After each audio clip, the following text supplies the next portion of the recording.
too soft? Can we do it one more time? Hello, Noizu-kun! That's what I love to hear. Hello, everyone. I'm Tash Buddy here at the Predator booth, where today we are going to be seeing the behemoths of VALORANT competing for the champions title for the Predator League Malaysia 2023. 3 teams have come through, qualified from beginnings, and now we are here to celebrate and witness which team will be not only going home with the prize money, the glory, as well as the chance to represent Malaysia at the Predator Cup Asia Pacific in Manila, Philippines in January. For you guys who don't know, we are here at Noizu-con, Hall number 8. If you guys are here, you guys love VALORANT. If you guys are also big fans of Team Path and Team NEXGA, let's see which team will be making it to the grand finals happening this evening. If you guys are not aware, the champions stand a chance to bring home 11,500 ringgit alongside a Predator Robust luggage. So, for you guys who are hanging out here, we also have a bunch of stuff happening behind me. You can see the Predator Zone, or rather Experience Zone, where you guys are able to collect points, where you are able to get a chance to play some gacha, and as well get some really insane items and prizes from Predator themselves. Now, if you guys want to go to Manila, Philippines, if you guys want to witness which country is the best of the best in the Predator League, you guys can come over here, purchase an item, and you may have a chance to go in a full expense paid trip to Manila, Philippines in January. We saw the teams huddling, we saw the teams playing, we saw some upsets, and we've seen these storylines for all these players. Team Path, a team that seemed so unbeatable, just going down to lower brackets, and NEXGA's unbeatable run knocked down by Todak, who waits for them in the grand finals. For now, the casters are ready, the players are ready, but the question is, are you guys ready? And for that, I'm gonna toss it to the casters, FaZe and Choo Choo. You guys are up.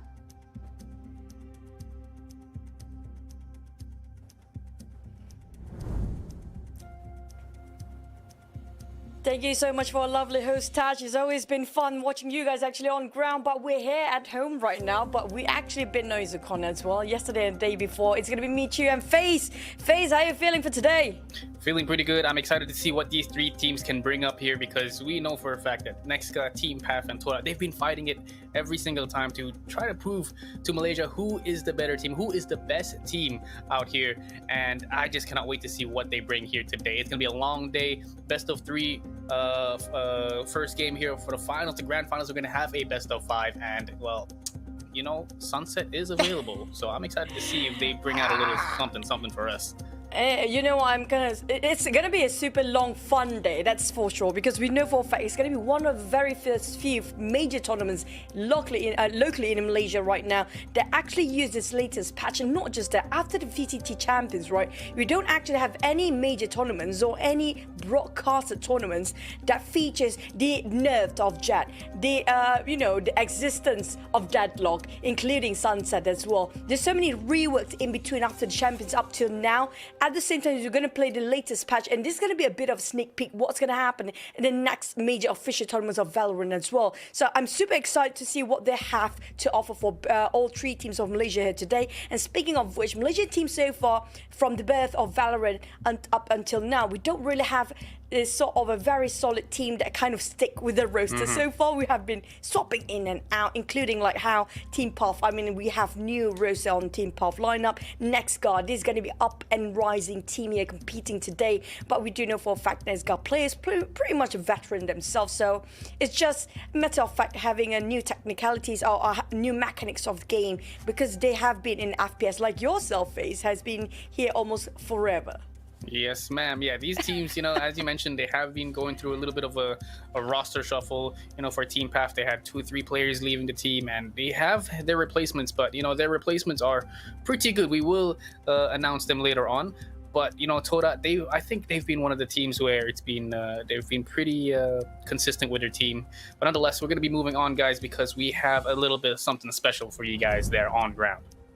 Yeah, but especially for you guys who happen to be in the Predator booth right now, don't forget to, the flash sales here happening here today, because it's going to be major flash sales again. There's going to be a lot of discounts all over, like the Predator Orion 3000 for the desktop. If you guys pretty much love PC with the desktop on it, it's going to be Orion 5000. Also, don't forget, I used this myself, the Predator Helios Neon 16. It has been an incredible journey, and it has been incredible fun experience using the laptop as well. No problems. You can stream, you can do productivity, you can play games, no issue at all. Everything is like high rate speed, 240 ms for your frequency of the hertz of the monitor as well, refresh rate. And the Predator CG48, this is a humongous monitor to be displayed on the exhibition side as well. Have you tried it? It was huge. I have seen this one in person. I'm surprised somehow it's 138 hertz, but my goodness, it's a behemoth of a monitor.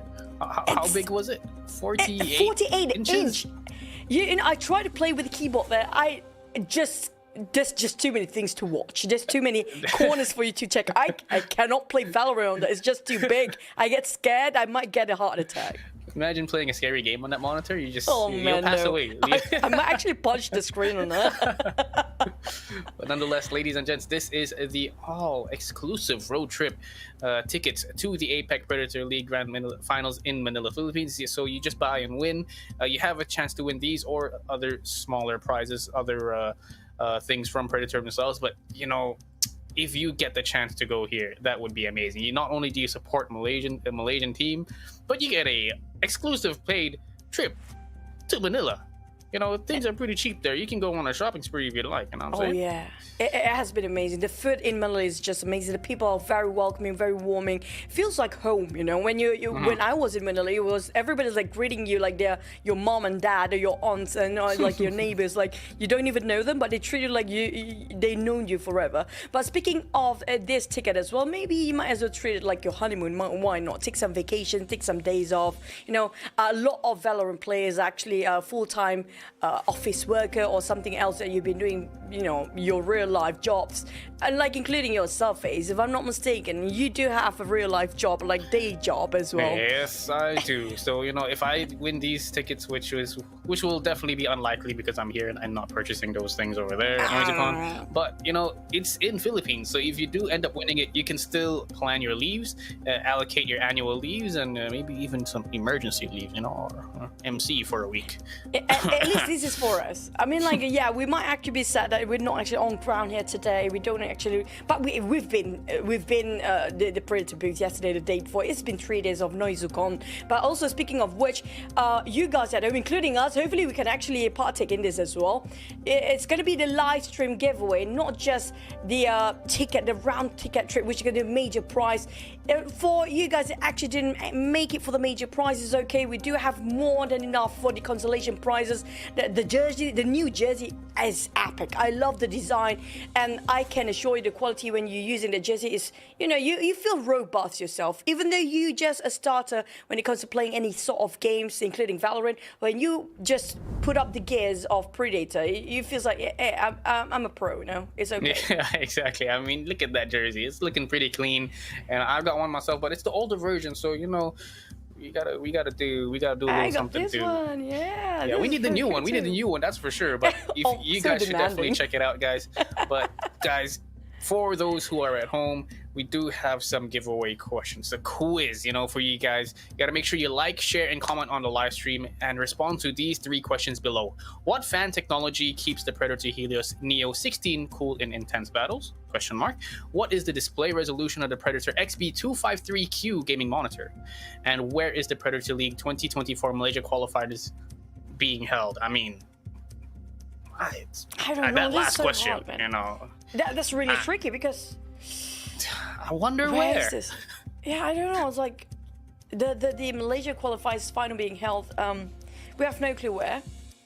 This is like a next level question that nobody can actually, unless you have like 2 million IQ, you definitely know all the answers to this question. But it's going to be your chance to actually have a bit of a takeaway throughout the entirety of the Malaysia Predator League 2023 here this year. And also, I'm going to show off some stuff here as well, because I got this during the session. And the deck right here. Hey, I got something. The Prime Karambit? Yes, okay. And this one is I think this is the reverse Vandal. It is. So there's so many stuff actually goodies happening on ground. So don't forget to, take something. Today is Sunday. Sunday is going to be a fun day, okay? That's you just true. switch the S to the F and it's going to be absolutely incredible. And not just that, there's so many things and so many fun activities to actually do in Predator Booth and also on NoiseCon as well, including getting yourself some, something very exclusive.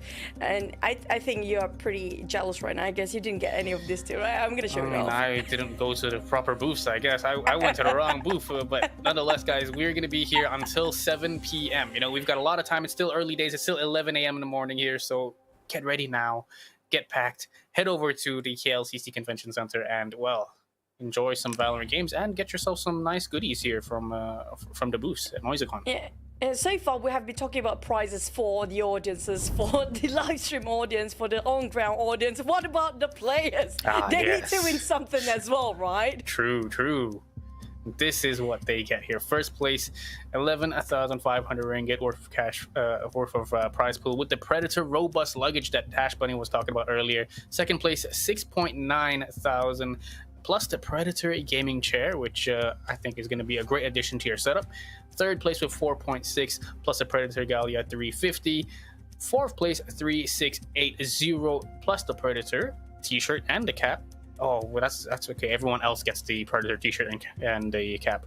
Sorry. But down below, 5th to 6th place, 1,610, and 7th to 8th. I mean, at least they get a little something, 1.150 thousand bucks. So we'll take those. I'll be happy walking out with whatever I can get. The Predator t-shirt and the cap. I'll be happy. You easily be pleased. I mean, like for ladies out there, so that's a hint for you guys, but I'm not sure if it's available. But back towards our official business. Yeah, we're talking about today's matchup, and it's going to be an interesting matchup because we do know for a fact Todak actually got himself already on the grand final slot, so they're just waiting for the winner in the lower bracket finals here between NEXGA and Team Path. Now, this is going to be interesting because last time we saw NEXGA versus Team Path, it was this year, but for a different tournament, a local different tournament entirely. And Team Path didn't actually manage to wrap things up against NEXGA, despite they have been in this scene for quite some time. NEXGA, the up and new rising team here, the players are pretty much, I think we do know their backgrounds, but when it comes to NEXGA as a whole, this up and rising team do have a lot of promising talents for their lineups. Yeah, definitely. I mean, we don't really hear about NEXGA that much. We've got Team PAF, we got Todak, one of the biggest orgs here in Malaysia. But NEXGA, they have been pretty consistent here throughout the tournaments. We've been doing some VCT. They weren't able to enter VCT, but in other alternate tournaments, NEXGA has just been plowing most of these teams. So this is a very, very competitive day here of Valorant just in Malaysia itself, because one of these three teams have to crown themselves the Titans, and they also have a chance to go to Manila, Philippines for that APAC finals. Just beautiful stuff, and I just cannot wait to see what they bring out.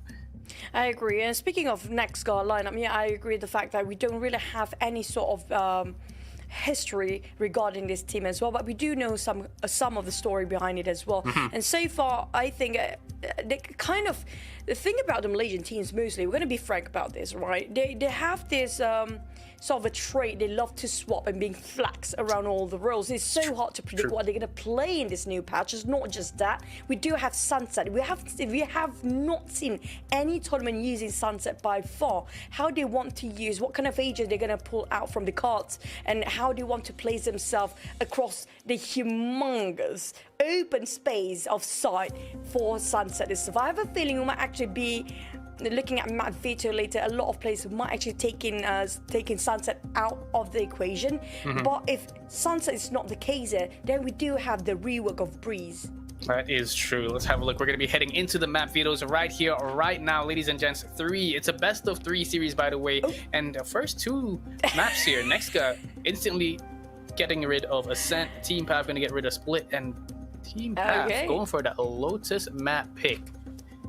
This is going to be interesting. Okay, I think there's some sort of a misinformed regarding the patches here, because I assumed it's going to be the previous patch before the sunset. So there's going to be 7.0 sort of a patch. It depends on if we actually do have a deadlock or not. And so we're not playing the latest patch yet. So we do still have Fracture and also Pearl in the fray, so this is going to be super interesting. So I guess we have to keep our excitement a bit lower this time, since we do have our all maps back. But before we're going to miss them entirely for the next new patch actually to be online on the tournament, let's just have a little bit more fun with last few moments with Pearl. That's true. The good old Pearl, the Rush B Long simulator. I mean, if you're an aggressive team and you like to take control of B Long, there's a lot of different ways to do that. And I just want to see how exactly Team Path will adapt to this. NEXGA will be on the attacking side, and I haven't really seen much of NEXGA play Valorant, so I'm super interested. I'm super excited to see what they have to offer here at the table. The last map going to be Haven, and look at them. They're just getting ready. They are ready to go. They've got their gaming sleeves on. They've got the cute duck on their head for luck. But they're looking good. They're looking good, that's for sure. Yeah, it's kind of true. Everybody get up and ready. Speaking of Team Path, a lot of question right now. I think they're pretty much confident about their plays when it comes to the interviews and comes to social media content as well. They actually do mention there's no way they're going to lose this one. But, when it comes to up and rising new team, rookie teams getting into the scene of Valorant, you have to expect the unexpected. We're talking about the surprises you will have to anticipate, especially with a team that you don't have a lot of backgrounds on, because you don't know what they can actually pull off. Yeah, exactly. And the thing about NEXGA is they have the ex-coach here, the ex-coach of Frostfire, one of the best CS teams in Malaysia, and his name is Ayman. He's got so much competitive experience in his pocket, and the way he's just coaching these players, it shows that they're able to really go all the way here to the top 3 of the best teams in Malaysia.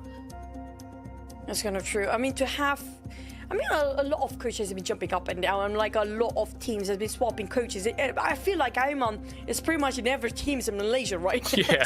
Coach. I feel like it's in every single team.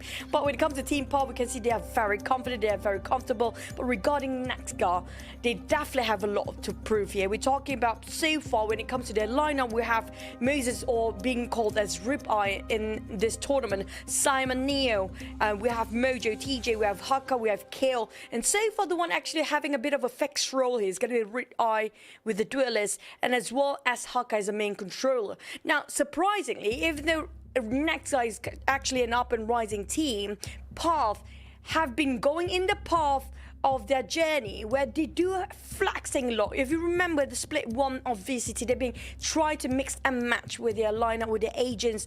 Now, do they finally, with this roster, the latest roster, they actually come up with, did they finally fix the respective role for each of the players?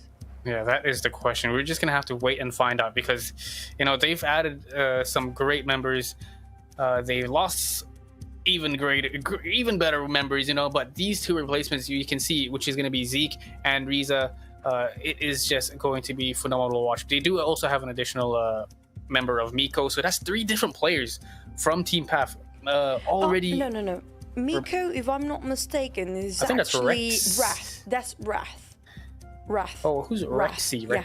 Oh, my bad. Wrath. Okay, well, there's 2 additional players from Team Path, and having those 2 additional changes, moments before a tournament like this, it's going to be such a massive disadvantage to them. But the 2 players they received is Riza and Zeke, 2 former players of Kingsman, one of the best teams in Malaysia at the time when Valorant first came out. They were dominating VCT, MYSG, so they have so much experience here just added to their belt, and I'm wondering how they can adapt to these 2 players. I do love the fact that I actually pick up Zeke and Riza. It's actually perfectly fit for Team Path. You do know for a fact that Boogie used to play Sentinel back in the days, right? And Sage also was an initiator before he left. Now both both players being picked up by Team Puff actually fits the role nicely well, because they definitely play the same role as the one that actually left before. And Rax is not playing so far that I know of.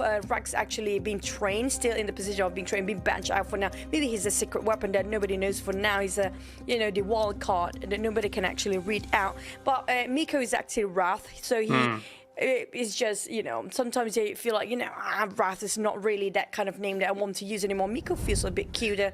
Maybe somebody will remember me, or maybe I can try to pick up lines with the ladies out there with this cute name. Maybe possibly that's the reason.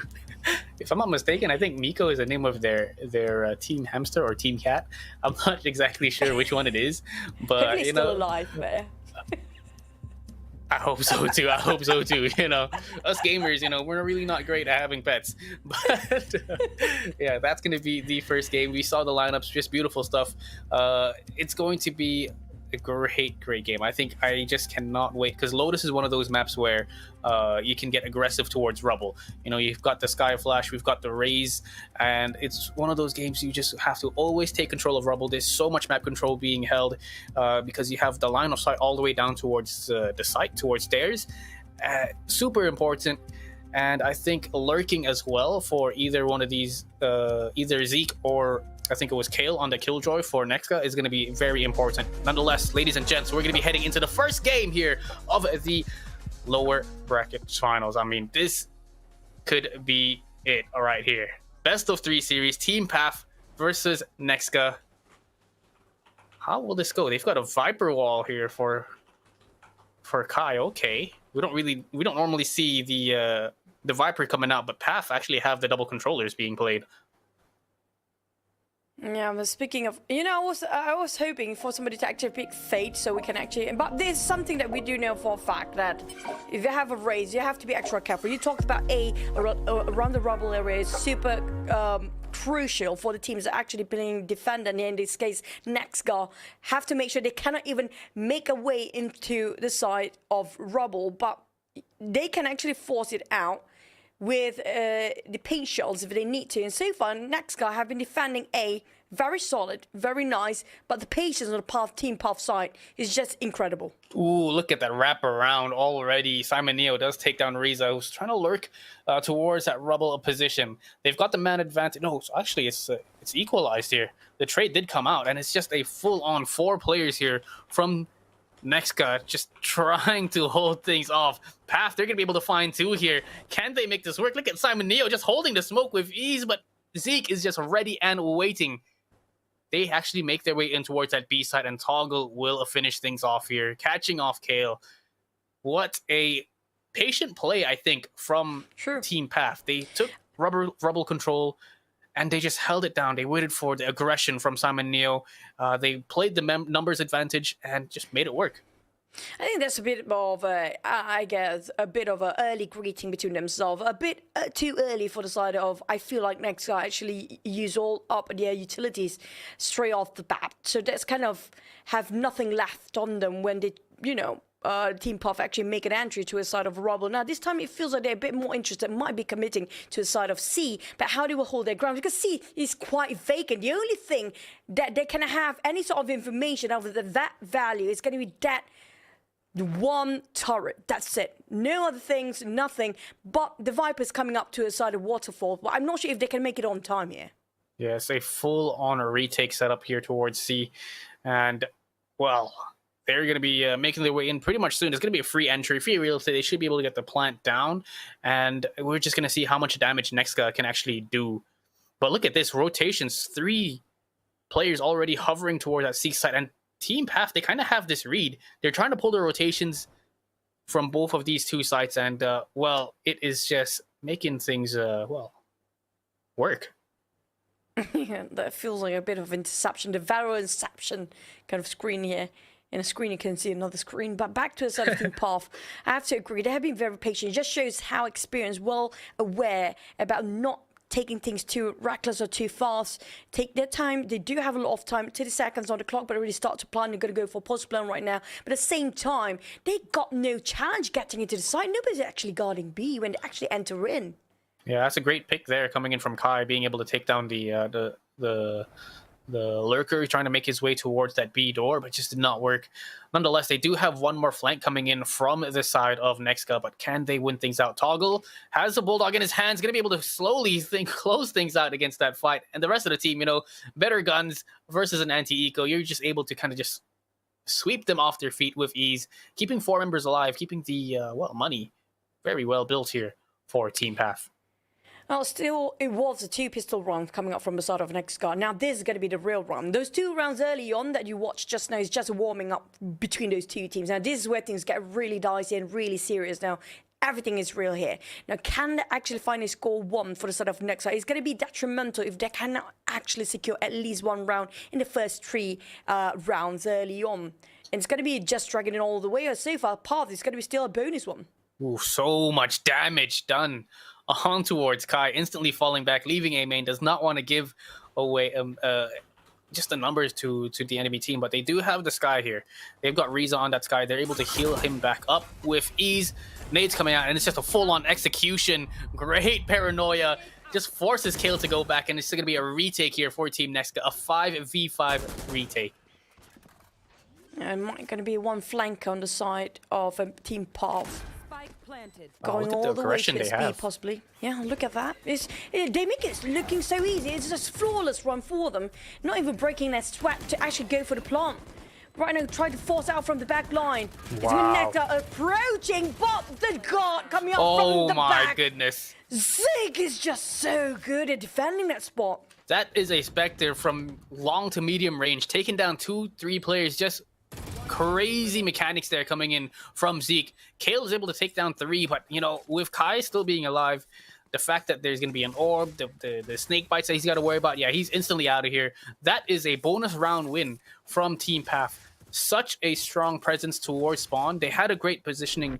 I think NEXGA had the right idea. They pull out the dog. They had the Sky Flash. They had the paranoia from Omen as well.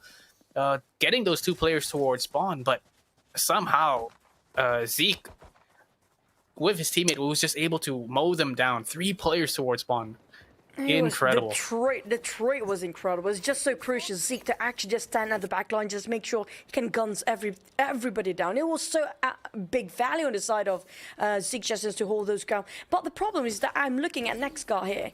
You're just giving so much entry into at any site. It feels like they're not being challenged at all when they're trying to force themselves to go for the plant. And NEXGA just giving a lot of entry to as any site available here. Agreed. I mean, I think, you know, they were playing that retake C position. Kale either had 2 choices. Either he played towards spawn or towards waterfall, and he chose waterfall, which gave away the spawn position, and that was such an aggressive peak from Team Path to actually take that position. But nonetheless, right here, bit of an eco here coming in from the side of NEXGA, so he will be playing that retake B position. Can they make this work once again? 4-0 is going to look very strong here on the resume. Oh, it's just going to be not an easy retake. Look at the trade. NEXGA Rebuy managed to shut down on the duelist. Toggle is down, but it's not going to be enough as Mojo coming in with Bucky. Out of nowhere, straight a face shot down there. They tried to go for... never mind. It's just so good. It's like... It's so hard to pin one person down inside of Team Path. NEXGA seems to be a bit of a struggling in that situation. Yeah, I mean, I like the fact that no matter what happens, you realize for Team Path, they always have Kai still alive. You know, he's not playing aggressive. He's just playing all the way towards the back. He knows Viper is very important to stay alive as one of the last few remaining players, because you've got the snake bites to work with. You've got your poison orb as well. So him paired up with the Killjoy on Zeke is just going to be phenomenal. It's going to be dangerous here for post plants. Great shot coming in from Rebuy, being able to dodge the flash, takes down Toggle super early on, and just a full-on aggression. You can see Raph, aka Miko, here in the game, getting super aggressive against this Viper's wall. Oh my goodness, chip damage being done, down to 70 HP. The heal can come up with ease. 4v5. How will they make this work? They got the Seekers, commence the Cabbage, have been hunting people down, Group I. Finish off with a showstopper on Miko, a bit of a trading done by Path. Zeke is just so good. The Sentinels, the one actually trying to go at the back line here, actually holding the position so well. Now trying to go and swerving himself towards what that shot coming from Kai. This guy lurks towards C. He's got the Guardian in his hand, just goes for the one tap. Nonetheless, over here towards B, you've got the last two remaining players now. Oh, they had the spike in their hand. They did drop it, but they gave away a kill. Kale getting very aggressive. I like this play. Gets the kill on towards Zeke. Did not expect a pushback. What a great timing coming in from Kale. A 2v1 now. NEXGA looking to find their first round here of the game. The IGL, the only person remaining, but he still managed to secure. Can he deliver it by himself? Got not close enough. Killed. This is up and rising. Got the lockdown going on online. Now, this is going to be the first point, and this is going to be a comeback on the side of NEXGA.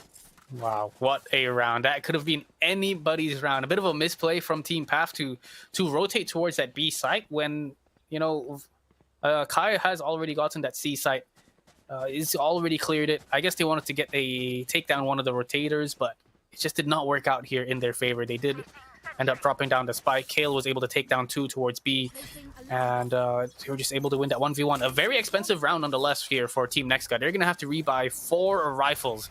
So economy-wise, it's not going to look too great here, but they do manage to get that point on the score line, you know, on the scoreboard. You need that 1 point, and then you can just slowly start to gain your momentum and well, bring out your true talent, because it all lies within. No, Hashtag Predator. Smooth. But back to the side of NEXGA, right? They really needed that 1 win just now, because we barely get to see all of them actually have a full equipped rifles for now. But just now, the only thing that happened to Paul with Toggle didn't manage to actually use his showstopper. Still gonna save it up, but still Toggle gonna have a bit of trading with Kai, winning over Simon. But this time it's gonna be 4v3 with a 3 to defend. This NEXGA can actually hold their ground there. Ooh, I kind of like this. Viper on towards Lotus. Double controllers, just so much map control, so much of these spaces that can be split up. PAF, they have the man advantage. It's a 4v3. Both of the Killjoys actually have a lockdown available. So whether they want to use one for a retake or an post plant or the execution. But look at this judge. Mojo. Oh my goodness. Mojo Nasty. with the judge in his hands. Easy clap here. He picks up 2. But can they make this work? Kale is just around the corner and Kai just has no idea. Oof, man, oh man. Kale holding down that B site with ease with the assistance of Mojo. That's 2 rounds in a row. They're going to slowly build some bank here for NXG. Oh, that's kind of early timeout for now. Definitely will try to hold their momentum off. Team PAF need to re-evaluate about what really happened. And so far, 2 rounds in a row, we saw Kill actually just being under the spotlight for now, winning over for the team, just taking the baton up and just trying to hold the ground and give a bit of, how do I say, a bit of momentum for the team. But on the side of Toggle, it seems like he's struggling for the past 2 rounds as well. He tried to have some trade, some valuable trade so far. He hasn't actually get to use his showstopper. And not just that, he's one of the first ones to actually go down. The moment your duelists already go down for Team PAF side, or actually on if you are attacker side, it's so hard to get an entry towards any side at that point. So they need to actually have Toggle to be alive and finally get to secure the site. Then only Toggle can go down. You know, if you want to die now, this is the best time after we actually get to plan. Yeah, exactly. I mean, it's super tough. You know, all these players, they've got the skills, they've got the experience, and the thing is, I think Team PAF, you know, they always have great great picks off early on, but you know, midway throughout the round, they always get caught off guard. You know, we saw 2 rounds ago Kale picking up both players from B. This time around, he's able to take down Kai towards the A-link door, and I think the synchronization of the timing that last round, if he was able to wait for Raf to come out towards B main, and they both could have entered site, you know, that would have been better. They could have took that 2v1 versus Kale, but of course, with hindsight, we knew Kale was there. They did not, you know. So tough decision, bad timing here, tough timing for Team PAF, but nonetheless, there's still 2 rounds up. Can they make this work? They're on a bit of a half buy, you know. Usually he's got that stinger in his hands. A couple of these players, they've got a Vandal, some Bulldogs, that's about it. So they really need to win this one out. But NEXGA, Kale on that Killjoy has just been phenomenal. He's getting great timings. He's getting those picks off. And this time around, The Lambo. he has information that they're slowly making their way towards that B site. Oh, Toggle. Can they get a first pick? Nobody to actually drop the showstopper, randomly drop it, but it's gonna be the lockdown being used as well. There's a lot of investment in this round itself. It just shows how desperate they want to win this one for the side of Team Path. It's gonna hurt their banks if they start to lose this one as well. But Ribeye waiting patiently, going to it. It's the side of top side of B. Oh, Got one. picks. Zeke. There's a velvet trade. Zeke has been holding the ground so great by himself. Look at Another them one go. is done. My goodness, what a round. A clean execution towards that B site. Raph was able to get a pick off on towards Mojo, the NEXGA's Omen. So, you know, it's super hard. If you're trying to go for a retake towards either of these sites, you're definitely going to need your Omen. It's going to be super important. And you're just going to be able to cut off those sites. But look at the Zeke being able to pick up a couple of kills. Nice and easy. I do love how Reza just holding himself in a corner and tuck in so well that nobody actually noticed him in that certain angle. It was incredible plays by those two players. But Zeke and Carl, I have to say the Sentinels playing such a big part in this one. Yeah, he's been able to get those multi-frags time and time again. But that Stinger pick from Reza, you know, it just really worked out. He played a close angle towards that B, towards that upper B, and was able to spray down two, which just, he made it look so easy. Oh, it's not as easy as it seems now. As Kai tried to approach with us time on. They tried to commit to A. Here comes the guiding light. Seekers as well. Spot on one side, will try to hold down by himself a bit later for the rotations. They might want to go for a retake right now for the side of NEXGA. 3 versus 5. The outside is going to be tough. Once again, you got Kai playing it super far behind, does not want to lose his life. Both Kai and Zeke being alive here when the spike is planted, you know, you're going to have a tough time trying to go for this retake. The nanoswarms, the snake bite, just going to prove super deadly. Reza will be able to take down Ribeye towards the cubby area there and just makes it look easy. Nice, easy anti-eco here coming in. Path was able to close things out.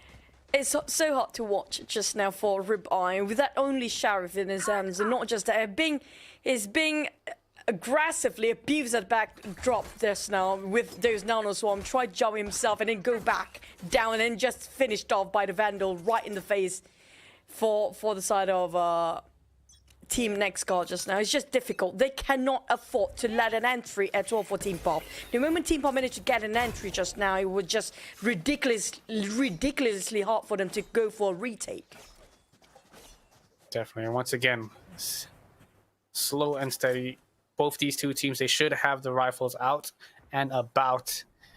No one taking that control. You can see NEXGA, they decided not to take control of that rubble position. They just give away the position, and oh my god, Zeke time and time again proving himself that he is a great replacement. Definitely coming in from one of the best teams here, the Kingsmen, alongside his buddy Reza. Really proving a great pickup here for Team Path. Pull back all the way. Look at that! So this is just my goodness! Way. Stop this man immediately. Oh, he wants the ace. He wants to go for it. Come on, He's man. hunting them. The ace He's is just gonna hunt him down. This is gonna be tough. He wants the ace so bad. I don't think they will try to open fire and try to give Zeke what he deserves. Oh. But Ribeye shuts down the ace. Reza, another one. Can he actually do this? Oh. Close enough. So close yet so far, but what a lurk there coming in from Zeke. Being able to get the early pick on towards Kale, towards upper B. Made his way towards the A-link, the C-link position. Was just able to take down 2. And those 2 kills was just phenomenal. I mean, every single kill was crazy because after he got those 2 kills, he was able to turn around and get the headshot on one more player coming out of upper B. Just incredible stuff. Great precision, great accuracy in terms of his aim. Phenomenal game here coming in from Zeke. Here it comes. They're trying to actually bluff on A. A just taken over by just one Viper by himself here. Toggle and the rest of them trying to make entry. Trying to just gain any sort of intel for the side of C to see how many people are guarding over C right now. The spread out for the side of NEXGA is going to be default, but they lost 2 men early on. Not going to be an easy to defend this. But they committed to A, being trick, and Reza and Zig just play so well in this map here right now. Definitely using their weapons to their advantage. You know, they've got the Vandals out up against these classics. You can't really do much, you know. Lotus, it's one of those maps where there's a lot of long-range angles towards that B side, towards A, towards every single side, honestly. This is just a long range, and classics are just not going to make it work. They tried to get aggressive towards Rebel early on. They did get picked off, and well, look at how Team Path are playing. They get the spike down, they just fall back. They didn't even want to go hunting for the ace for Zeke last round, so it shows the amount of discipline that they've put in towards this team, and they just do not want to make any single mistake. They're looking to head against Todak here in the grand finals, but NEXGA, we know they have the potential, they have the aim. Can they pull through? Can they bring this back? Just breaking the banks for the side of NEXGA. I'm not sure if they have enough to defend on this run as well, because last time we saw them using classics and Haka actually managed to secure 1 Vandals, but the Vandals is just way too close towards the side of Team Path just now. There's no way out for him to actually save it up. But this time it's going to be a breeze walk through for the side of Team Path. 8-2 for the points. Feels like Path is not even breaking any sweat to play this matchup in this series. Look at Zeke, 15-5. Incredible. Just incredible indeed. They have his lockdown available here, so you know they're going to be playing that classic default. Kai, always one of those lurkers. I love this little this Viper's orb that he's set up for himself. He's able to make his way either crossing towards Rebel or just fall back if there's any aggression. That time around, he was able to take down his counterpart. Nonetheless, execution towards B, it's always usually quite open, huh, this B side. Oh, here comes Showstopper straight in the face! Oh, Ribeye got some beef to a side of Toga, but Risa just holds the ground. Here comes the lockdown. Trying to just shoot away whoever tried to defend. There's going to be the remaining 2 players of NEXGA. They have to go through waterfall, but they already got that through. Inside of the back, they have to make it in. NEXGA forcing himself in the main, but got flashed down and set. Ribeye managed to live through it. So close. What in the world? This guy can just pull that out of nowhere. Being able to pick up a 4K just like that. It was lucky for that last remaining Path player to get that frag here on towards him. My goodness. That flash just incredible. Was incredible. And it shows they have the skill, they have the talent to bring this out. Right now, they just have to break that barrier. They have to bring that momentum back on their side. Ribeye with a 12K. Looking super strong here on that raise. Half armor on the side of NEXGA. They have to resort to this. It's going to be the last round for the first half for now. Trying to close the first half at least at a 9-3. We do know 9-3 is a very good number in this case for NEXGA. Yeah, Team Path have been playing so patiently well. They're waiting for Ribeye. That was a high value frags. They just push all the way to his A main. Massive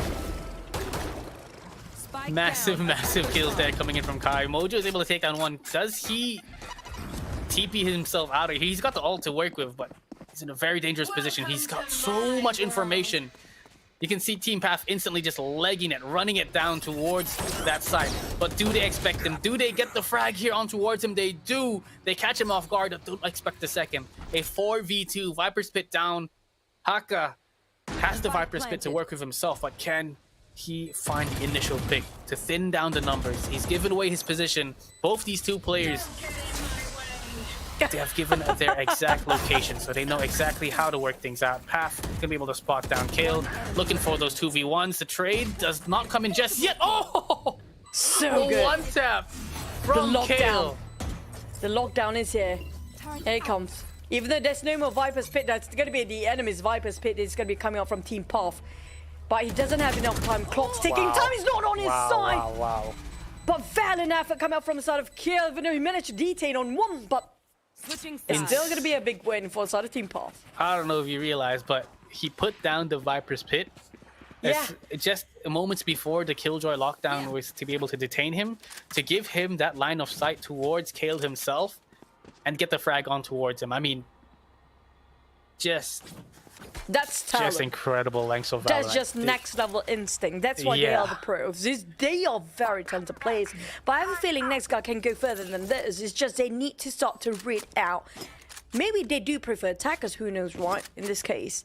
So we're going to have to wait and see. Will they have a perfect read on Team NEXGA for Team Path? So far, they have been defending very strong start for the first half here.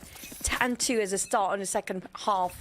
But NEXGA, they cannot afford to lose any more rounds anymore. Definitely. 9-3 curse, not going to be on their favor, but nonetheless, they have the skills to prove it. They just have to come out on top. Great. Paranoia going to be coming out, but the flash comes in perfectly there. He's going to be able to take down one, and Riza instantly just going to be getting destroyed, mowed down by all three members remaining here from NEXGA. The last two coming in for the flank. No Killjoy turret up here, so they should be able to get the right timing off here. I'm actually not being spotted out. There's no sort of alarm ball.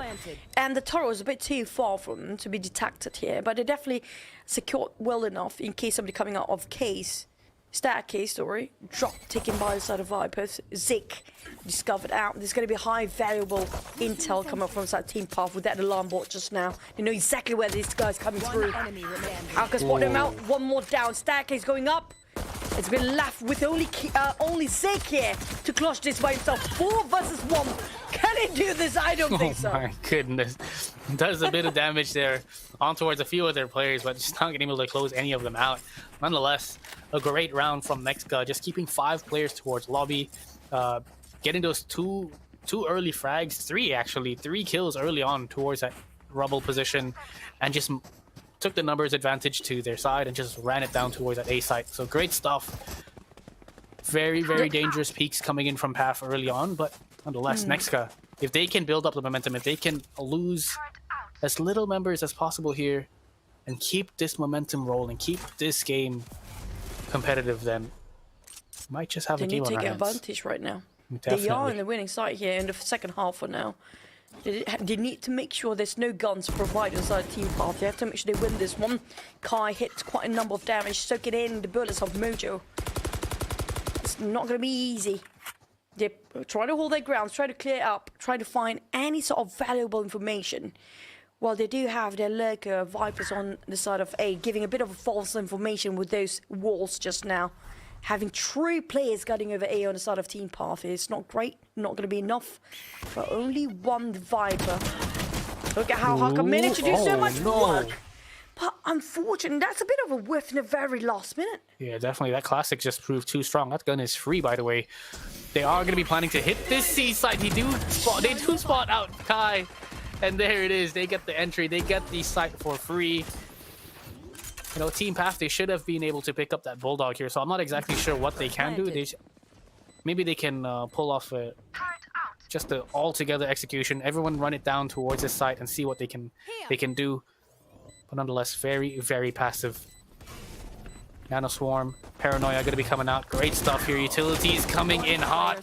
That Bulldog really proving them strong here. A 2v1 all of a sudden. It's a 1v1 now. Kale's got a ghost in his hand up against a classic. Which gun is the better pistol? That is the question. He's got the half. Will he get off of it? That's the question. Can he make things work? And he does. A full-on thrifty round here coming in from Team Path. Imagine if I died. Okay, he got it. He got it. It's good. It's good. It's good. Don't worry. It's fine. Yeah, you just need to find himself some bulldogs. The rifles actually work next one. Gave me anxiety there. My goodness. Yeah, I know. But Classic, I have to say, you said Classics can't do much in this case, but I have a feeling Classic actually do perfectly well in line of Team Path, even though it was versus Ghosts and Bulldogs down there. Definitely. I mean, did you see the way they all just 3 players coming out of Waterfall by all together, even though some of them were taken out, that Bulldog was able to pick up, I think, 1 or 2 kills at least alongside those classics. So they were just trading each other out, and it all went down to that 2v1. So, man, a great retake there coming in from Path. Definitely going to do so much damage to the economy of Team NEXGA. They're just going to have to force up whatever they can here. Can Force they are make this committing. work? Yeah, This that's time all there's no 5 players here. Yeah, there's no lurkers. This time they're just going to commit all the way to a C. This time you do have one tick, and Kai was so good with his Vandals. Coming in with a shower through by. Managed to make it through, make an entry. He got 2. What a velvet straight by his left with only 1 player by himself to plant, to guard, to also cover himself versus 3 players of Team Path, which they do have the guns right now. Definitely weapons advantage, health advantage, numbers advantage, everything. This man is at a disadvantage here. His information, they know exactly where he's at. They just wrap him up. Toggle comes in hot with the Forsaken and take things out. Secure match point for Team Path. Defuse it. It's going to be detrimental sort of NEXGA with only 1 point away of winning the first series or first matchup here for the side of NEXGA versus Team Path. But at least we got ourselves a best of 3 here, final lower bracket. So there's 2 more chances here in case NEXGA, you know, they might actually take the first round a bit of a nice and easy, try to test out the waters versus Team Path. Maybe if they can have a perfect read, they will come back in the next map. But so far, it's a big win on the side of Team Path. We can see it. They're super comfortable right now. They don't have any sort of pressure to win over for this first matchup. Definitely. I mean, this is the map pick of Path. Path. They actually pick losers for this one, so yeah. Okay, yeah, well, it definitely shows that these guys are incredible. You know, they are super disciplined. They haven't really been making so much mistakes. They've been getting their picks off, falling back, not overextending, not overheating. And it just shows that they've really been putting in the hours together as a team. And I think they've really found their setup, found their 5 stack that they've always been looking to find. So far, this is probably one of the best team paths I've seen. Scout destroyed. Trailblazer sent over for scouting, giving away a bit of information for Mika or Wrath, given away to the side of NEXGA. Knowing the fact they push all the way to his rubble, now they're committing to see all 5 of them stacked up.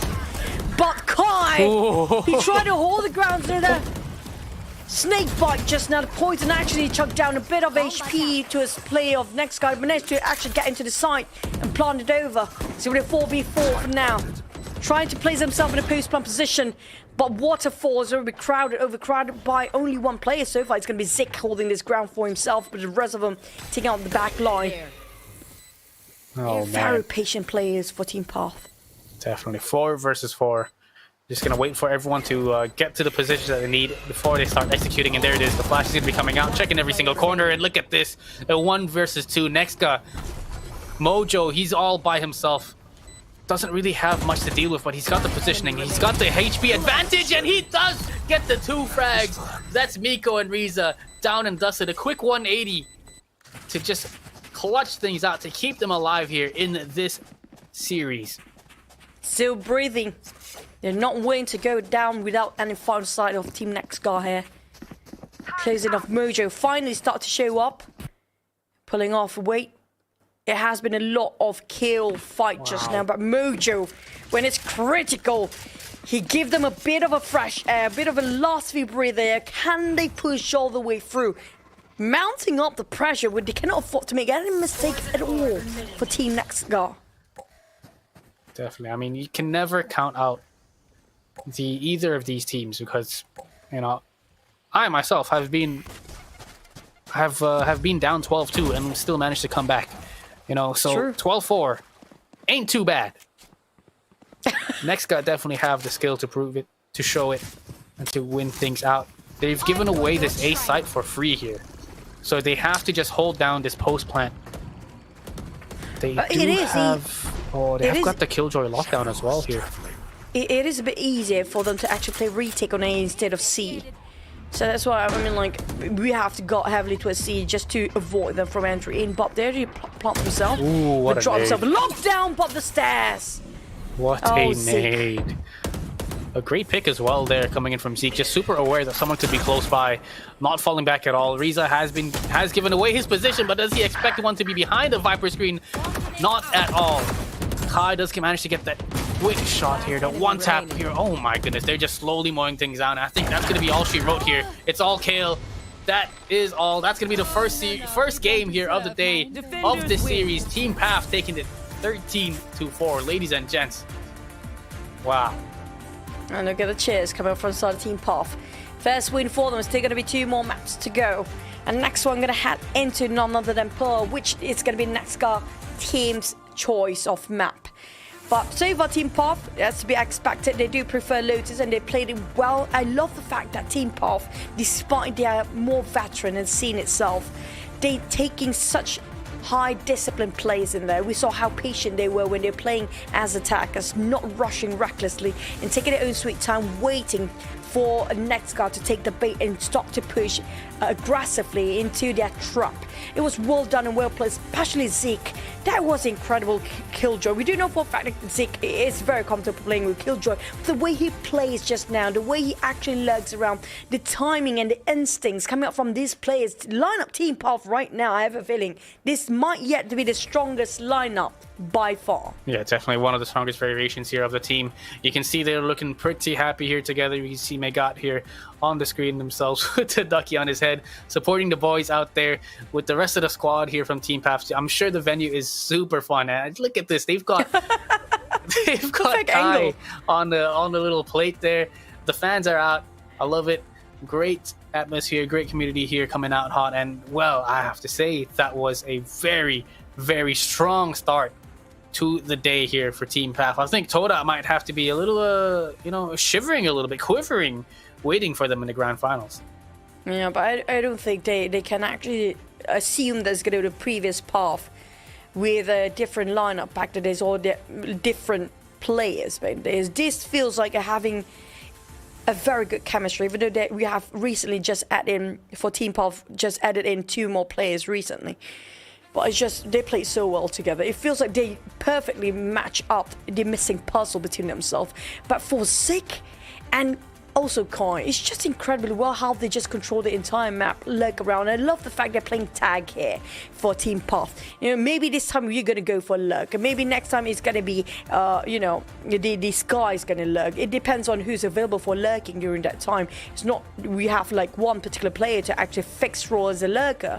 And the case of a Toggle, I can see he even though it feels like a breeze win on side Team Path, it feels like Toggle having a bit of some difficulty to fight against Ribeye. Now I'm going to be super interested to see the next map, which is going to be Pearl, where NEXGA actually selected this map, and I have a feeling Ribeye can actually have high potential play in the next few tournaments in the future, maybe even next year.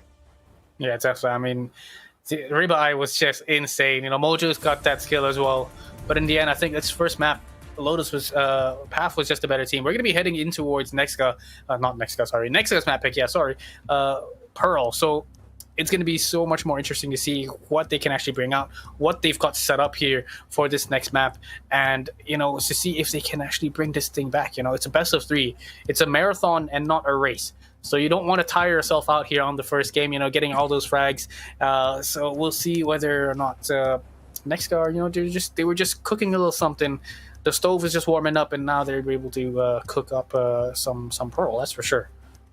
I have a feeling we might actually, hopefully it's going to be till heaven, because I do want to see the Decisive map till the end of the day, or the end of this matchup series. But speaking of NEXGA, I have a feeling all they needed was a little bit more time to read out the rotations and how the mindset of Team Path, because it's so unpredictable. Team Path, back in the days when they first started out, they were rookies back in the days, like Split 1 example. They were pretty much like how NEXGA plays. It's also, how do I say, a bit aggressive to getting those frags, and might actually force themselves to places and walk themselves into the trap. Now, if NEXGA actually try to adapt that more quickly than how Team Path actually tried compared to Team Path back in the days, I have a feeling NEXGA can be a great challenge for this next map. Yeah, definitely. I mean, like you said, I think it's exactly like what you said. We used to see Team Path, they were always getting too aggressive back in VCT. They were making a lot of mistakes. This time around, there's like a different team, they're kind of just chilling. They're playing super disciplined. You don't really see this often. So when I saw them play, I haven't seen Team Path play for quite some time, and it is just such a different change, a change of pace. Perhaps they're able to hit their shots. They're taking it slower. That default is just amazing, and I just can't wait to see more of them here in the future. That's for sure. I agree. It feels like they're growing up now into a very masculine man, playing it very calm and relaxed. But you know what? We're going to head the break for a bit because we're going to head into round 2 after this. So see you guys. Don't go anywhere. Enjoy Noizukon.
Innovation sparks a better way of living. Innovation drives the world towards growth and development. Do you know how to identify the best Taiwanese innovations? Taiwan Excellence Award, the highest recognition for Taiwanese products. Each year, hundreds of industry professionals and experts come together and evaluate Taiwanese products based on R&D, design, quality, and marketing. When you see the Taiwan Excellence Mark, you are witnessing not just exceptional creativity, but also Taiwan's effort to produce the highest quality innovations for you and the world. Taiwan Excellence, driving innovation.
It's going to be interesting, but that's going to be the on-ground side just now. It looks very fun. A lot of people, a lot of fun things to do, a lot of activities, but you guys are back here stuck with us so far. And back with Chicho and FaZe. And FaZe just now, the first round was incredible. I love the matchup between these two teams. You can see the potential coming up from NEXGA, but right now we see NEXGA as the path when they were back in their startup days, but now Path has matured so well to play more calm, more safe, more disciplined. They hold their aggressiveness, holding back so much just now. It just paid so high value frags early on.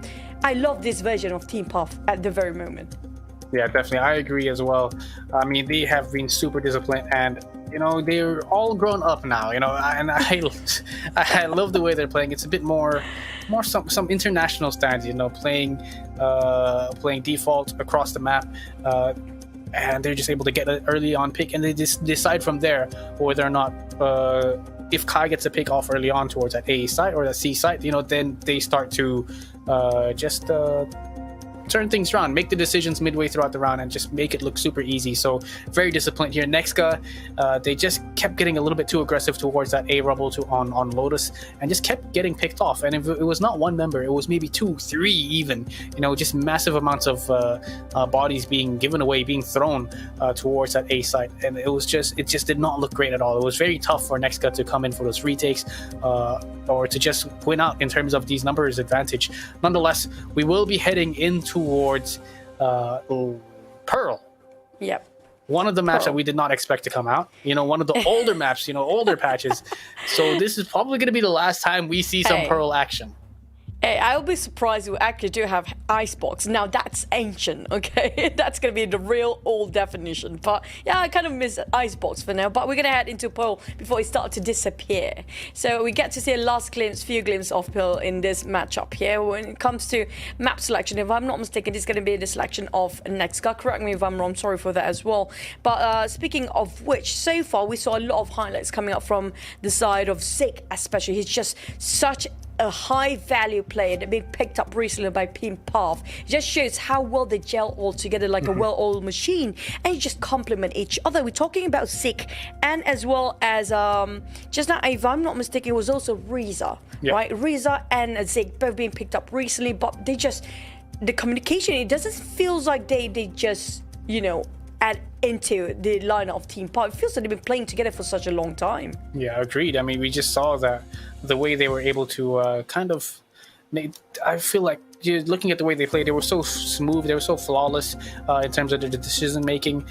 So it shows that there definitely is no communication error between these 5 players on the field. So I think NEXGA, definitely they've got quite a hill to climb, if not a mountain here in towards Pearl, because they're going up against a stronger, cleaner, and much better looking path.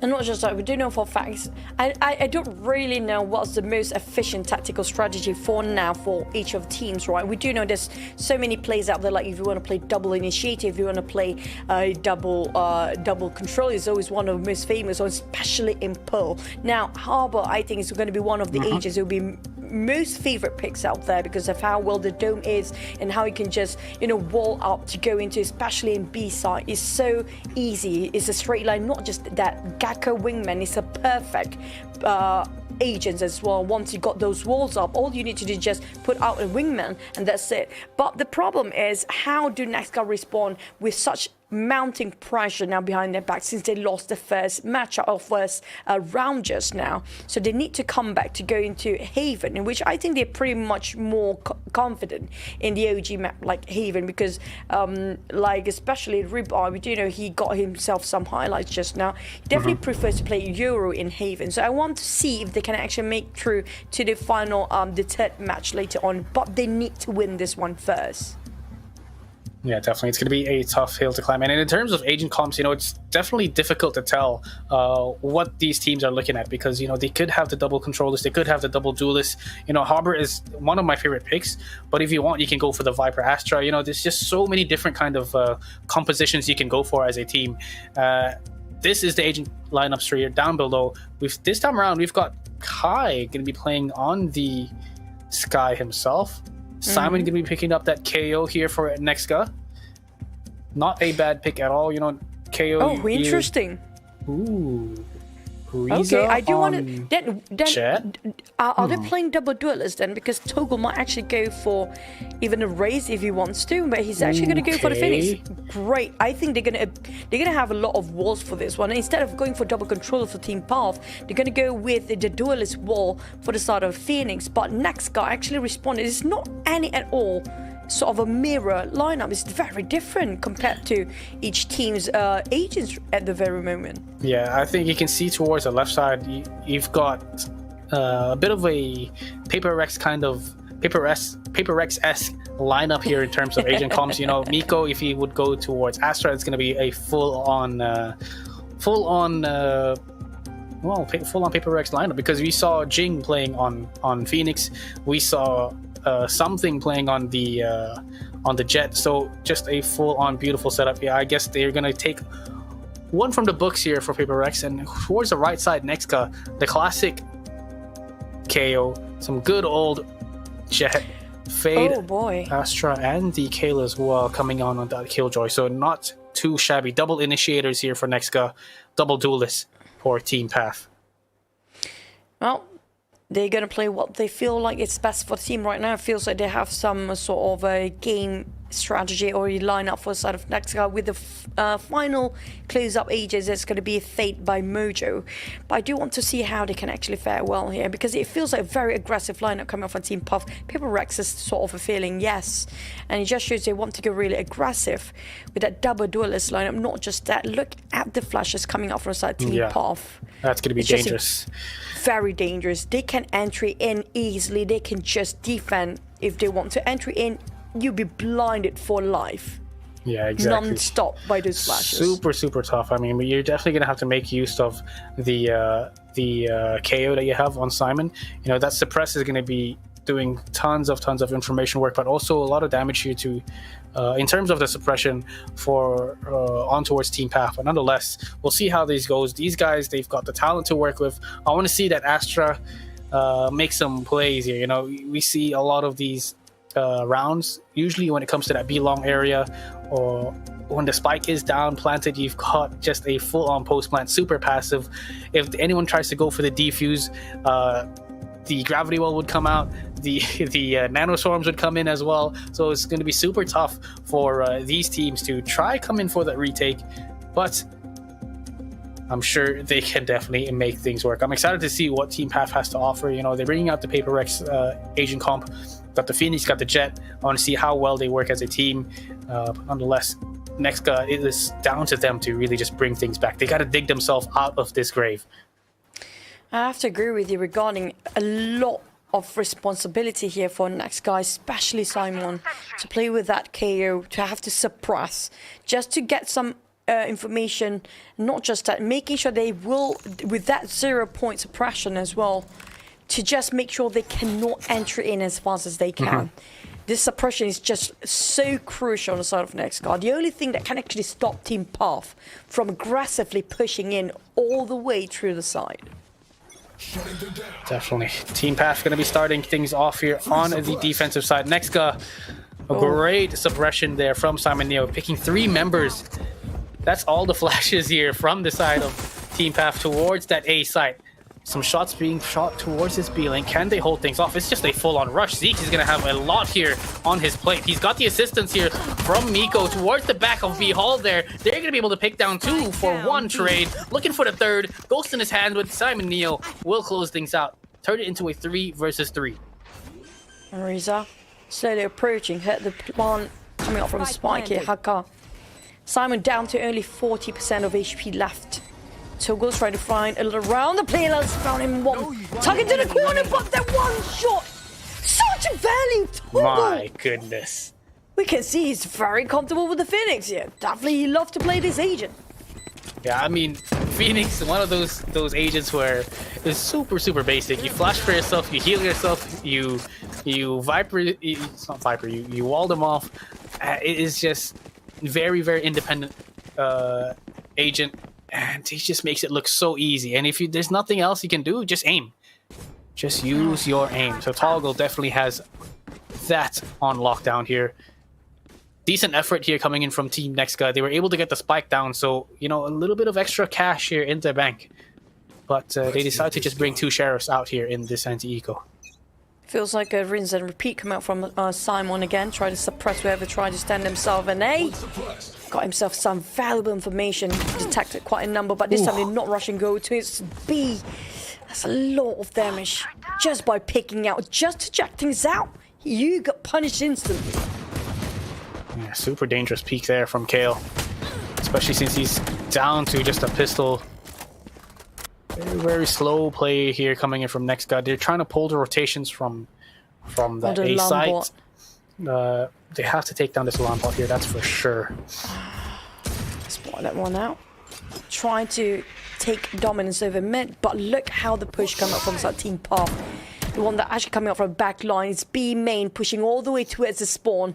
And now they're still in mid, trying to go towards art. But we do know Toggle will be waiting around that corner, tucked into one side.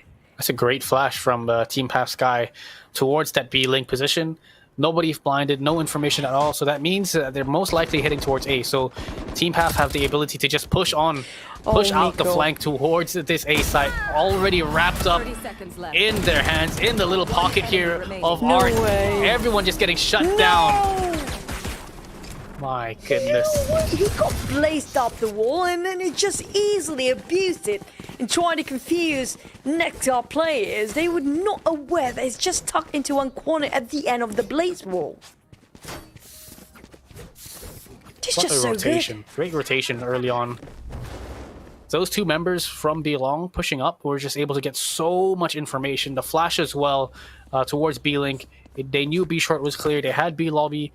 And all they had to do was hold things down towards that A site. So, super disciplined. NEXGA now on the gun round. Bonus round here for Team Path. Can they make things work? Bulldog in the hands of Miko. Zeke with the Spectre in his hands. A little bit of assistance with the Ghost. But weapons just not looking too good. It's all about, can you aim the heads? That's it. It's not really great for the side of NEXGA. Haka struggled to get in a bit of a trading done. Take it on Simon. Haka managed to pin down on 2, but Mojo and Toggle down to only 1 last kill. Can he actually pull this off? Actually use the ult for Toggle for now, but I still got full HP. They even got guns laying around there. Kill down to only 20% HP. This is going to be difficult. It's not easy, but you can try. Definitely. Double Duel is still up against the likes of Kale with 21 HP. They've got the high-low setup towards this A site, and Toggle is just able to take down Kale with ease from long range. That is a bonus round 1 once again. We saw this earlier on Lotus. Wow. The Team Path went up the bonus round and they're just able to really bolster up their economy. They just make things work and gain the momentum here on their favor. And that's the beauty of having Toggle on that Phoenix. You know, he's only got 6 orbs to get his ultimate. You have 2 towards A. You have 2 towards A side and B side. You know, he's just, which is easy to take for either of these teams, but they just really just using it to their advantage with that run it back. A lot of Sheriff, a lot of shorties on the side of NEXGA here with the operator waiting in the mid just now by Rizai, if I'm not mistaken. On the side of Ribeye, got himself dashed in. Right on top of the side here. Tried to clear up those dark out, but I couldn't make it through. Kai managed to take down on Ripper, but at least they got that job done. He's already planted. Duelist is already delivered his expectations down there, but Simon, they try to hold their grounds. The one coming up from Flowers are even. Oh, this is not going to be great. Team Path, they're running down with their time. Clock's ticking. Frieza still holding on to its operator. Couldn't afford to lose this one out, but it's going to be Haka with pistols. Oh, they are on a saving journey on the side of Nexa. A bit difficult compared to rifles on the side of Team Path. Yeah, definitely. Just a full-on aggression from NEXGA. They did manage to get the spike down. They got a single pick there on towards Kai, playing towards that pit. But nonetheless, they do get that little extra income here for their bank account. And 2 kills for Simon, Neo, Haka, and Mojo, and just nil here for Kale and Ribeye. Starting things off a little bit rough here on towards Pearl. They have to make things work. If they want to go to the 3rd map, which is going to be Haven, They need to win this one out. They have to start bringing things together because Team Path, they're just looking like a well-oiled machine. Oh, right now it just feels like they are invincible. Here comes Todak going all out. What was that push? My goodness. That was insane. Okay, they had an advantage. Yeah, he just ran it down, huh? They had 2 flashes. Not just the Phoenix curveball, but they also had this guy guiding light. And they were able to use it to their advantage, but I guess Toggle just didn't expect them to be so close, or having 3 players just around the corner. But Zeke has this perfect timing, but Simon is just super aware. A great frag here from him. This might be the turning point here for Team NEXGA. Can they make things work? Miko's good for 1. A very quick rotation here from Riza. Able to pick up 1. He's got the operator in his hands. Tons of damage being done. A 1v1. Sheriff is out, but not going to be able to hit the shot on towards Simon. Too close. Try to pick up the operator. No, he's not going to pick that up.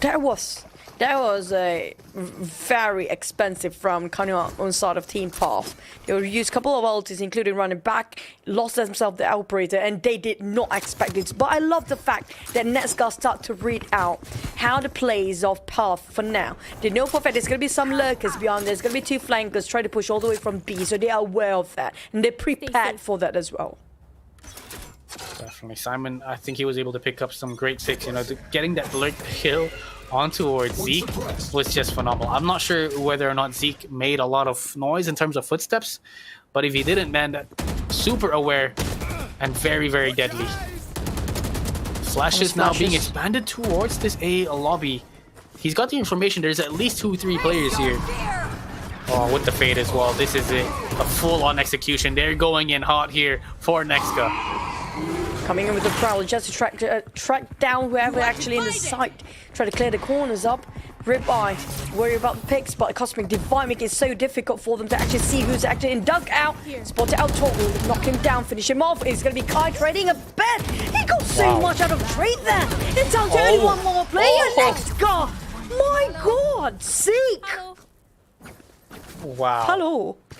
Hello. He says hello, goodbye is what it is. 5-1 Zeke just holding things down. Super aggressive from NEXGA. They had the right idea. They've used the utilities, everything that they needed. But man, that crossfire, I think the fact that Zeke was just able to hold a link and just mow anybody down crossing towards site was just phenomenal. I think 1 single smoke could have changed this whole round.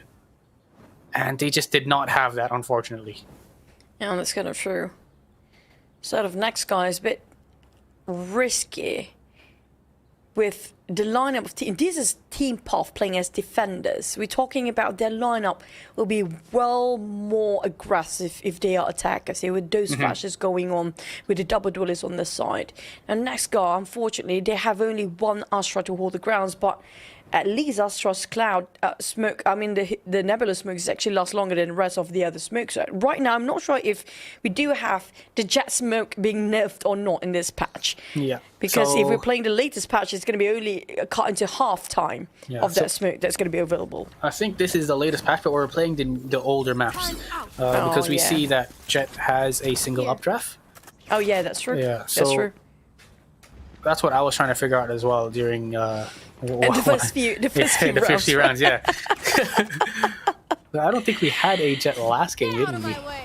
We don't really, but I was trying to see if the Cosmic Divide, if you still hear the muffled, it means it's still going to be all patch because it's entirely blocked now with the new patch, right? So at least in Astra form, you can still hear some movement around your physical body. No! Wait, no, not he like got this! That shot, he missed it! Not like this! Oh boy! No. That is just unfortunate. Can they bring this back with a blunder like that? Kale is able to take down Zeke, the consolation prize, but man, a bit of a whiff coming in from Rib Eye. That's definitely gonna hurt him here. Super difficult. But oh man, you hate to see that. I make those kinds of painful to mistakes watch. all those times. That was painful. That was a painful mistake. This was the time for NEXGA to finally have an entry in, because there's only one kind to got over this side. There's nobody else. If they actually managed to pen one down just with that one Blade Storm, that's going to be more than enough. But unfortunately, I mean, like, the updraft, it's not going to be last that long anymore in this new patch. So I guess that's going to be one of the new reasons why it's just so difficult to land those shots on. But that was the window that they needed to finally get themselves back and on track for the side of Team NEXGA. Man, can they bring it back though after that blunder? Simon Neo, no more games, he says.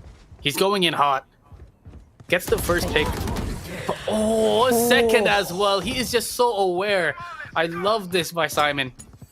Getting those frags nice and easily. Letting Team Path make the mistake of getting too anxious, getting too aggressive. Oh, I love this. This time around, look at the lurk that they have. One in towards the spawn, and look at the two remaining players from Team Path rotating towards spawn. But nonetheless, Mojo will just have to clear things out. He clears out Heaven. He had a great positioning, but he decides to join the rest of the team. Make it nice and clear that they're going to play disciplined. They're going to be playing smart and not going to give away these free frags to Team Path. They want this win. Can they keep up this work? Tunnel's not developed. There's nobody actually tried to check the holes here, and it's quite difficult for you to actually come out, but Mojo still managed to secure that one now. It's going to be 2 points coming up from the side of NEXGA. The win that they need, and it's going to be a flawless run as well. What they really need to make sure that the bank account can purchase the rifles they need for the next couple of more rounds here. Team Path, that was unexpected from NEXGA. I have to say that's definitely on side of Simon just now. The moment he shuts down Zik in mid at the double door, that was incredibly crucial. I think that was the icing on the cake here for that round. You know, it just cuts off anything. Zeke is always trying to go for those lurking plays. You know, he's known to be a great sentinel himself. So as a sentinel, you want to go for those picks. You want to go for these aggressive timings, but it just did not work out. And this time around, aggression from NEXGA, finally showing some signs of life and some talent, some skills. This is what we want here. Look at how Astra just plays himself at the back line. A bit, I think it's going to be PTSD from the flankers coming out, or the lurkers coming out from side Team Path. Just going to place one person at the back, but spot it out. Kai, if I'm not mistaken, Rib Eye finally managed to deliver one shut down on the IGL, but kill spot out Toggle as well. Rib Eye updraft himself in an unusual spot there. Spot it out, but unfortunately, decent effort coming in. It's Zeke. He gets a beautiful 2K here. Pinpoint precision. Crisp, clean, locked, but man, Simon Neo will be able to close things out. Thank goodness. That was a 2v5 that could have possibly gone very, very wrong for Team Path. They decide to go for a timeout. Great call here, but finally we see the aggression, the shots, every single player super early on. They were able to win out 3 different fights in a row, you know, across the map. I thought Kai had a great position towards Art. He was playing Sky. He was kind of being wrapped around by 2 different angles, from middle and from the A-Link position. And man, what a great pick off. Slow and steady, lads.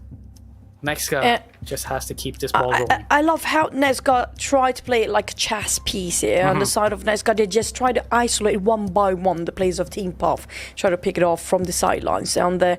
And Reza just lost himself the operator he just bought just now, and that's going to be hurting his banks for his next purchase quite a bit. And it's going to be a bit difficult for the Echo, possibly going to be an Echo round next round if Team Path just couldn't make it through for the next round. But this is going to be the rising up NEXGA. Feels like they start to read out perfectly well how Team Path start to think in this particular map here. They knows, you know what, we do know you guys trying to do sort of a bluff at certain angle. They know there's going to be a couple of lurkers. Actually, it's around 2 lurkers. So they try to just let one person at the back just wait it out for the lurkers to show themselves out there. Yeah, and I think in that case, it was the Astra for Team NEXGA, so they're slowly kind of adapting to the playstyle here from Team Path. Team Path have got a great number of round 6, you know. They're definitely not gonna run away with it. It is gonna be an even half if NEXGA decide to win the next 3 rounds and just make it flawless. It is a bit of a half buy. A couple of upgraded pistols here, but Kai makes it work. He's got that Neo Frontier Sheriff in his hands, and you know that's deadly. They're going to be wrapped around here. Kale gets the pick off on towards Toggle. Miko as well gets taken down towards A main, and just a free real estate here towards this A site.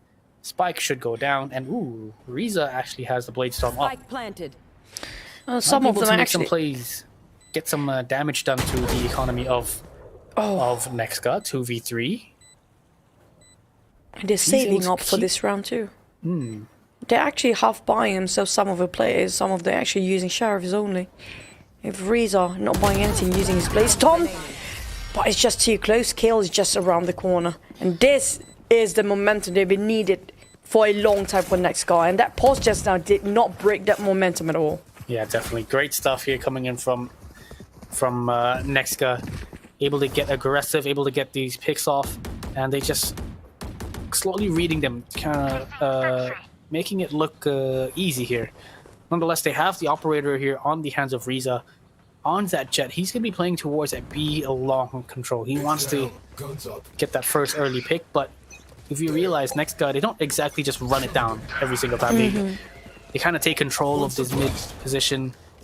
They show presence everywhere around the map. It feels like very different when you compare it with the first map just now. They're playing a bit more patient this time. Yeah, definitely. And look at this position that they've got here. Riza, very, very aggressive. The Haunt is going to be coming out. He's only going to be good for 1. Dashes in towards the pillar. Traded out instantly. Mojo, okay. He's going to get his ultimate up here. Oh, look at the trick. They're playing mind games there. They pull all the way back, going back to A. But they're not taking the bait on the side of Team Path. They wait it out. They just wait it out. Look at, they're still not leaving their post down there. Yeah, but a very passive angle towards that A site. So if NEXGA decide to go towards his A site, I think it might just be a retake. A 3v4, or maybe even a 4. Okay, a 3v4 retake here as Kai goes down towards A link. Can they keep this ball rolling? They have been super strong in terms of momentum, and I like this position from Miko. He's good for 1. They know he's in the smoke. Can he pick up another? He might as well. Bites his booty. Oh, not like this. That was a perfect timing as well. My God. But look at Toggle go. He picks up 3 in a matter of seconds. What a defensive player. Pulls out the weapon, just goes in like a beast, takes them down 1 by 1, plays with the angle. My word. But I love the fate coming up from NEXGA. That was smart. He knows for a fact so hard to just know exactly which angle he stands in the smoke itself. Might as well just use the probably be saved up for this very reason. It was a perfect timing as well. Oh man. Toggle is just a monster with this Phoenix right now.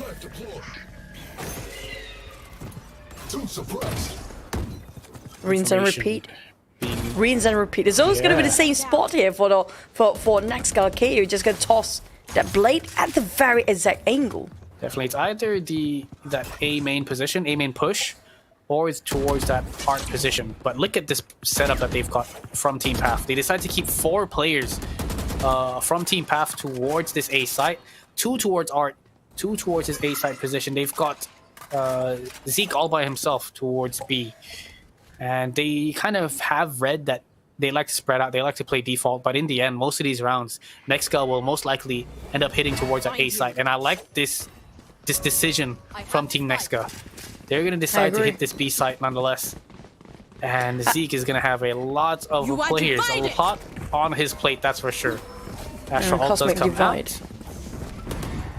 It's impossible to hear the footsteps so near. This is quite a risky one for the Killjoy on the side of Team Path. It's so difficult for him to just defend by himself. He got himself in the hole, going in for the plant. Sick. Just couldn't make it through by himself. He don't want to get into the hole. He knows for a fact there's so many people in the hole at this point.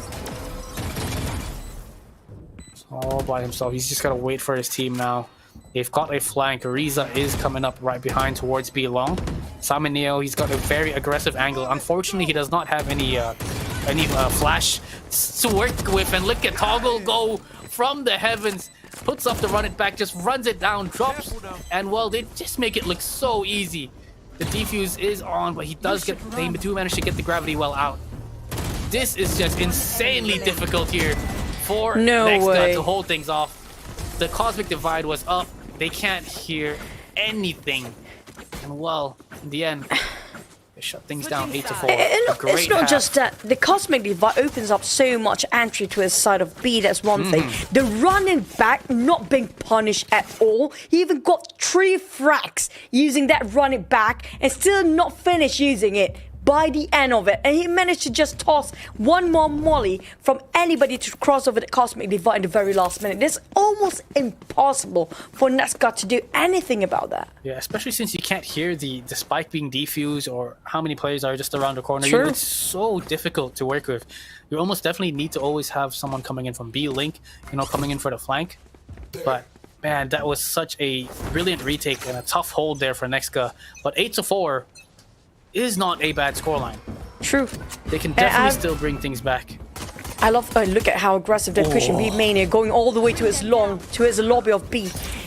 But I'm waiting for this guy from NEXGA to actually do something. They know for a fact they love to place some lurkers behind there, so he's trying to keep an eye out for the lurkers to avoid them from actually backstabbing all the way. But they split it themselves. Now this time the Phoenix, or I think, sorry, the Astra are gonna detach itself, be isolated from the rest of the team. Yeah, they were able to get the early pick on towards Zeke as well. So that's the player, the sentinel here for Team Path, the person who watches the flank. So they're gonna have to be very wary of anyone pushing towards middle or trying to take space towards B long. And that's why you see they kind of keep players towards every single side of the map. We got Miko here towards long. He's trying to get these aggressive plays. I don't think he should be going for these fights. You know, he is the controller. Losing your controller is very detrimental here towards your team. Plays it smart. Nonetheless, the execution here on towards B, the dash on towards the side, and Simon Neo and Ribeye just holding things down with ease and a flawless round here for NEXGA. Some change of pace. Super, super great shots here. Aggressive start towards B long. To get that early pick really just made a difference. I love this. I love the fact that they start to warm out here for NEXGA, and can see Ribeye start to show some actions finally. But it is where they start to turn the tide.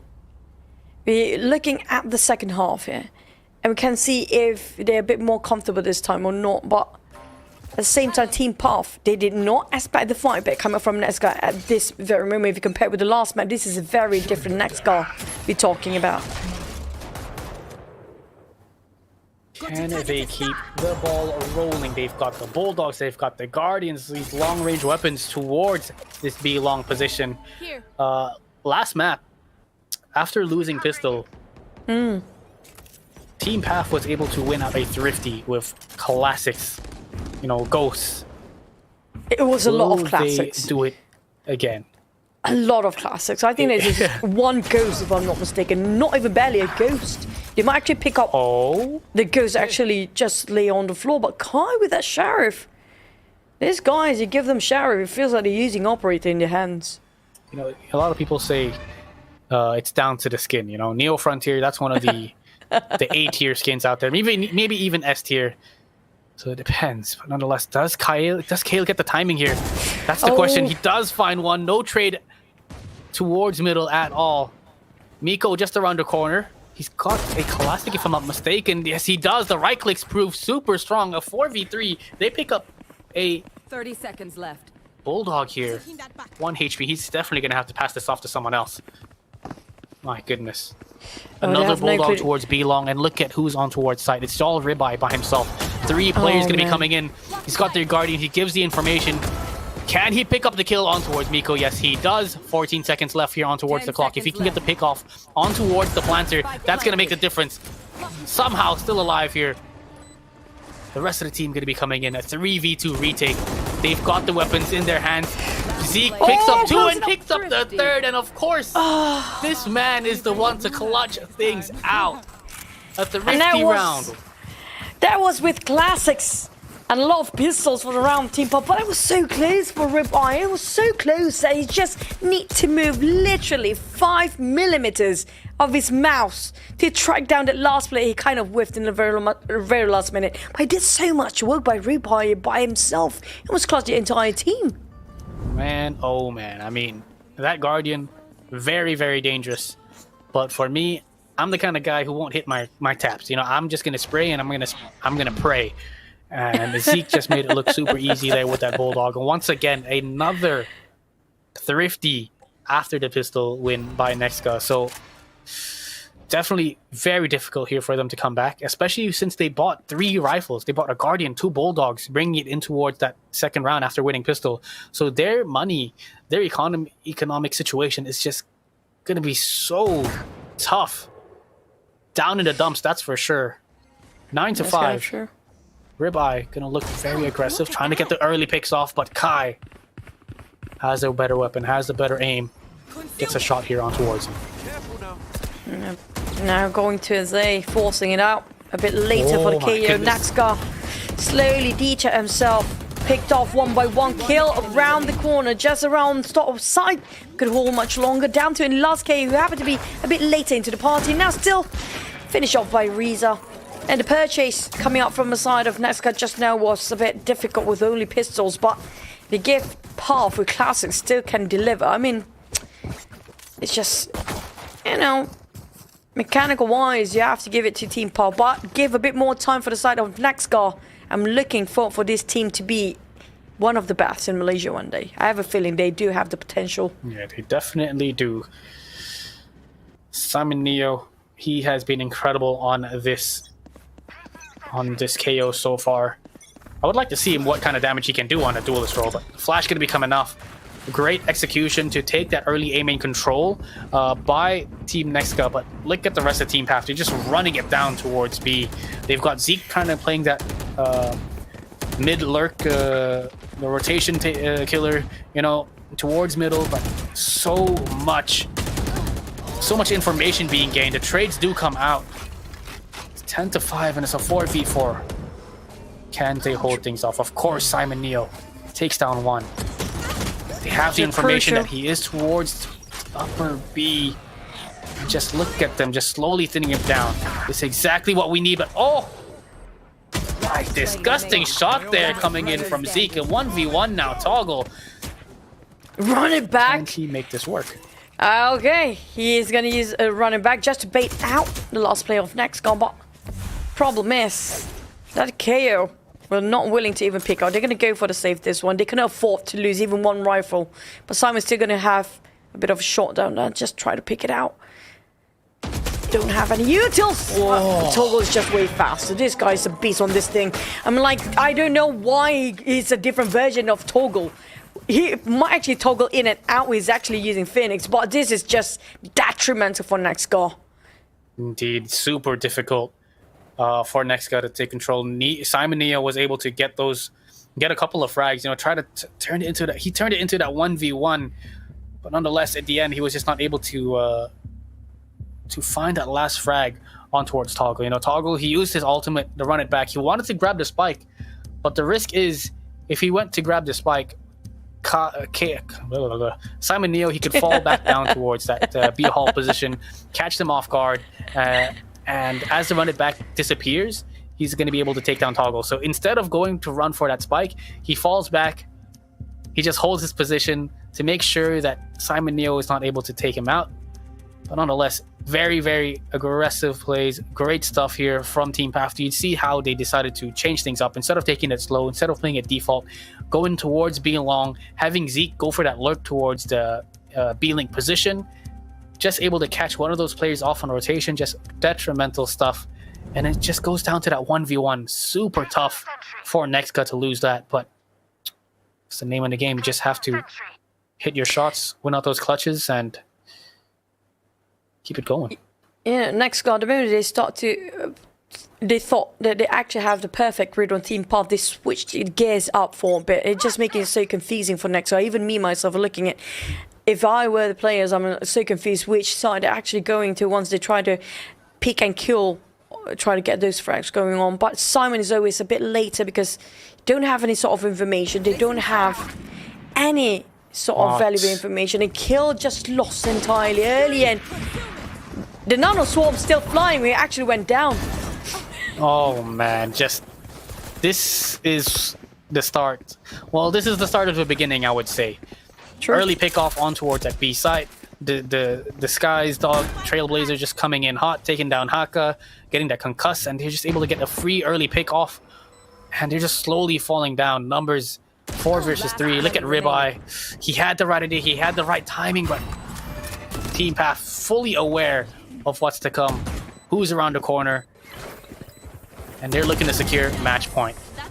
The triple swing, and Mojo gets taken down. This is just next level stuff here from Team Path. Yeah, the moment they just switch their gears up, it's so difficult to read them at this point. Just Reza just going in. It feels like, okay, we got double duelers. There no worries. I try to be the first one primary duelist just to, you know, be the body shield if needed to. With Toggle, always got his run it back almost every couple of rounds, always online. It's just so hard to not be baited out with him just showing his faces right across you.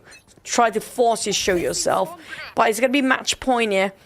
And the moment last time we saw this Nano Swarm flying, he actually went down for Zixo. And it's going to be incredibly tough for the teams of NEXGA to hold the ground by themselves now. Mojo, Ribeye with an operator, hoping to actually hold this ground. But this is a new Team Path we're talking about. They're not reckless anymore. They're taking their own time to evaluate each side, which is more vacant, which they're kind of swerving towards A. But they only have one player for NEXGA to defend on that side at the very moment. Oh, very difficult. They know for a fact the Opera is here. They don't want to go up against this guy with the Op at all. Tons of damage being done, and oh, Kai, the sentinel here of the team, lurking towards B, able to get the pick off on towards Ribeye with the operator. Pops off these guys. Alt and well. It's just a fake. They don't know where to go. Should we go towards B? Rotate back, or should we go towards A, where Zeke has put down the Killjoy lockdown? At this point, they are lost. NEXGA just not exactly sure what to do, and the positioning right now just in blunders. Fade's ult as well used towards that A site, so they have all the information that it is going to be a B hit. But look at the positioning from Kai, just beautiful stuff. They're just playing mind games here for Team Path. It's just incredibly hard to read out where they want to go. They got less than 5 seconds and they need to plan it out. They don't have time anymore. Nice. Are they planting? The spike's down. This might be it. They're still going to be breathing for the side of NEXGA. They still have another shot at it. Definitely. I mean, as you said, the mind games are just incredible there for Team Path. They just did not have enough time to make things work. I think Simon Neo was able to get the spike planter as well. So massive shot from him to take down the spike planter, to just delay. You know, if Team Path don't want to fight, if they want to run around the map, go for it. We'll just wait till the time runs out, NEXGA says, you know? True. And also for, even though they are actually almost winning for the side of Team Path with only 1 point away from closing the game and the series, they cannot go for the rush here because the null command is already up for the side of NEXGA. If they try to force it out, it's going to be difficult for them to actually use any utils the moment they are on site. But the way Team Path plays is not the usual Team Path. You know for a fact they're playing a bit more patient. Look at mid. Zik tried to fish out any players in mid. Discovered Ribeye the stairs, pull back all the way into Art. Nice little wall here. Get that cross. Get the close information. Reza's got the operator in his hands, and he wins the fight against his Jet counterpart. 4 versus 5. They get the early picks off here. A minute left on their clock for Team Path to make the decision. Which site do they want to execute towards? Spike is towards B long, and it's all Mojo. He's by himself playing towards the screens here. Gonna be a difficult spot to hold, especially since they've got the Sky here. A little bit of a crossfire now. Flash gonna be coming in. Does Mojo go for the peek? He does. He takes down one, but Reza is gonna be able to trade things out. Here we go. Oh, he's being surrounded. He's being boxed in and out for Simon. He uses non-command. Oh, no. So Zeke couldn't actually try to use anything, but it's nobody else on the side. There's no help coming through. That's impossible for anybody to try to help Simon at this point. And there goes the guiding light just to check on the tower side. Kill and Haka. have to go and have to just go through it. Even a cosmic divide here. It's dropping all the hammers down the side of Team Path. Can't use that. They do not want to give any sort of chances here for the NEXGA boys. And there it is. They just get instantly shut down through the Cosmic Divide. 13-4 on Lotus, 13-6 here on Pearl. GGWP, and we're going to be seeing Team Path here in the grand finals up against Todak. Here comes a cheerleader. That's going to be Brax. Well, he's going to be cheering and be pom-pom guy on the side of Team Pop. I love the showmanship being showcased by the side of Team Pop, but that was remarkable. I mean, like, yeah, we do know Team Pop. I mean, like, it's to be expected, but I have a good feeling about NEXGA. I'm waiting for their debut in VCT. I can wait and see what they have to offer in the future, because they have a great amount of potential for us. We're looking at Team Pop version 2.0 for NEXGA here, because they were exactly in the spot where Path used to be. Yeah, definitely. I mean, I love the fact that NEXGA were able to make it to the top 3. I feel like I did not watch a NEXGA at their full potential. I feel like they were holding back, or maybe they were just not on form today. You know, it is a LAN tournament. There's a lot of different things that can affect you in terms of the table not being the right height, or you're just not at home. You know. Yeah, true. It is. I feel like NEXGA has so much more potential for what they actually just showed here on stage. And I know for a fact that we're going to be seeing a much stronger and better NEXGA the next time these guys come out here and show what they've got. But Path was definitely just a better team today.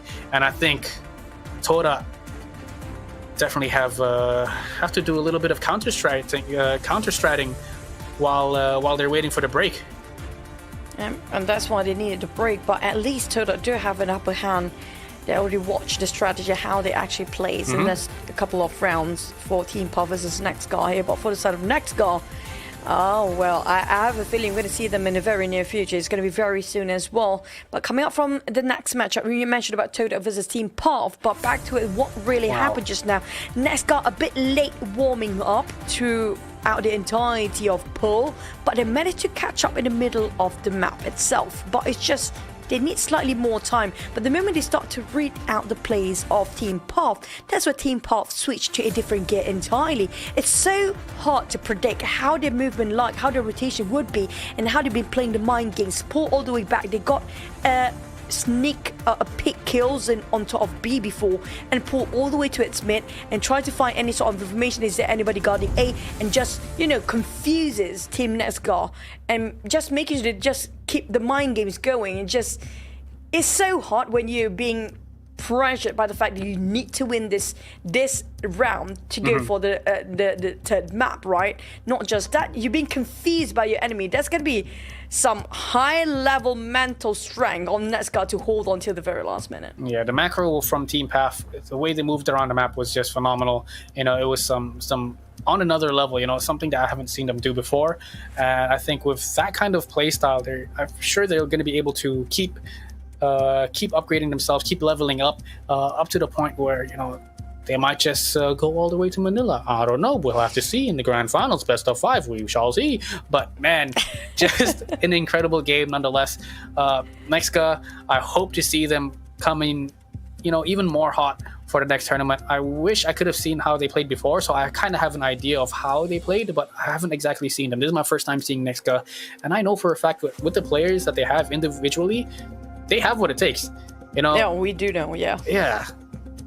Just, I have a feeling they all they need is just a bit more time to just, you know, to especially with maybe because we currently do have the new patch coming into the game itself, and we do play rank a lot with the Sunset 7.06 patch. And when you have to revert back to the old map, they're like, we didn't practice this one, you know. We didn't know this map is gonna be back. It's Pearl. Why Pearl is here? Yeah, exactly. They might get caught off guard from that, but yeah, it was just super fun to watch these two teams play.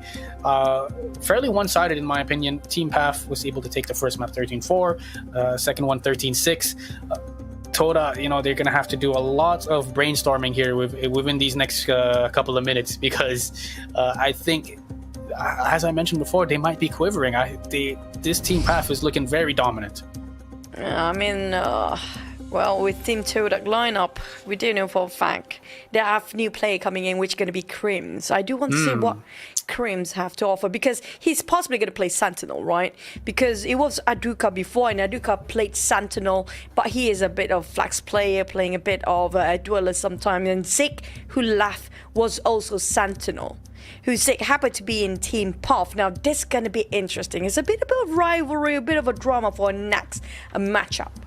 Yeah, definitely. A couple of players fighting their old teams. I think Riza and Zeke, they definitely have a little bit of a knowledge of how Team Todak plays, because they used to fight each other in the MYSG VCT scene. So, you know, I guess these guys have the knowledge against each other. I think this game is definitely going to be highly competitive, and I think the better team is definitely going to win. So far, Team Path looking very dominant. We are yet to see Todak play, and you know, with the addition of Creams, this could go either way. Every single one of them. I think this is one of the core teams that have been together for quite some time. You know, with Sube, with Frosties, with Jeed and Kyle.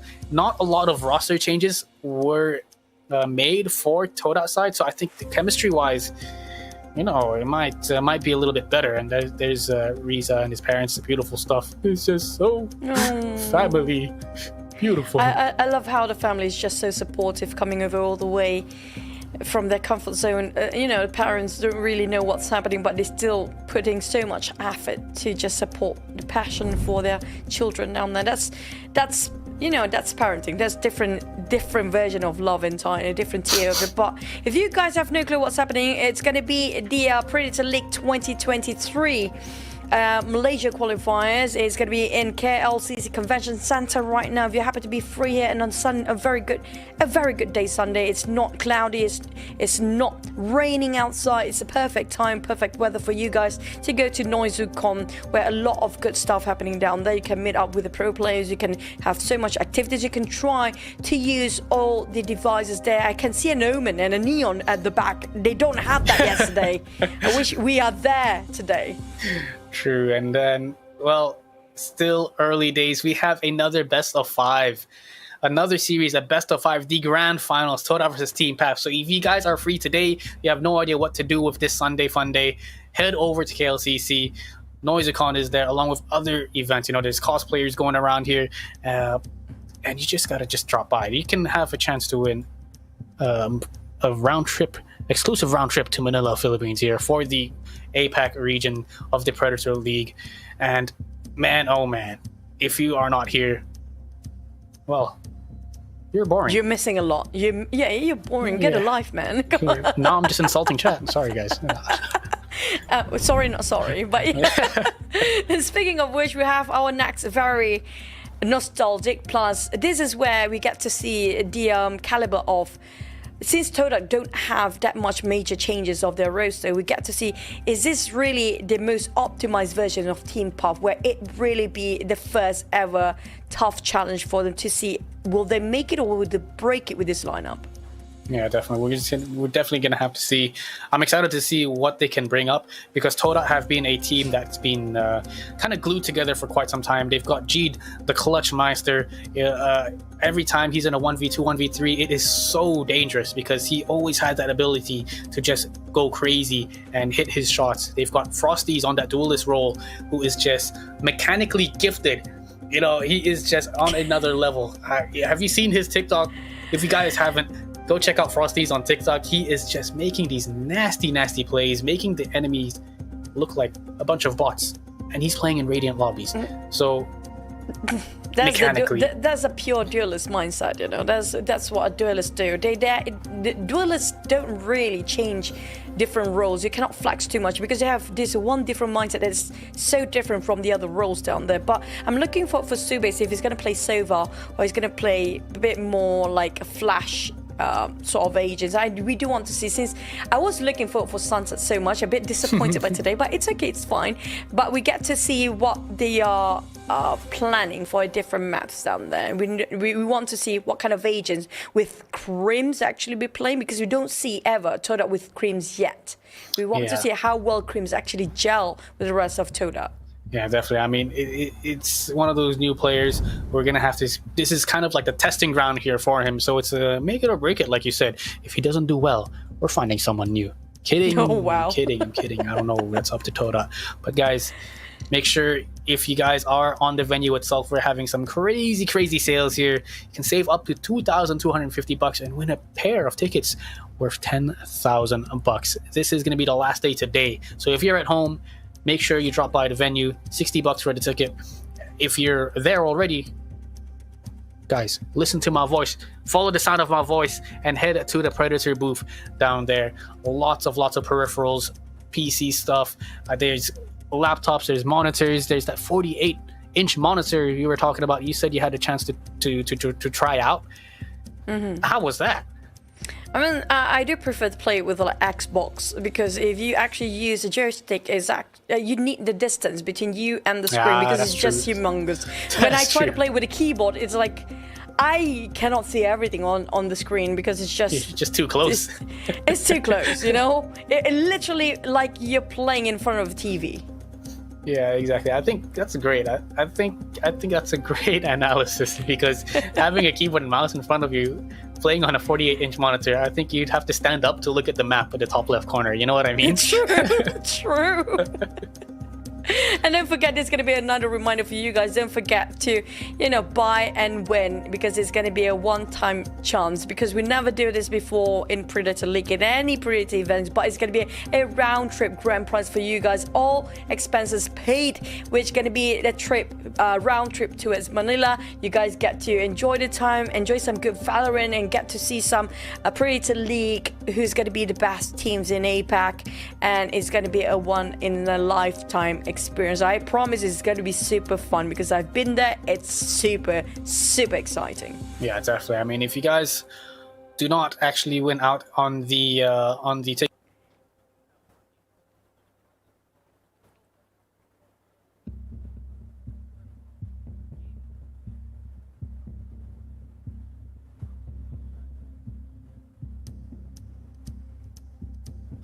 nonetheless, guys, ladies and gents, we also have the live stream giveaway, 24 consolation prizes to give away, up to $4,300.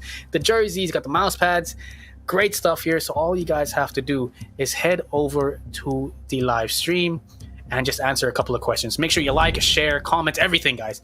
Blast this away and make it look amazing. I just Tens hope of you guys thousands still of viewers is remember. what you want. I just hope these guys do remember the question just now. But in case you guys kind of forgot about it, so the giveaway questions, it's not really easy, but it's not that hard either. You have the time to find the answers. The first one is going to be, what fan technology keeps the Predator Helios Neo 16 cool in intense battle? And it's going to be a system there. I'm just telling you what kind of system. I give you hints now.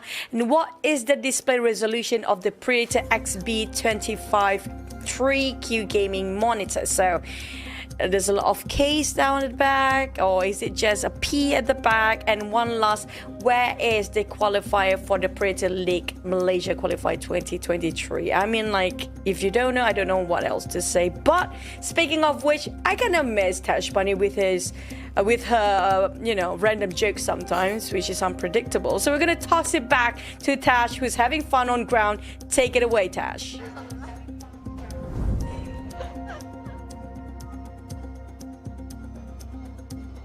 Hello everyone, welcome back. Noizukan, are you here? Alright guys, we just finished some of the most epic lower bracket finals that we have ever seen here at this tournament. And on ground with me, I have so many Valorant cosplayers. I think we almost have... Who are we missing, guys? We don't have a Sky. Yeah, we don't have a Sky. We don't have a Sova. We don't have a Reyna. And it was a race outside somewhere there. We have a Neon.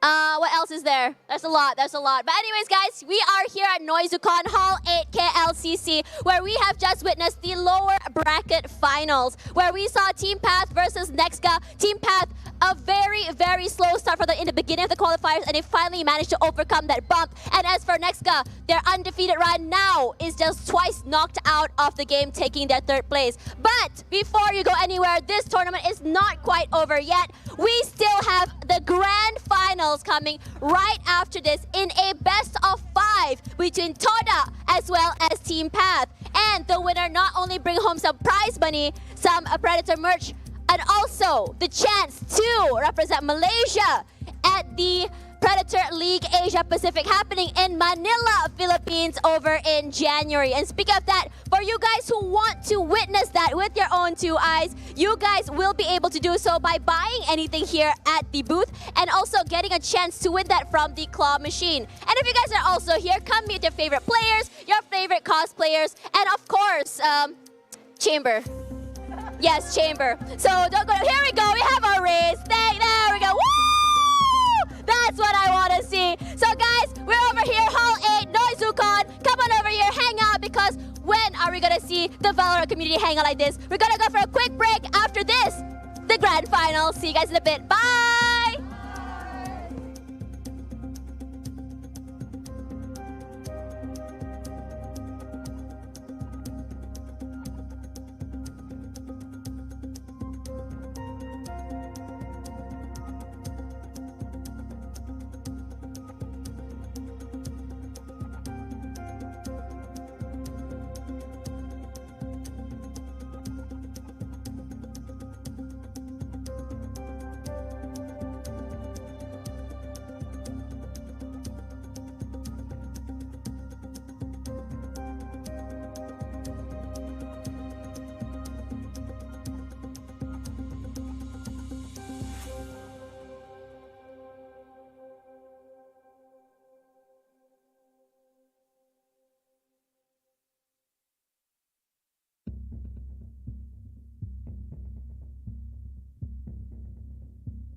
if I'm a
Innovation sparks a better way of living. Innovation drives the world towards growth and development. Do you know how to identify the best Taiwanese innovations? Taiwan Excellence Award, the highest recognition for Taiwanese products. Each year, hundreds of industry professionals and experts come together and evaluate Taiwanese products based on R&D, design, quality, and marketing. When you see the Taiwan Excellence Mark, you are witnessing not just exceptional creativity, but also Taiwan's effort to produce the highest quality innovations for you and the world. Taiwan Excellence, driving innovation.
Innovation sparks a better way of living. Innovation drives the world towards growth and development. Do you know how to identify the best Taiwanese innovations? Taiwan Excellence Award, the highest recognition for Taiwanese products. Each year, hundreds of industry professionals and experts come together and evaluate Taiwanese products based on R&D, design, quality, and marketing. When you see the Taiwan Excellence Mark, you are witnessing not just exceptional creativity, but also Taiwan's effort to produce the highest quality innovations for you and the world. Taiwan Excellence, driving innovation.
Innovation sparks a better way of living. Innovation drives the world towards growth and development. Do you know how to identify the best Taiwanese innovations? Taiwan Excellence Award, the highest recognition for Taiwanese products. Each year, hundreds of industry professionals and experts come together and evaluate Taiwanese products based on R&D, design, quality, and marketing. When you see the Taiwan Excellence mark, you are witnessing not just exceptional creativity, but also Taiwan's effort to produce the highest quality innovations for you and the world. Taiwan Excellence, driving innovation.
Innovation sparks a better way of living.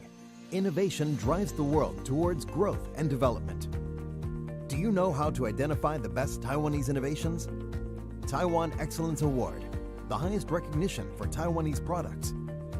Each year, hundreds of industry professionals and experts come together and evaluate Taiwanese products based on R&D, design, quality, and marketing. When you see the Taiwan Excellence mark, you are witnessing not just exceptional creativity, but also Taiwan's effort to produce the highest quality innovations for you and the world. Taiwan Excellence, driving innovation.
Innovation sparks a better way of living.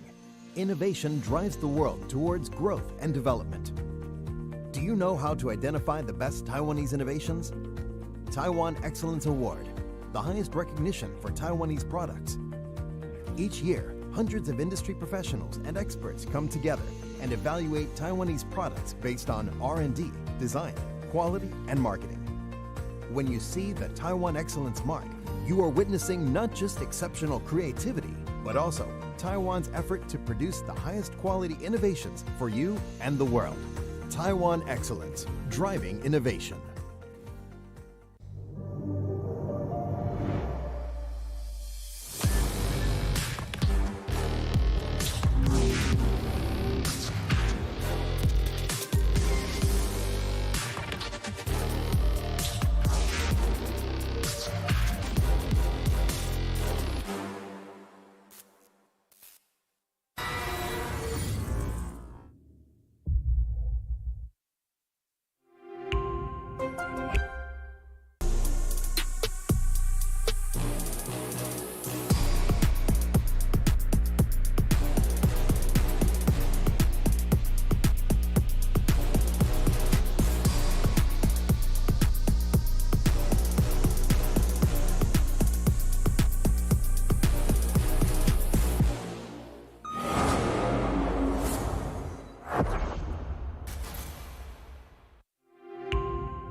Innovation sparks a better way of living.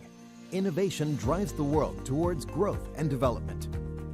Do you know how to identify the best Taiwanese innovations? Taiwan Excellence Award, the highest recognition for Taiwanese products. Each year, hundreds of industry professionals and experts come together and evaluate Taiwanese products based on R&D, design, quality, and marketing.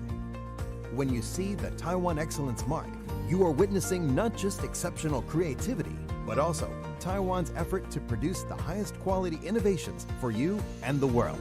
Taiwan Excellence, driving innovation.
Innovation sparks a better way of living. Innovation drives the world towards growth and development. Do you know how to identify the best Taiwanese innovations? Taiwan Excellence Award, the highest recognition for Taiwanese products. Each year, hundreds of industry professionals and experts come together and evaluate Taiwanese products based on R&D, design, quality, and marketing. When you see the Taiwan Excellence Mark, you are witnessing not just exceptional creativity, but also Taiwan's effort to produce the highest quality innovations for you and the world. Taiwan Excellence, driving innovation.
We have seen the tears, blood, sweat, and joy for all the teams that will be competing today. I'm Tash Bunny, your host for today for the Predator League Malaysia.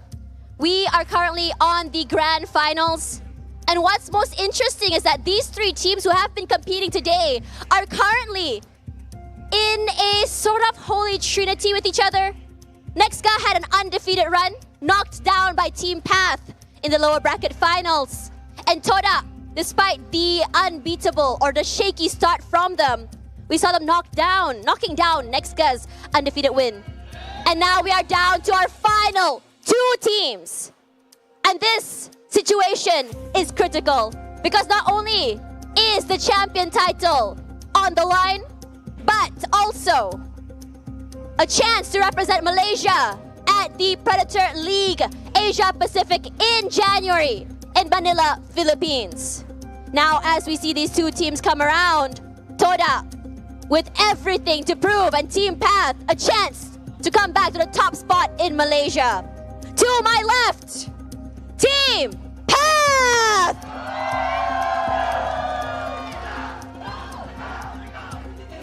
A team with two new members that just came quite a while back and managed to find their chemistry. But also, to my right, Todak! A team, while shaky, a brand new duelist in their ranks, and they're doing so very well. Now, Todak has had some time off. They've had a clean run all the way to the top side. But Team Path this morning, a 2-0 in their bag. Is stamina going to be the issue is the question. Now, can I hear for a crowd? For Todak! One more time for Team Path! All right, I think the casters are ready. I think the players are ready. And I think the crowd is ready. Noizukon is on a roll. So I'm going to pass it over to casters FaZe and Choo-Choo. Tell their stories.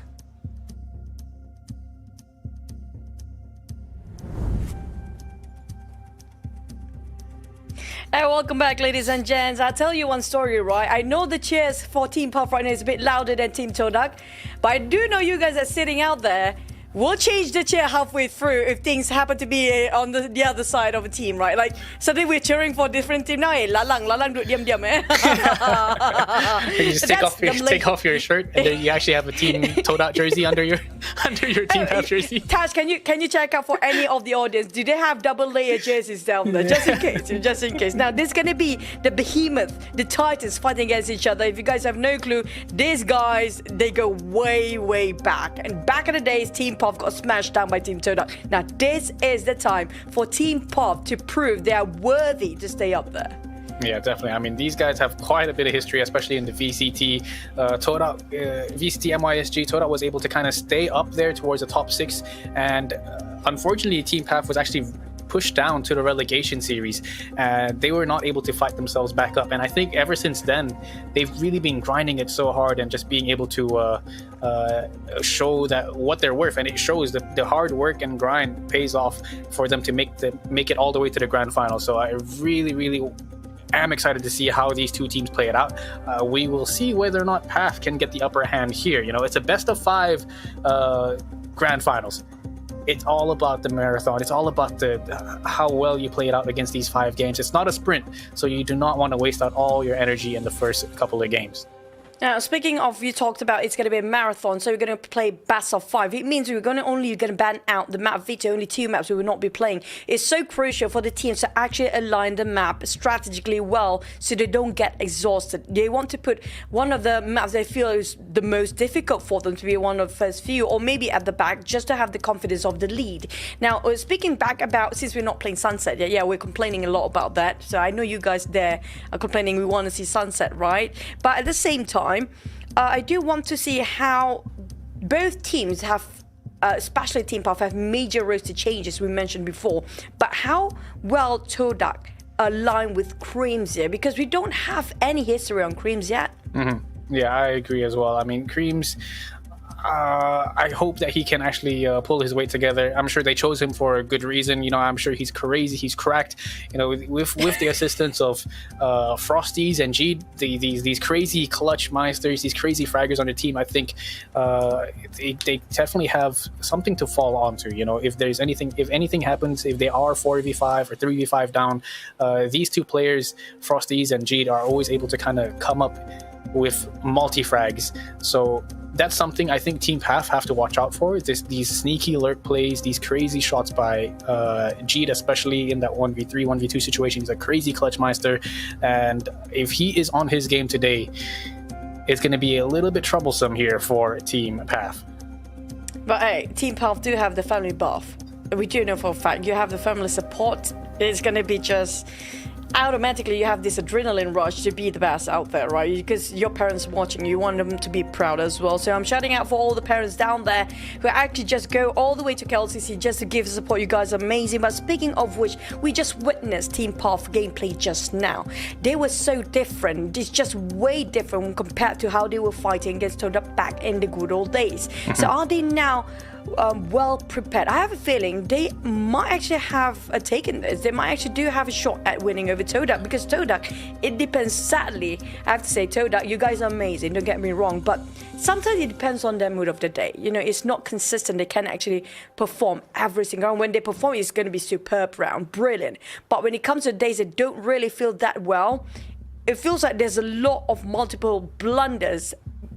One by one just keep appearing on screen there. Yeah, I agree 100%. Like, you know, Todak is a great team overall. They've got some great mechanically gifted players, talented and skilled players, but sometimes, you know, they just make a little bit too many mistakes. So I'm hoping to see a well-refined Todak. You know, we see Team Path, they used to be that team. They used to make a lot of mistakes. They used to be aggressive, and now you're kind of seeing them play a little bit more disciplined, default, you know, across the map, getting those picks off. We'll see whether or not Todak has a sort of same game sense and mindset here toward the game, and I hope that we can actually have a pretty competitive game here throughout this series.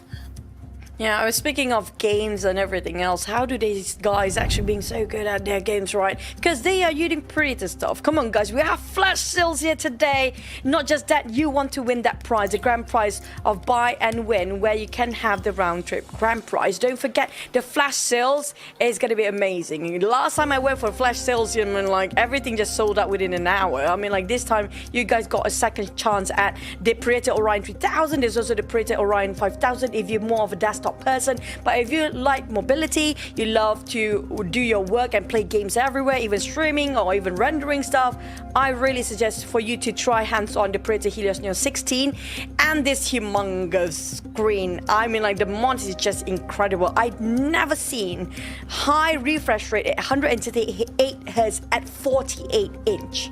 Yeah, I think the deal breaker there is the 138 hertz. You know, that is just insane. These big monitors, you barely see over 60 hertz. So this is pretty insane how they managed to get the 138 in there. But nonetheless, guys, if you are here, make sure you buy these things, because you actually have a chance to win an exclusive round trip to the APAC Predator League Grand Finals in Manila. So the winner of this Grand Finals right here is going to be going to Manila, Philippines, to fight out in the APAC region, and you stand a chance to win, you know, these tickets to go there. This is just insane. All paid. It's another honeymoon, is what I'm saying. It's a honeymoon for gamers, definitely. Yes. I mean, you can call your best friend for a honeymoon too if you don't have anybody else and you happen to be winning those tickets. I mean, like, I think Phase is free as well. If you guys don't have any plus one. Maybe I'll just buy the tickets off you. I'll just bring my girlfriend, you know? Oh, wow. I don't think he will willingly to do that. I mean, like, come on, man. But speaking of which, we have more for you guys at home as well. If you guys not on ground, it's going to be a live stream giveaway. Not just the tickets. It's going to be a lot of merchandise from the side of Ace Predator, where the jerseys, this is the latest jersey, by the way. And the mouse pad is just huge. You can cover the entire desk on it. And I love the mouse. Like, I know, like, some of you guys, like, the gaming mouse, that kind of stuff. But trust me, this is, like, one of the most comfortable mouse I have used so far. The weight, because these days the mouse has been so light that I feel like I'm playing, like, I'm scared it might fly away when I get scared when I'm playing VALORANT, you know? So you need those weight to work, and this is one of those mouses that's kind of rare these days. Yeah, I mean, you know, a lot of people are very picky on their mouses, but, you know, you just got to give it a try. You never know which is the right mouse until, you know, you choose the right one, and this might just be the right one, you know? Make sure you head over to the Predator store. But yeah, guys, if you guys are at home, you guys also have a chance to win some merchandise here. We got some questions down below, the giveaway questions. You can see the all you gotta do is like, share, comment on the live stream, and respond to these 3 questions below. What fan technology keeps the Predator Helios Neo 16 cool in intense battles? What is the display resolution of the Predator XB253Q gaming monitor? And where is this Predator League 2024 Malaysia qualifiers being held? I mean, which is simple questions, honestly. I mean, if you really don't know, you can say just Malaysia. I don't know if they actually will take the answer as a yes, but don't forget about the hashtag PL2024, because we are finding the best team to represent Malaysia for next year. And not just that, I mean, if you happen to be an on-ground viewers as well, you can win everything by yourself. You can win an on-ground event.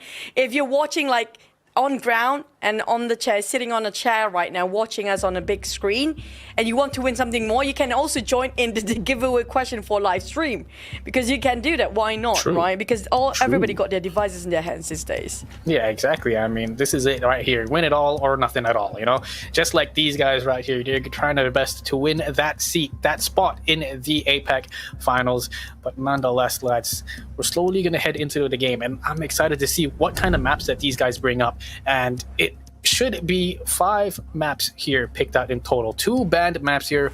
Team Path banning out Split, Todak banning out Pearl here. And it's going to be the first game we saw earlier, Team Path with the Lotus map pick. Interesting. Now, it just shows how confident they are when it comes to Lotus. They want to get it on steamroll right now. We won Lotus before. We know exactly the recipe, the secret recipe to actually win it. They might actually have it in another go. But the problem is they forgot that Todak might actually be watching them since the start when they're playing against NEXGA. Now, if they're not being careful for the side of Team Path, they might actually show some flaws here and there. They actually will be abused by Todak to just overtake and overrun them in Lotus. Yeah, exactly. Bind going to be picked up next year. It's going to be Todak's map pick.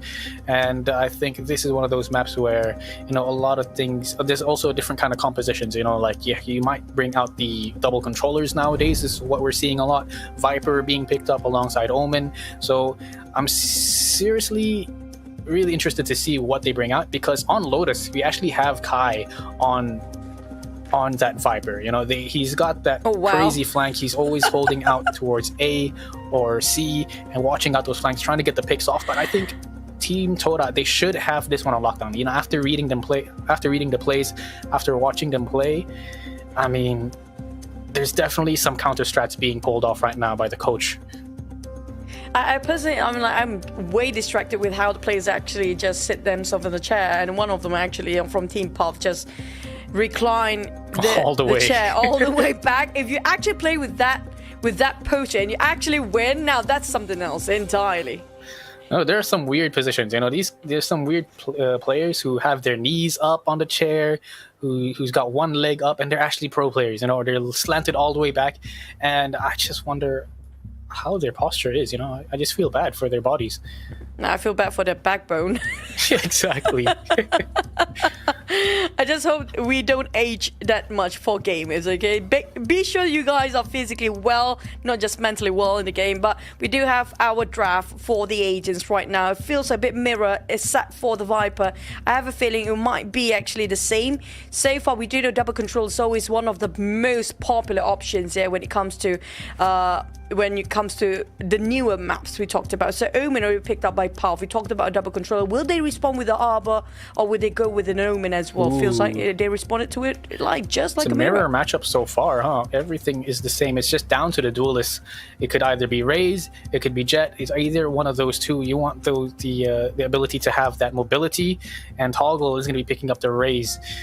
It's going to be Raze. It's going to be Raze. Oh, there you a go. full-on mirror matchup.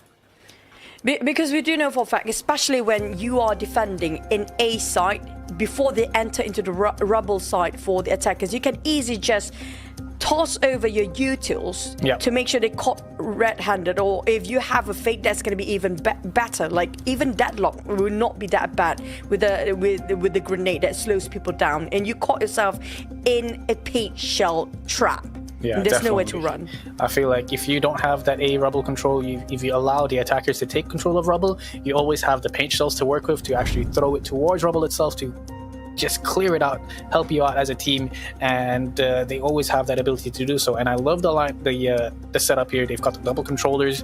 We saw earlier in the first series, Team NEXGA versus Team Path, Kai on that Viper, he was kind of playing that pseudo lurker role. You know, even though he was a controller, he was out here lurking towards C, lurking towards A, trying to get the picks off, and Zeke was kind of chilling towards that B. So they're very, very passive, very default players. I'm wondering how Todak is going to counter these guys out.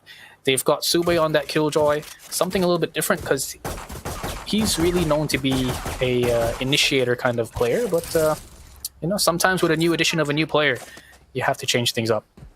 That's kind of true.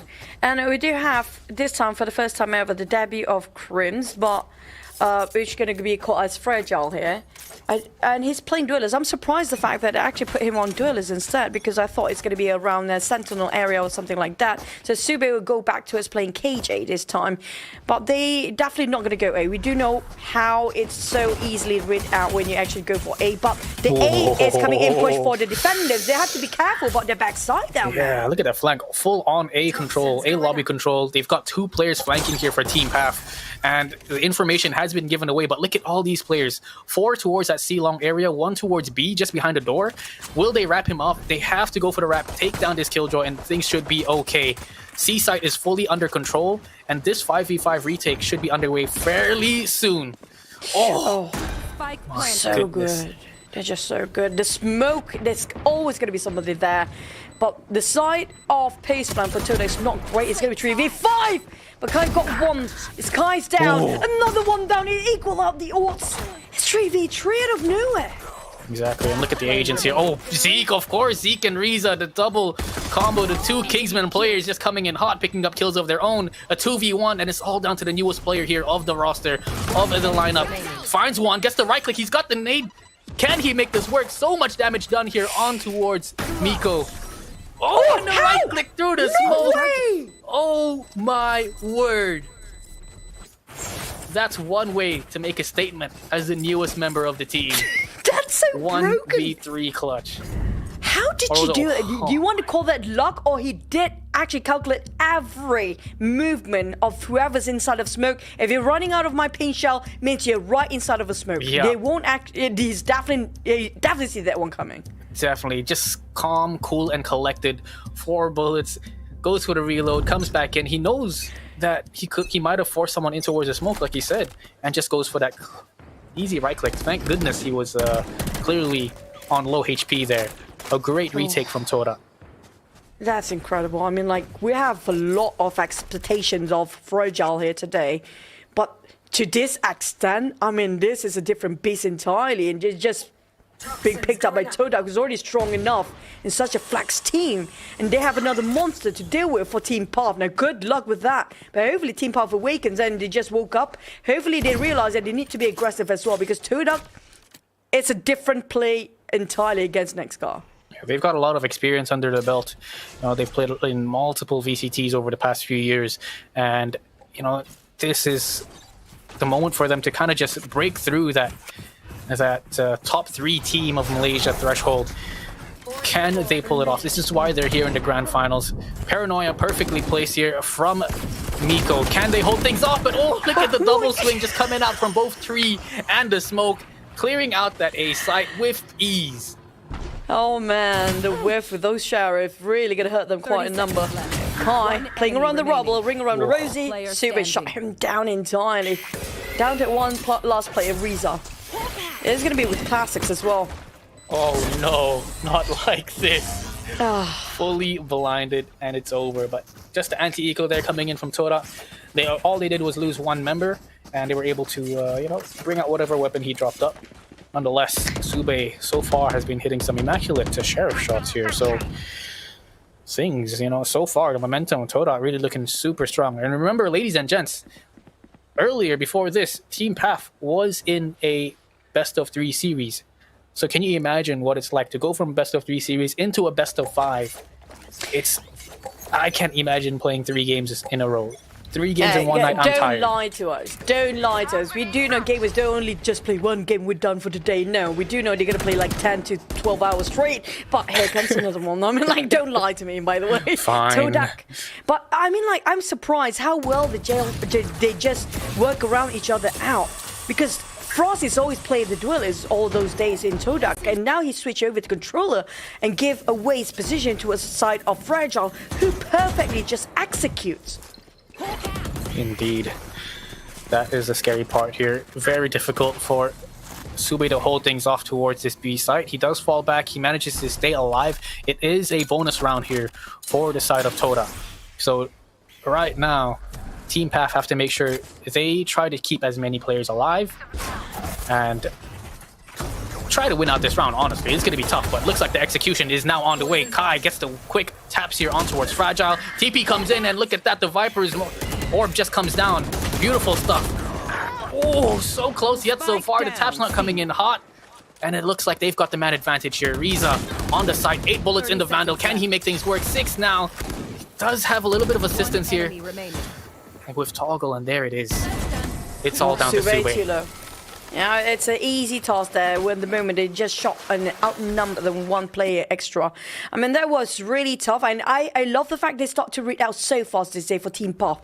They responded very swiftly according to the fast 2 rounds early on. They are well prepared to take Siege on, and they just stop the entry straight off. It's difficult for Fraser to make a breakthrough into Sieges now. I have a feeling everybody can read out how Todak works right now. Look at how nobody's actually guarding over B side. They're not expecting anybody to go B. Positioning from these players, it looks like they're going to have a full-on battle towards Rubble. 4 players from Todak here, just flashes all these utilities coming in, and look at Frosty's, how aggressive he gets with those, the TPs, the Shrouded Step, just insane stuff. Frosty's able to make it towards the door with an off angle to take down 1, but 2 players here from the side of Team Path. Doesn't matter what agent you give him, Neon, Jet, Raze, Omen, this guy will make some mechanical plays to just catch these players off. And that is an instant save call coming in from Team Path. And the moment Riza went they down. Lost, I think, 3 members last round. They lost another 3 now, and like money-wise, their economy-wise, it's just not going to look too great. If the observer can show the scoreboard so we can look at the money, that would be nice. Yeah, maybe after this we're going to get to see a bit of the start of a round, possibly later on. Because it's just too nerve-wracking for the side of Team Path to hold the ground by themselves. They're just going to save it out. There's no way they're going to fight 2v5. Like you mentioned before, their economy definitely going to hurt by this time around. They don't have enough to work around. At least got 2 rifles for the next round. They need to just maintain the position. At least got somebody to use those rifles for the next couple of rounds. But just now, the moment Riza be shot down, and the flash just blinded him from actually taking covers tough. from. Super tough. It's just... That's the first time I've ever seen an Omen Shrouded Step towards the that little mound area outside of A lobby, and then he Shrouded Steps towards the door. So instead of going towards Rubble, they catch him. He was able to catch off one of the players. I think it was Riza from that door position. So very, very smart play coming in from Frosties. And Path, I think they realize what sort of team they're up against. You know, a team that can fight. They're just not afraid to back down. And that's something they have to figure out how to fight against. Super aggressive just now. Right now, a bit holding back for both teams. Surprisingly, they have the very same mindset amongst them. So when it comes to approaching from fights 1 round to the other, spot out Sube, got punished in an instant. Down to last tick of health. Another one down. They start to push. Now they know for a fact they take a lot of them being dinged down for their heads down there. What the lumber? Oh my god! What a pick! It's able to take down 1. Luckily here for the side of Team Path, they were actually able to spam to do a lot of damage here on towards Kale. He's the main healer. If he was able to take them out earlier, would have been great. But nonetheless, one of the players here from Team Todak, extremely low. But look at this positioning. Look at this Rubble positioning here from these 2 players. Just ready and waiting, not over-aggressing, not getting too aggressive. Sube hits a nice shot there on towards the player on top of Rubble. Looking so incredibly difficult. The Sky Flash gonna be coming through, but oh, he's only good for 1.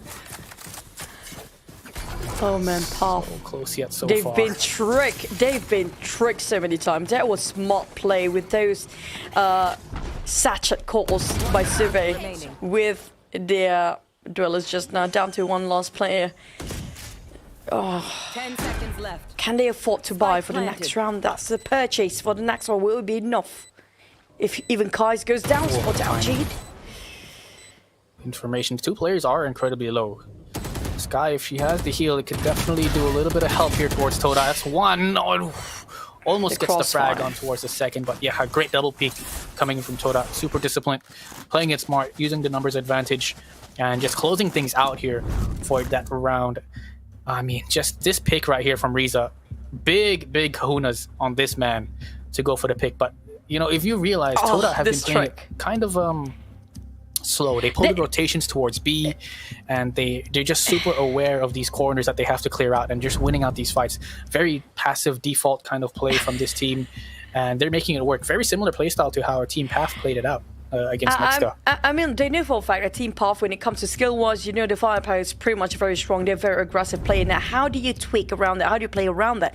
The question is, how can you trick them to go towards the places you want them to be? Like how Sube played alongside with the Sachet from the Raze just now, just to bait out Raph or Miko just now to get out from around the rubble pillar. So that was smart. This was something that we never seen before. How you play around with the sound, the audio cue is so important. You can actually trick the players with it as well. Yeah, definitely. I mean, just incredible stuff. All these teeny tiny variables to win out the round, to confuse your enemy. And now it's a time. Team Path, they've called the timeout. They need to figure something out. How to stop this default from Todak. They've been aggressive. They had the rubble control earlier on. You know, we saw Miko TP to the top of rubble. Even though there was so much attention towards that B site, 2 players from Team Path were still holding that A rubble position. So they had the right idea. I think in the end, they just have to hit these shots to help them out. They're aggressively pushing all the way out there for Team Path. Definitely giving a lot of information to a side of Team Todak, and they gain a lot of value over there as well. But look at Kai. It's very cheeky. They're definitely on A round right now with their sheriffs and classics down there. But I have a feeling Team Path, they love their classics well. The same far, nobody's actually walking into A. They're still holding their back, trying to decide which way to go. Maybe go for pick and kill first to decide where to go next. Riza, he's been known to hit these taps. We saw it last round with the Guardian. He does not have any form of assistance here, but he's got so much information, instantly falling back. And this position is tough, especially since the door is closed. But that's a great wall coming in from Kai to assist him, to allow him to fall back. And look at the flank here coming in from Team Path. 2 players from C. So lots of information being given, and there it is. Showstopper being popped off here from Todak. Fragile looking to get a frag here, and he does take down one with ease. Oh my goodness. My God. How are they going to do this, Choo Choo? They're just running it down towards that A side. Playing the tricks against Kai is just, oh, I had enough. But at least he got a bit of a trait down there. But still winning over with 3 players. I mean, this is a next level. It's all about a chess piece that you want to place yourself exactly not how your enemy wants it to be. They walk straight into the trap where, you know, Todak, I have to say, I see a different side of them just now. That they start to try to bait things out first, try to waste all the utils of Path first, so they know exactly which entry they want to go for. Remember they gave away all their utils quite early on towards the side of Todak just now for Team Path. Okay, everybody already wasted all their utils on C just now. We might just commit to A. I love that. It's just great default. You know, that's exactly what you want to do as the attacker.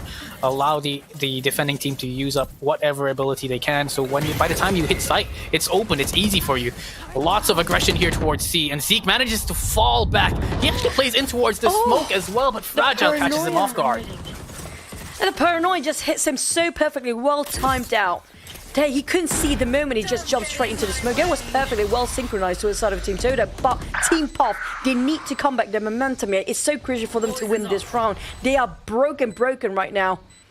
And all they need to do is just one step forward. It's just next to each other. Here comes Trailblazer, scout it out around the corner. Get another guiding light. Oh, so close. Yet so far. I mean, Frosty's... He's one of those players where he brings out the shorty and he can make it look like a frenzy. You know, he's just able to pick you off so easily. And that's something that you have to watch out for. In these close range corners, Frosties will definitely whip out the shorty and just take you down. But so far, 6-1, Todak really just running away with it. This time around, they do have a buy coming out from Team Path, but look at it. Just full on light shields. They've got tons of ultimates to work with here, so maybe an aggressive A hit with the with the ult on towards Toggle with the Showstopper.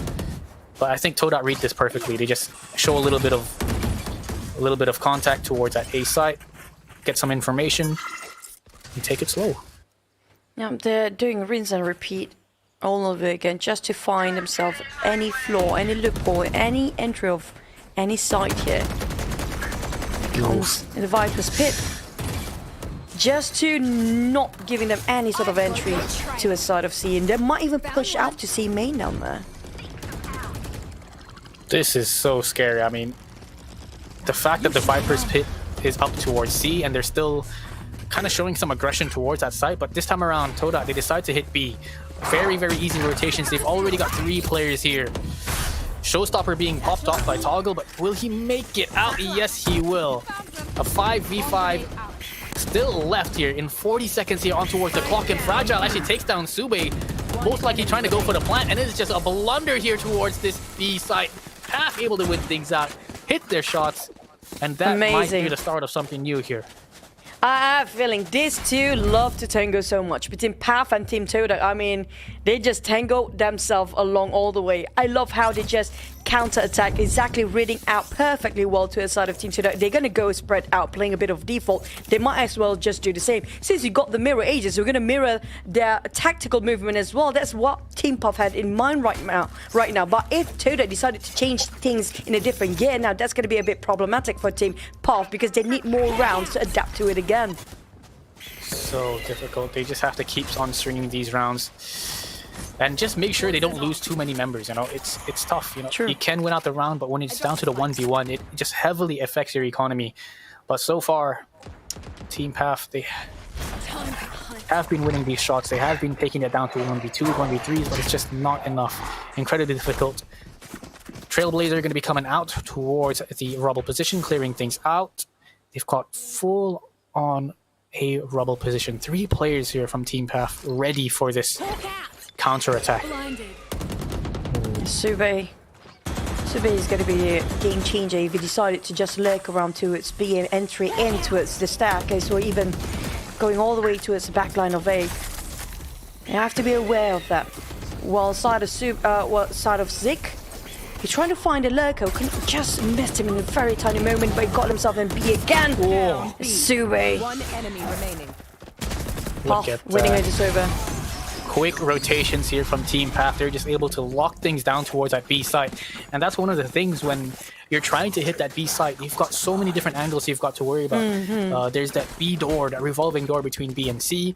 You've got the C link, CT spawn area, and you got upper B and a door as well. Just 4 different angles you have to really watch out for.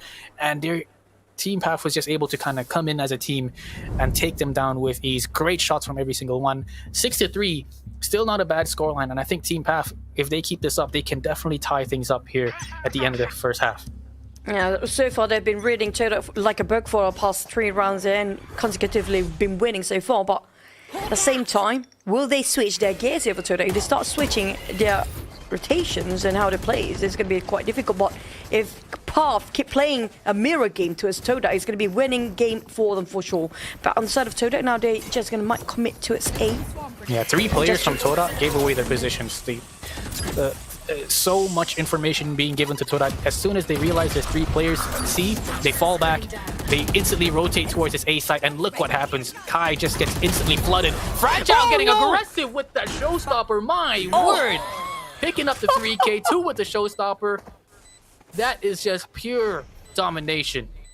It was straight outside of the smoke to hit down 2 in 1. Didn't know that we have a discount here today for the players, but maybe the Predator devices do have discount, not so much. Last player, can he pull this off? He got another one down. This is the biggest clutch we can get for today. Can he make this work? Gets lots of damage, lots of bullets here on towards the Frosties, but the Shorty Master, you don't mess with him. 5 HP. Pump shotgun out. He prone his squat down exactly that particular angle. I know you want to push it. I'm waiting for you. He's taunting him so far. He took the bait well for Team Bob. But I'm loving this matchup so far. It has been amazing, exhilarating even. Yeah, Frosties, he's definitely the only one who would play a shorty on Omen. I mean, who does that? It's usually on the Raze, on the Jet, but this guy makes it work on anybody. Well, I don't blame him. He do play a lot of duelers. I'm surprised he's actually playing controller this time, but I can guess that it's kind of a duelist controller at this point for him to play at that extent. Going in, possibly try to hold their grounds here, not giving any sort of entry for the side of C. Try to actually bite him with a smoke, but they're not taking it in. My God, Fragile. Goodness. This guy's fearless. He's just like, screw you, I'm going in. That's crazy stuff. True. Oh my goodness, not like this. The spike is down. Ladies and gents, what is going on? They tried to get aggressive. They wanted to break down that lockdown, and it just did not work out here in their favor. Hold on a second now. Sube hitting some nasty shots. A 2v2. The spike is down. Remember, ladies and gents, can they make things work? There's no way Frosties can TP to take the spike. Oh my goodness, they're actually making things work just like that. They use the power of aim. They got the upper hand at first. They actually outnumbered them, and despite even on ground, but Sube is just making ridiculous clutch out of nowhere with that very awkward angles. And Reese is just down to like what 2-3 HP left by the end of the round just now. It was they had 4v2. Yeah, that is just tough. I mean, I guess they had the right idea to try to fight these guys towards C as long as they fight together, but the angles that they gave was kind of 1v1s, you know, it was 1v1 positioning. There's no 2v3s, 2v1s. They just gave them the ability to pick them off. And well, that's just unfortunate here for Team Path. Last round before the second half. No! Stop using those shotguns, those pump guns are annoying. It feels such an insult to actually lose and being judged by Judge. Exactly. I think Fragile was like, all right, I got this. Let me clear out this seaside. I got the Judge in my hands. And then Kai is just there waiting. He's ready with the Judge himself. Oh, man. If it's not Judge, it's going to be that shorty working as well. Breeze are just giving a bit of pressure, a bit of a warning, don't you dare cross the line, but they definitely have their mind set up for A. They don't have the Viper. Like we mentioned before, control is super important, but at least they still got the Omen to actually work on this side here. Yeah, definitely a great rotation here from Team Path. They do manage to spot out Toggle. Bit of damage here, chip damage done on towards Kale, but now the execution is on the way. The gun sticks out. Here comes another Judge. My God. And another banger. It's going to be that. What? Oh, man. Oh, my goodness. How is that even... You know what? We've heard about, you know, you want Odin. Yeah, go ahead. Go and spray. But this shotgun... Just... The Judge is just everywhere right now. I'm like, oh, imagine... being scared by the surprise party jumping in by that raise and then straight shot off both from the Judge. It's gonna hurt your pride, man. At this point, I think the Judge should cost just as much as the Phantom and Vandal. I mean, it's just so common, such a common weapon, especially since VCT champions, you know, a lot of these teams would bring out the Judge and it would just show how strong it is. I think Billy playing on split against NRG. As soon as Billy Gaming took out the Judges, NRG just had no questions to it. And, you know, it just shows how strong this cheap weapon. I think it's 1.85 thousand to purchase it. And that's a Judge. We're not even talking about Bucky. Bucky's way cheaper. Exactly. It's just $800. Nonetheless, now, second pistol round. Got Team Path here on the attacking side. Not looking too great. It is a full-on A site clearance. Free real estate here for Team Path. They should be able to get the spike down with ease. And it's up to Toggle here to get an aggressive positioning to kind of delay them. He still has the paint shells to work with. So as soon as he sees any contact, throw down the paint shell. Oh my goodness. Oh, thank goodness he still has heal. Oh, they heard the footsteps. The audio queue coming up from the side of the drop area and around the staircase. So they need to actually reposition. So knowing the fact all the teams are there, they cover the main. There's nobody up from the Robles area. Down to 2 players of Todak Path. They can actually take the lead after this. Now, this is going to be the last round of the first half. If they can close up with a 5, it's going to be easier for the second half. Oh my goodness, just trades back and forth. They are making it look too easy. The spike planted for a short, but he is playing towards 3. Nico gets taken down.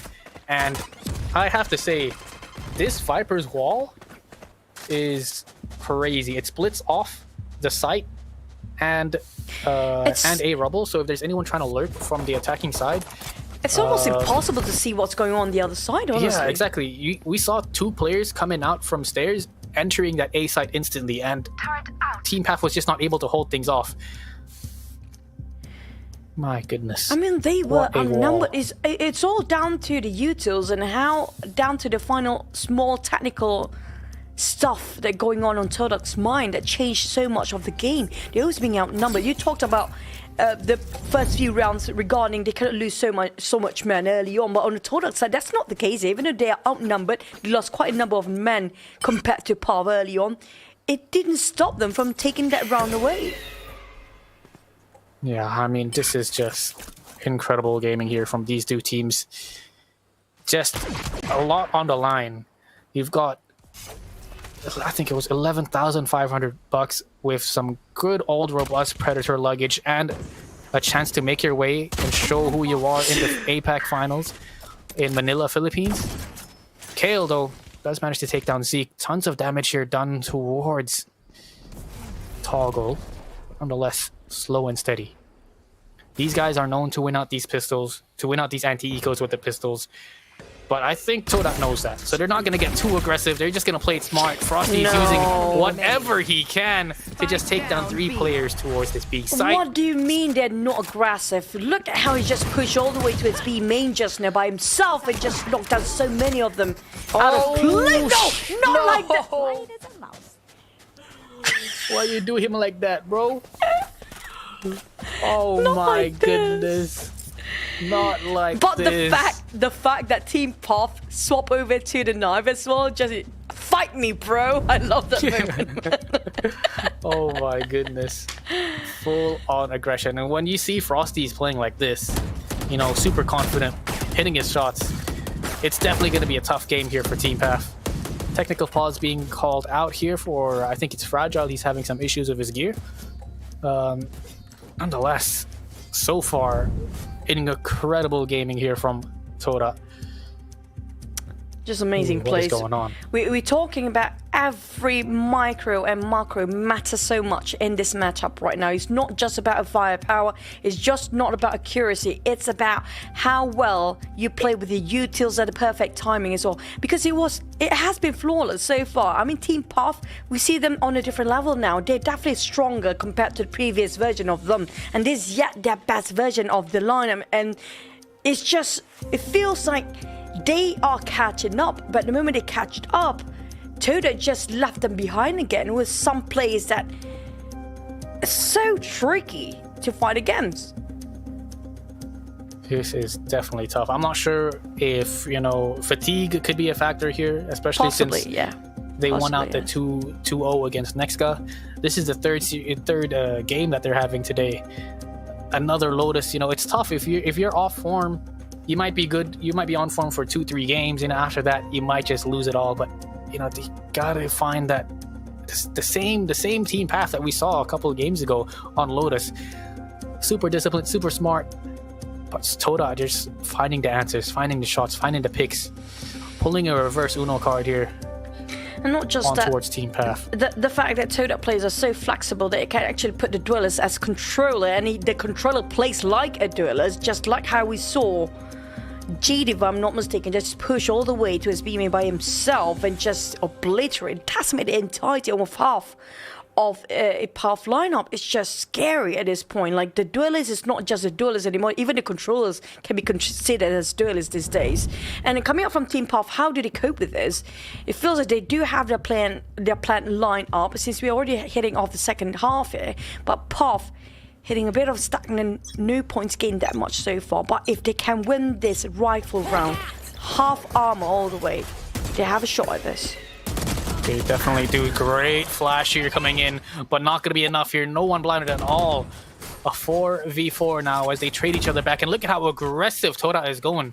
3 players towards long. Frosty's trying to, looking to get aggressive. Maybe pick up this Vandal that was dropped. But he's got a bit of an off angle. I think they do expect this.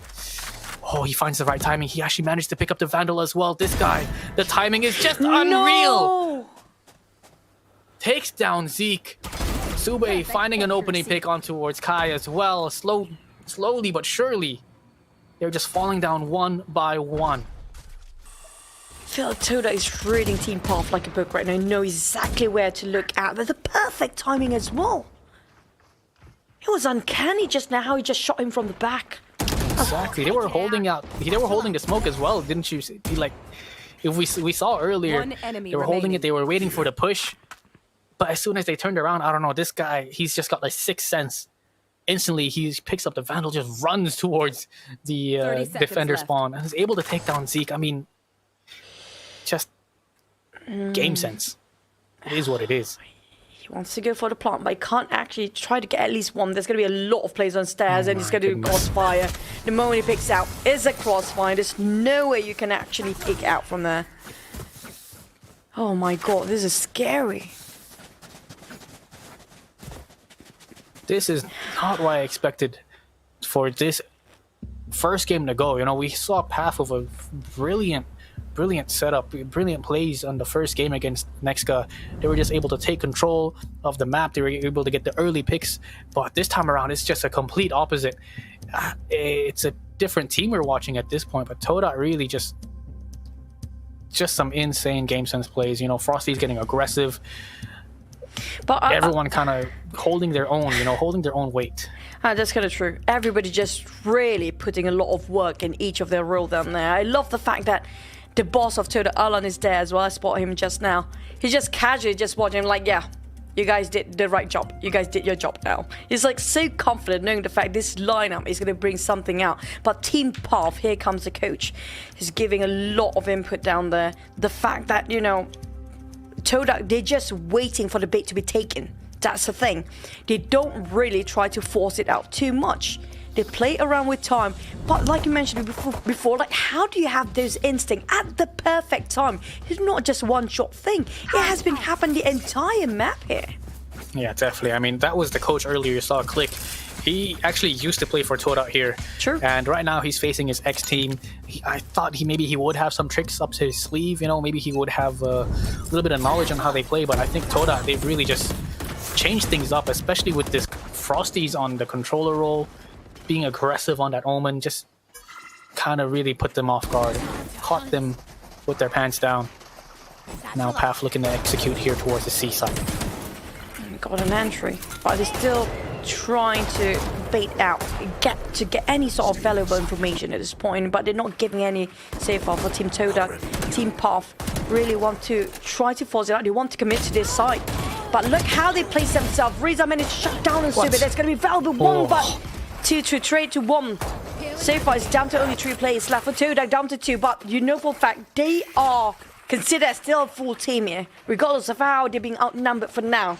They can always come back, but Path, they have to be very calm at this state. Not to force things too much, not to be too reckless. Yeah, definitely. I agree 100%. You know, you can easily lose the round.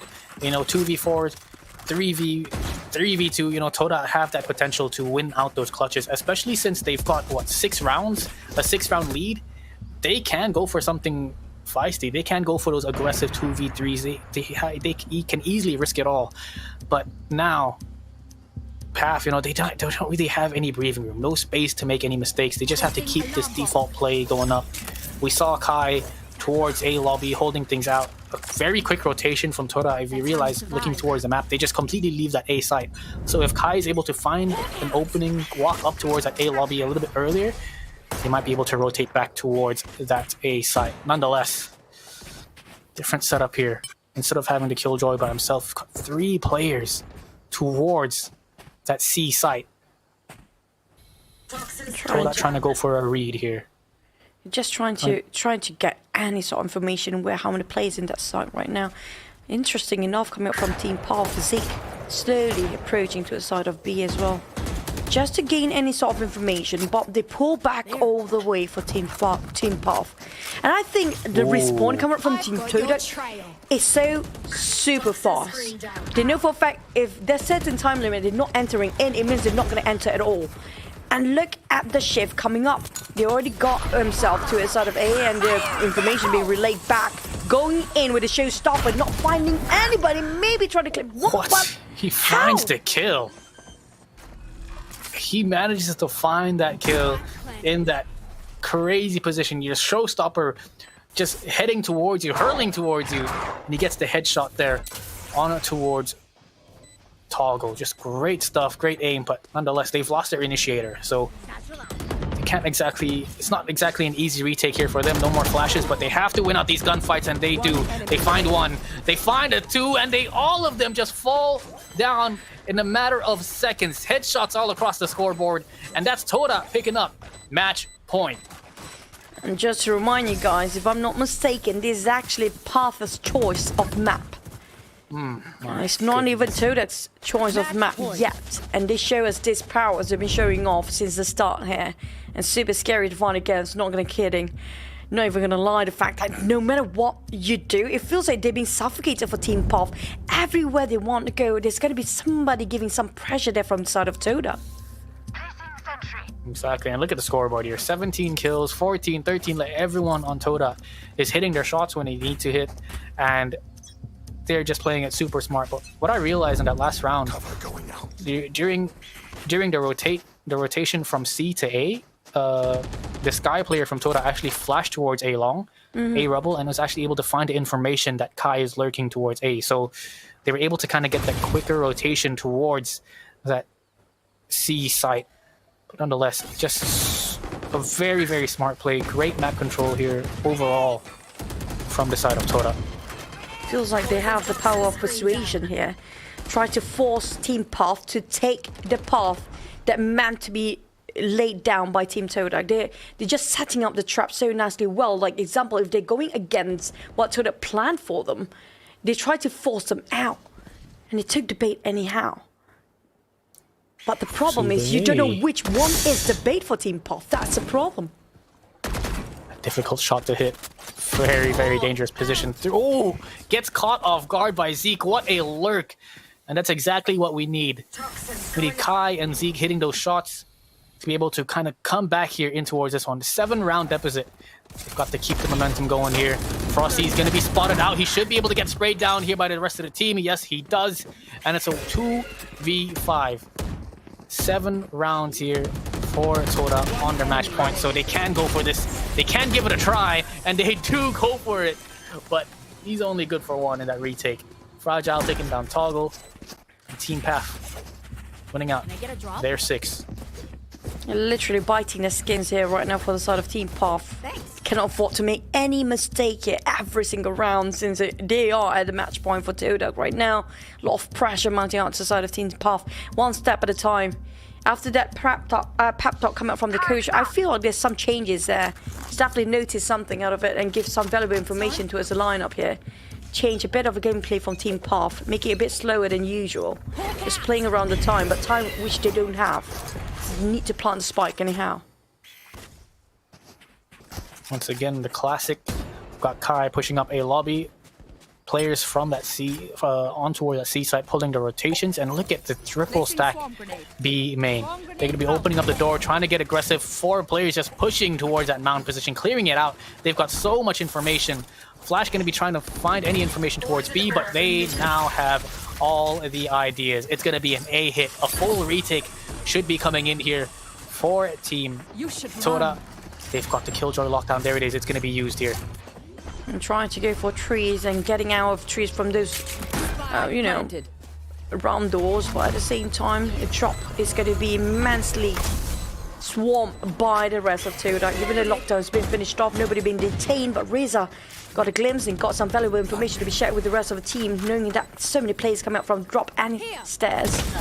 Nobody coming up from main. There's no going to be any lurkers this time, but Toggle is so crucial for those in the trees to hold their grounds. Just play with time for now. Oh my goodness. This is definitely doable here. A 3v2. Toggle and Zeke able to hold things out. Slowly, yet surely, they can definitely bring this one back.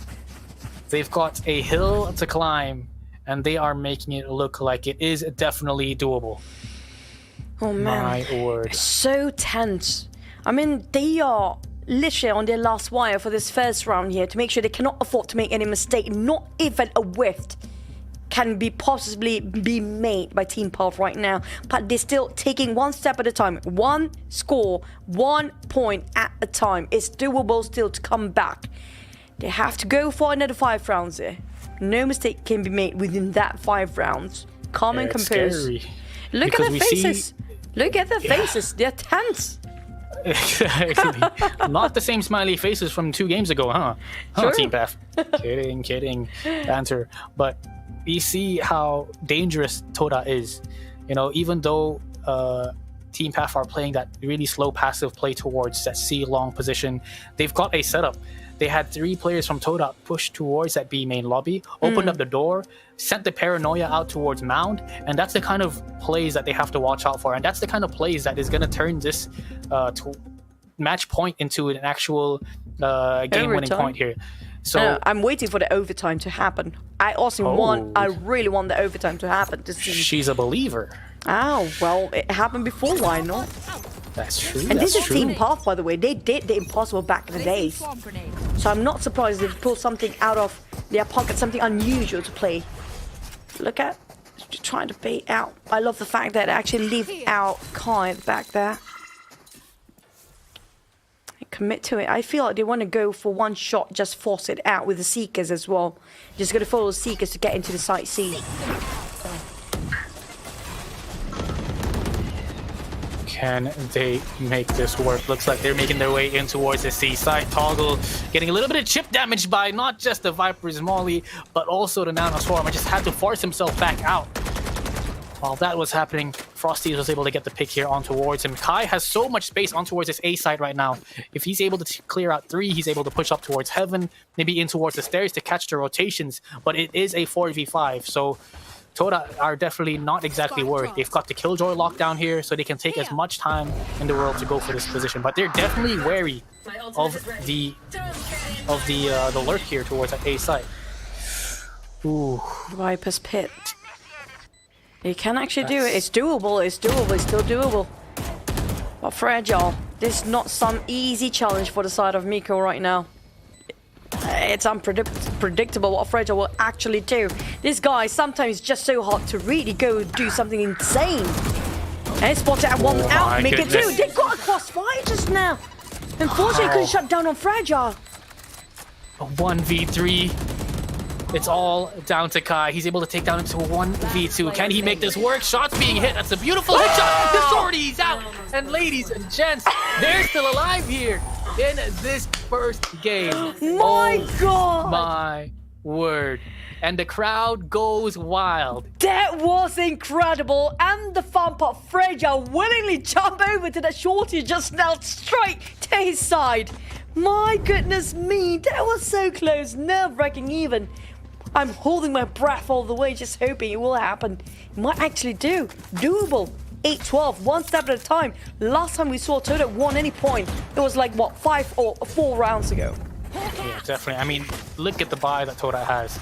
Bit of a half buy. They've got a couple of stingers, some upgraded pistols. That's about it. And Path, they're turning up the heat. Once again, the classic. They're chilling out. They're holding this C default. Got control of Mound.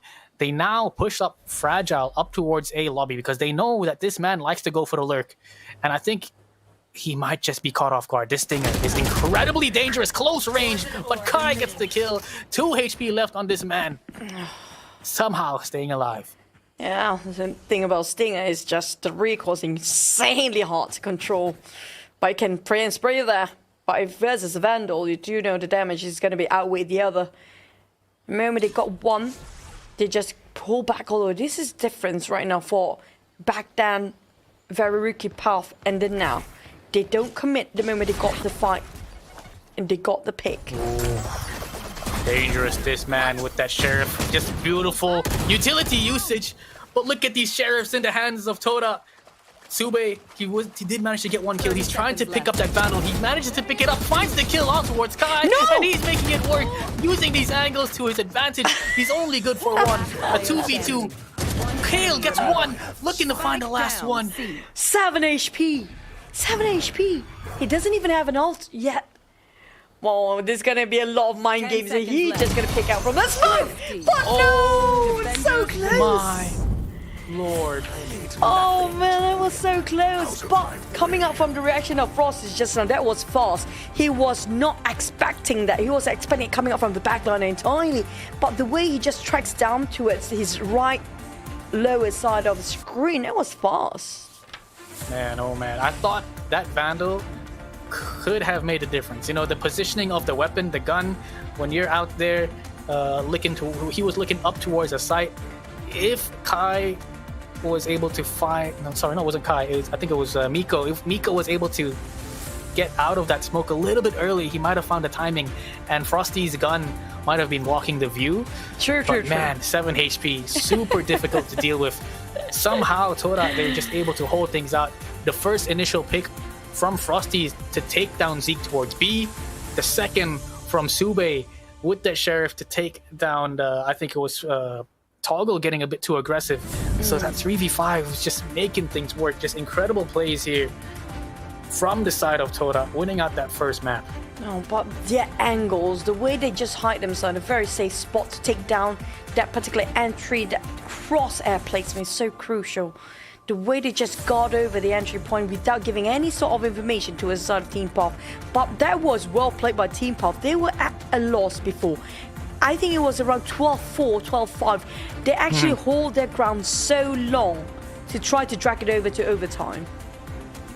Yeah, decent effort here. You know, they are down, but they are not out, that's for sure. They're still showing exactly why they belong here in the grand finals.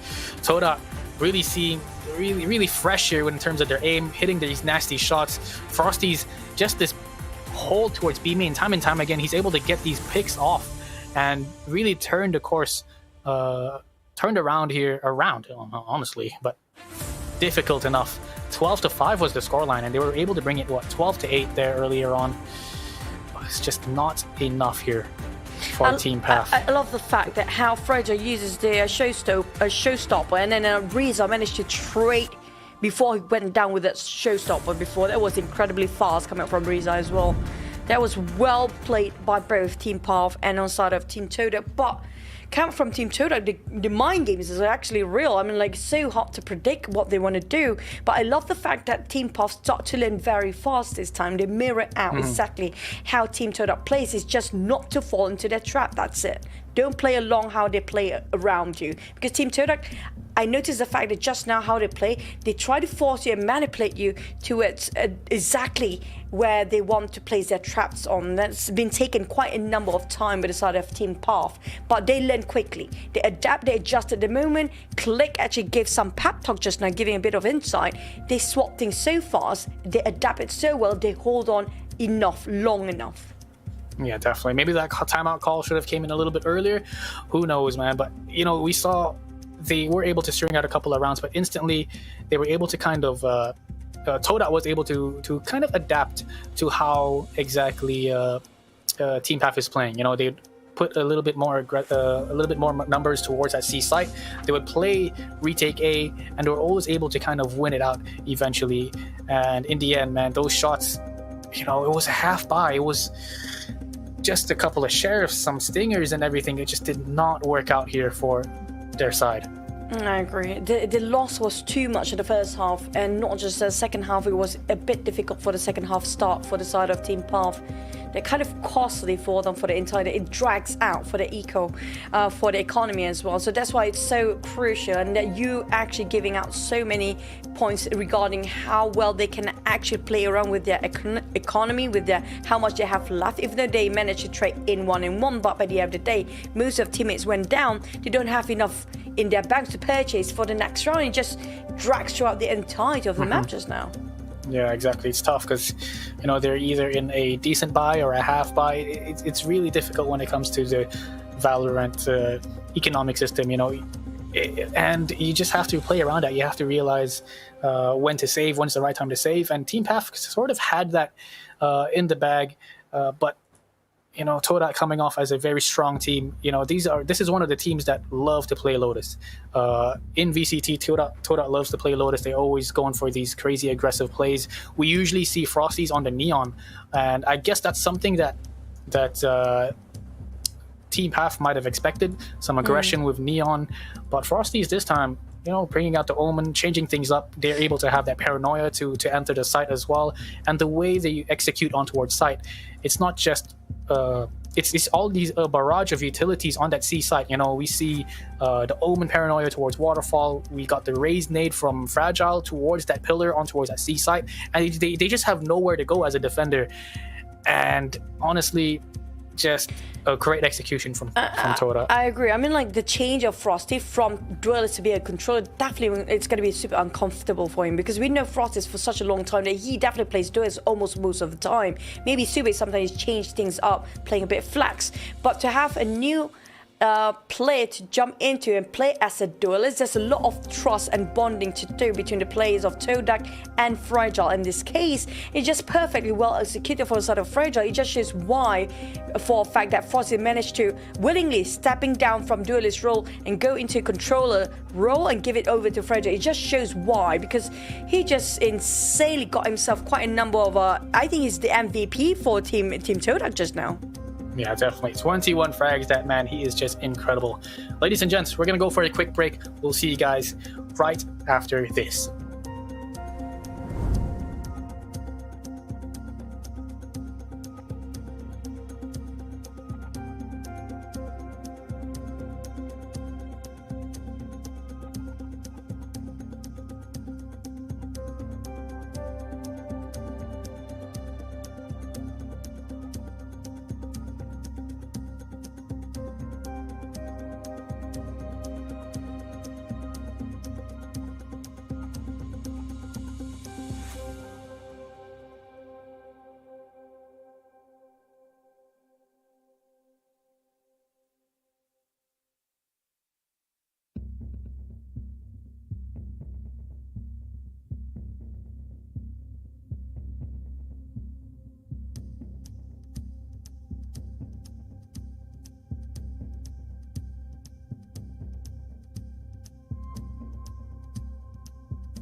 Innovation sparks a better way of living. Innovation drives the world towards growth and development.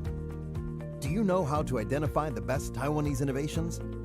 Taiwan Excellence Award, the highest recognition for Taiwanese products.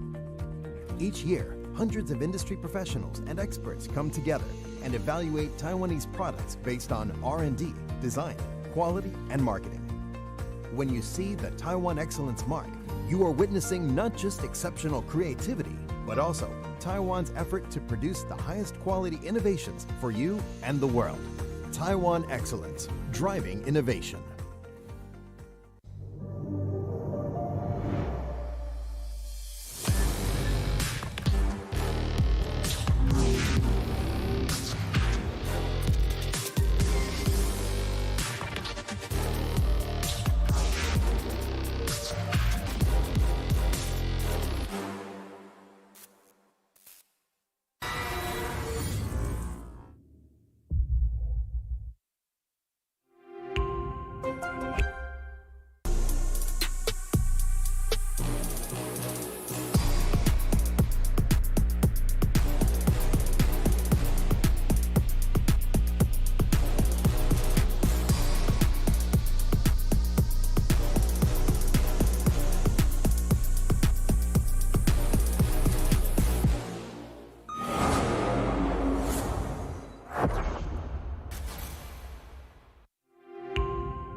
Innovation sparks a better way of living. Innovation drives the world towards growth and development. Do you know how to identify the best Taiwanese innovations? Taiwan Excellence Award, the highest recognition for Taiwanese products. Each year, hundreds of industry professionals and experts come together and evaluate Taiwanese products based on R&D, design, quality, and marketing. When you see the Taiwan Excellence Mark, you are witnessing not just exceptional creativity, but also Taiwan's effort to produce the highest quality innovations for you and the world. Taiwan Excellence, driving innovation.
Wow, interesting cuddle and huddle time there coming up from the side of Team Todak. Is just how confident they are and how hyped up they are for the next map. But I do see coming up from Team Path, we don't see that one now. But I see the backbone of Team Path just now, including Magari. We saw Mel just now with her curry puff. They're having a great time enjoying the scene from the back. So yeah. True. I like how you said cuddle and huddle. I mean, is that how you build team chemistry around here? I don't know. Why not? But nonetheless, great stuff here. I mean, you can see the spirits. They have that hashtag Todak Langar here behind them, and they're definitely making things work. So far, I think it was 12-8 in that first game. The really dominating performance here from Todak. And it is a best of 5, ladies and gents. We're going to be moving on towards Bind. And Bind is one of those maps where Todak have a little bit of, power, a little bit of strength here. So Team Path really has to kind of watch out here for these guys. I'm sorry, during the huddle time, right, I saw one of the play, I think it was Kai possibly, or it was a Click. The way, I know that's going to be a pep talk, and he was definitely talking about Team Puff, because you know, when the hand is pointing out that way, and they must be starting sentence like, they are not really, come on, we can do this. This is our map, guys. But Team Puff, I beg to differ. They still can surprise us here. Now, this is a map choice coming out from the side of Team Todak. They got a deselected bind for their first selection. But if Team Puff can just show what they're made of in this map, that will actually try to break the momentum of Team Todak, and maybe they'll be finally rising up and show what they're made of after so long trying to take them down. Yeah, definitely bind one of those maps. Here we go. You can see Kai on the screen. One of my favorite Team Path players. You know, he's got the charisma, he's got the skills, and you know, he's all around a fan favorite here. He kind of reminds me of Fnatic's Boaster.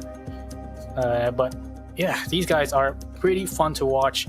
Nonetheless, you can see Riza taking a little bit of a change here in terms of his roles. Usually on the Kingsman side, he's known to be a Sova player, an initiator here for the Kingsman side. This time around, last game, I think he played the Jet. This time around, he's going to be playing as well another duelist, Riza. Very interesting to see what he can do in this sort of role. We've got towards the left side of the screen here, Todak's agent pick, Sube on that Cypher, Kyle on the Arena. Very, very well, strong agents. Oh, I do know for a fact that they already buffed up that chamber. So we actually have this talk behind the scene before that we are really looking for a chamber user for this tournament as well. A bit of a late selection coming up from the side of Todak, not mirror at all this time. Very different picks of agents. But like you mentioned before, I'm surprised Riza actually go all in committing to his duelist these days. I mean, we miss his saver, one of it, and also he was secondary to his Sentinel KJ's best play Killjoy. I'm surprised he's actually just going to go all out full in with duelist this time. Will work for Team Path. Yeah, that is the question. Last three remaining players now, Jeed, Frosties, and Fragile. What will they pick? Jeed is usually the primary smoker, primary controller here for the team. Oh, Frosty is not going to be picking up that Omen. This time around, he's going to be the initiator. So it's interesting to see because we haven't exactly seen how these two teams have changed themselves around these comps. You know, Fragile coming in, it forces Frosties to step down from that duelist role. And instead, he's playing Omen. He's playing Sky here. So very, very flexible player. I think he's down to that flex role now. While on towards the right side, we see Path. We toggle usually the duelist down to the chamber. You know, definitely super strong on a map like Bind. You have the ability to take your rendezvous out of positions, but that headhunter definitely going to be very lethal here in this man's hands. That's kind of true. And the trademark has been buffed up as well if we're actually using that 7.06 patch here, playing set for the maps, of course. Just gives so much room for the teams that are having chamber on their side. Due to trademark, it did actually increase with the range. But like I mentioned before we even start the map here, right, I did mention about Jeed playing Omen. I have a feeling he might actually spam Omen before. Actually true. I mean, like, I'm an Oracle. I'm just giving myself credits for now. But yeah, I love, this is the thing, it is a risk that they're willing to take. It's a bit of a gamble, really, to swap over roles. I have a feeling most Malaysian teams don't really have fixed roles for themselves, but instead they fix their role based on the map they will be playing. Like, they're more comfortable playing this agent based on the map veto. So it's not really fixed role position, it's more about fixed map position in this case. Yeah, understood completely. I mean, when I'm playing, sometimes I feel like I'm a duelist, man. I play my Jet, but when it comes to a map like Split, I'm like, okay, I'd rather fall back on towards a controller role or a initiator role and allow someone else to take that step up. And so I guess they allow that flexibility among these teammates, so allow them to be comfortable, and whoever can step up and take over that duelist position, you know, go for it. This time around, we got Kale on the good old Reyna here for the Todak side, so I'm excited to see what this man can pull off.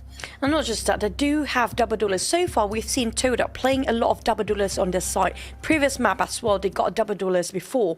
And it just shows how aggressive they can get in the map here if they want to go in fast entry or even try to push out even though they are defending. Yeah, since Fragile is playing his race, I feel like the only one that actually have a fixed role for the side of Todak right right now is just fragile. Because when it comes to team path, we do see a bit of swap here and there between the duelists for themselves, because Reza plays himself as this race here, and it's going to be super interesting. This is gonna be tough. I love the fact that Raze is out here for both these two teams. Definitely a must-pick agent. Reyna's super strong as well, but they've got that single duelist. I'm excited to see what they can do. Double controllers on the attacking side for Team Path is definitely going to prove very, very strong, especially with that Viper's lineup towards that A site. But nonetheless, now aggression towards his B site. Reza got in, he got shot one. Oh my god, this trade's been done. Managed to squeeze into the side anyway, but that was just all bluff. And just something, just distraction for now. As Jade hold on the ground, they know for a fact there's going to be a lot coming out from the shower. Got 2 down instead. He could hold the ground for himself. It's 3v2, make it 1. As Kai finally goes down by Fragile. Zizin goes as well. Miko playing around the U-Haul. Spotted out Frosty. Took him quite a bit of a whiff here and there by giving a lot of valuable information. It's just Todak. It's just... They're just so aggressive, so fast and so good at it. Yeah, definitely. What a play. Decent effort coming in from the side of Team Path. You know, they were able to hold their rotations towards that B site. They even took down one of them, I was taken towards B before hitting the TP. Just insane plays, very aggressive. But I don't think Todak just did not fall for it. They always had Jade here just ready and waiting, picking up 2 players. A massive, massive kill. 1 would have been enough, but 2 definitely secured the round here for them. The thing about Team Todak is that even though Jade was being blinded a bit just now, he tried to take covers from those boxes behind.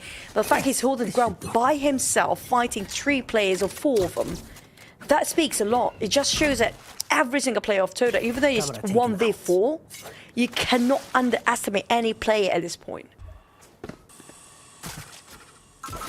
Difficult stuff indeed. Slow and steady. The default, mainly hitting towards that B site here. They do have quite a few players here. Can they hit these shots?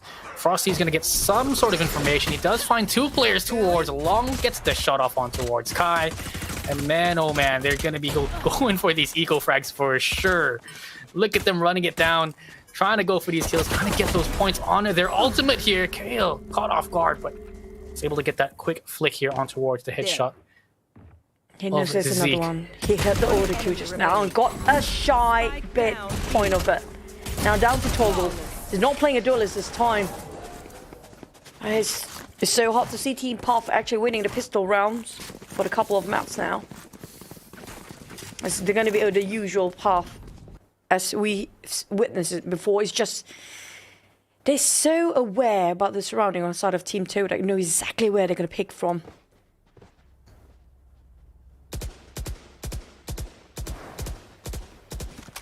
Oh man, slow and steady as usual. They're just taking it nice and easy. You know, you can see the confidence on Todak. They know for a fact that it was a bit of an anti-eco. They just stick together, hit that B along together, and were just able to wrap around these sites. Nonetheless, a gun round now coming in from a Team Path. Will they be able to win this one out? Very aggressive here. Kai coming in for the flash towards backside, but they do have to be careful. Look at the trip set up here by Sube. The Cypher cages as well. Just beautiful stuff. He does find Riza here towards the top of the cage. Finds a second before getting traded out here by Toggle. Headhunter in his hands. Can he look for another? Dangerous weapon here in this man's hands. A 3 versus 2. A reset here. Going ghost mode. T's last couple of players already towards this B site. They're taking it slow, making sure they want to go for these frags together, and look at them go. All grouped up, nice and easy. A 2 versus 1. If anyone can pull it off, it's definitely going to be Zeke. 45 seconds left on towards the clock, but the spike is down. It's just a far-fetched spike as well, just happily guarded to the side of none other than Fragile on that side. Quite difficult, but it's worth investing here if you can actually clutch it out. But a crossfire even. There's a smoke. He needs to bail out this one. You've got to teleport him next to him. You're definitely going to give away his position here, but you got enough time to actually just plant. You get extra credits here. Just to plant it out, to make sure they won't be as broke as they were before in the next round. 10 seconds left. Time's not inside. Spike planted. Oh, look at them go. They've got that easy 1 versus 1. Decent effort here coming in from Zeke. He picks up the 3K, but it's just not going to be enough. And that's the bonus round, by the way, for Todak. They're able to have, you know, not the best weapons in the game. Not, oh, my goodness. Okay, Jeed. Okay. A little bit of a crouch. I think his crouch button must be broken or something. Maybe he just accidentally pressed it. You know, we have to, you know, look things in a positive way, in a positive light these days. But back to its last round before, I think Sube can heavily got over side B just by himself. The tripwire was incredibly tough to go against. And the cage just now, the perfect time when he dropped down the cage and just trap all the enemies or trap the players of Team Path to walk straight into those tripwires.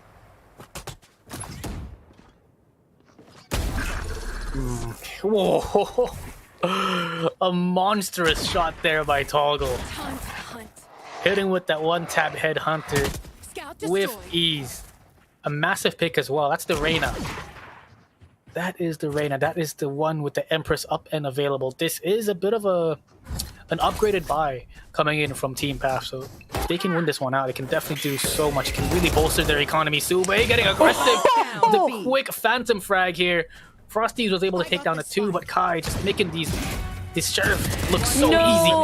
Oh, look at the way this man plays. No way! If you're actually close to the one now, I don't know what kind of beast he is. It's not even human to start with. Managed to retrieve the spike. He knows Jeed is just behind there.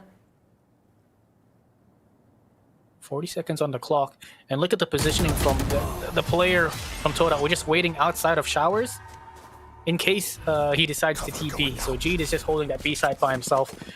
Great stuff. Good communication from the Todak boys, and a very, very good round there actually from Path to take down 3 players. You know, just with just some sheriffs, with some headhunters. True. It was close, but no cigar. Oh, but hey, maybe in the making, possibly in the making. But yeah, speaking of Frost, is just every single player of Todak can just hold the ground by themselves. They can hold the pressure just by themselves, just like how Sube did before. And now it's Frost's time around that around the long area just now. But what Path needed is just that 1 point to start with. If they can actually start to steamroll from that 1, just like how they did before, they can actually make it through. And they've got the boombot. Oh, they have to be very careful here. Look at the position of Frosties. So close. Super smart. This rat play. He hid from the boombot. Just listens to the sound cue of Riza trying to go for those jiggle peaks, and just found a perfect time to catch him off guard in the middle of his jump. This is the kind of rat plays that Frosties likes to pull off. You know, just incredible stuff. He finds the timing every single time so well. The game sense is just one of a kind. True. But what's true is going to be Path's also one of a kind that can actually come back when it's needed, but you just need a jump start here. But the problem is, it's so tightly well got outside of Todak with their U-tools, but Toggle make it through. He find a pick, he find a shot, and this is where they need to find the spike to plant it over, but spike from behind! Fragile, where did he came from? How he's popping up everywhere? That lurk was so good, I didn't even know where he came from. My goodness. They're able to kind of equalize things. Actually, they have the man advantage after taking down 2. 1 player towards triple here. 1 more coming in for the flank. Jeed, can he pull this off? Finds the 1. Ooh, not good enough for the second here. And a 1v2 as Frosties comes in hot. He's got a flash to work with, but 30 seconds on the next one. Kai coming out for the peak, but that's an easy 3K here for Frosties. What a round by this monster. Close enough. I love the fact that almost every single round we ended up around like what 1 player left. He's trying to find himself the operator, but I couldn't find it where. He's not going to take it up. He's not go ahead and take it. Why not? I think KO was actually using it earlier, yeah. He will be able to pick that one up, and there we go. The timeout going to be called. How does Path make this one work? You know, they're getting the right picks. They got the early picks off, but I think that rotation, the fact that you have a sentinel-like chamber, it's difficult because you kind of leave a lot of different angles opened up. You know, if you had a Cypher trap, there's definitely going to be a harder time for these players to flank. Killjoy alarm bot or a turret would definitely help them out here, but just the way that Frosty is able to kind of make his way towards the back of that, towards that market position and flank them towards that A site is just fantastic stuff. Or maybe and the crowd, man, look at the crowd out. Yeah, I mean, like, the crowd's insane. I mean, there's so many Valorant players out there to judge us what we're talking about as well. I'm scared, to be honest. I'm sorry, guys. We actually make mistakes here, but bear with us for a bit. But speaking of which, right, you mentioned about we were having Chamber. Yes, I feel like they don't have that. But if you compare with Cypher, they're definitely having a bit of an upper hand for Todak side. But they need to shut down that lurker first, because I think that's going to be their poison for the sort of Team Puff. And we even us not even notice that Fragile has been lurking around the corners out of nowhere, just shot people point blank in the face. Definitely. I mean, if you had a Killjoy here, you could put up alarm bot here towards market, maybe a turret facing shower, so you know you have two different angles that you can cover up. But with that chamber trap, it's just so difficult to cover the space. Yeah. This is a great wall here. You can dog through your hall, flash through, and it's all... Hold on a second now. Shorty's out. When in doubt, whip it out. Ladies and gents, they've got full control of U-Haul. Can they hold this down? Can they go for the spike plant? And look at how much delay this Cypher is, giving them. It's just insane. Tripwise everywhere in this map right now. How far can it go? Got himself a headhunter for Toggle, just going to tope it in and out. Fragile managed to shut down on Reza. There's the opportunity we've been waiting for. Oh, sick. You all just across him! He's right next to him! No, not like that! Oh my goodness. That round could have gone either way. Just an incredible hold here from those last two remaining players. We saw early on Fragile popping off that showstopper, being able to take down one of the players towards flank. And at that time, there was actually two players coming from A short. They already pushed up market, pushed out towards B, and they had so much information towards that A site. A very, very dangerous round, a close round, and Team PAF were able to kind of trade it things out and hit those disgusting shots. But I think Reza just saying, was it Reza or Kai actually making it up to U-Haul? I think that's a breakthrough they actually needed. Just to find those entry points at first. Just, put the doubts aside and just go in. Don't think it twice. Wow. Don't even think. Just go with your instinct. Over aggression there from Sube. A little bit too eager to go for the pick. And just a full-on satchel here. This is great. Frosty's, he is playing towards this long position, if I'm not mistaken. So you have to be careful. There we go. Toggle does take him out. And there we go. Spike is down at 3v5, and if you noticed, even though Todak won 5 rounds in a row, as soon as they lost that last round, they're down to a half buys, they're down to shares, they're down to judges. And here comes the jump. Oh, the judges really work so well here. But at the same time, Kai's just playing with games and not gonna be enough, but still Puff. Every single time, even though they won themselves the round for Todak, it's only left with only one player, like you mentioned earlier on. They don't have enough to recover from their loss, even though they're winning that few rounds. Exactly. So even if you do lose out your round, but you're getting it down to those 1v1s, you're also affecting your opponent's economy. And just like that, winning one round after five 1v1s, 1v2s in a row, they were able to force Todak into a half buy. They had just a couple of sheriffs, and they're able to bring out the momentum. That's 2 rounds in a row now for Team PAF.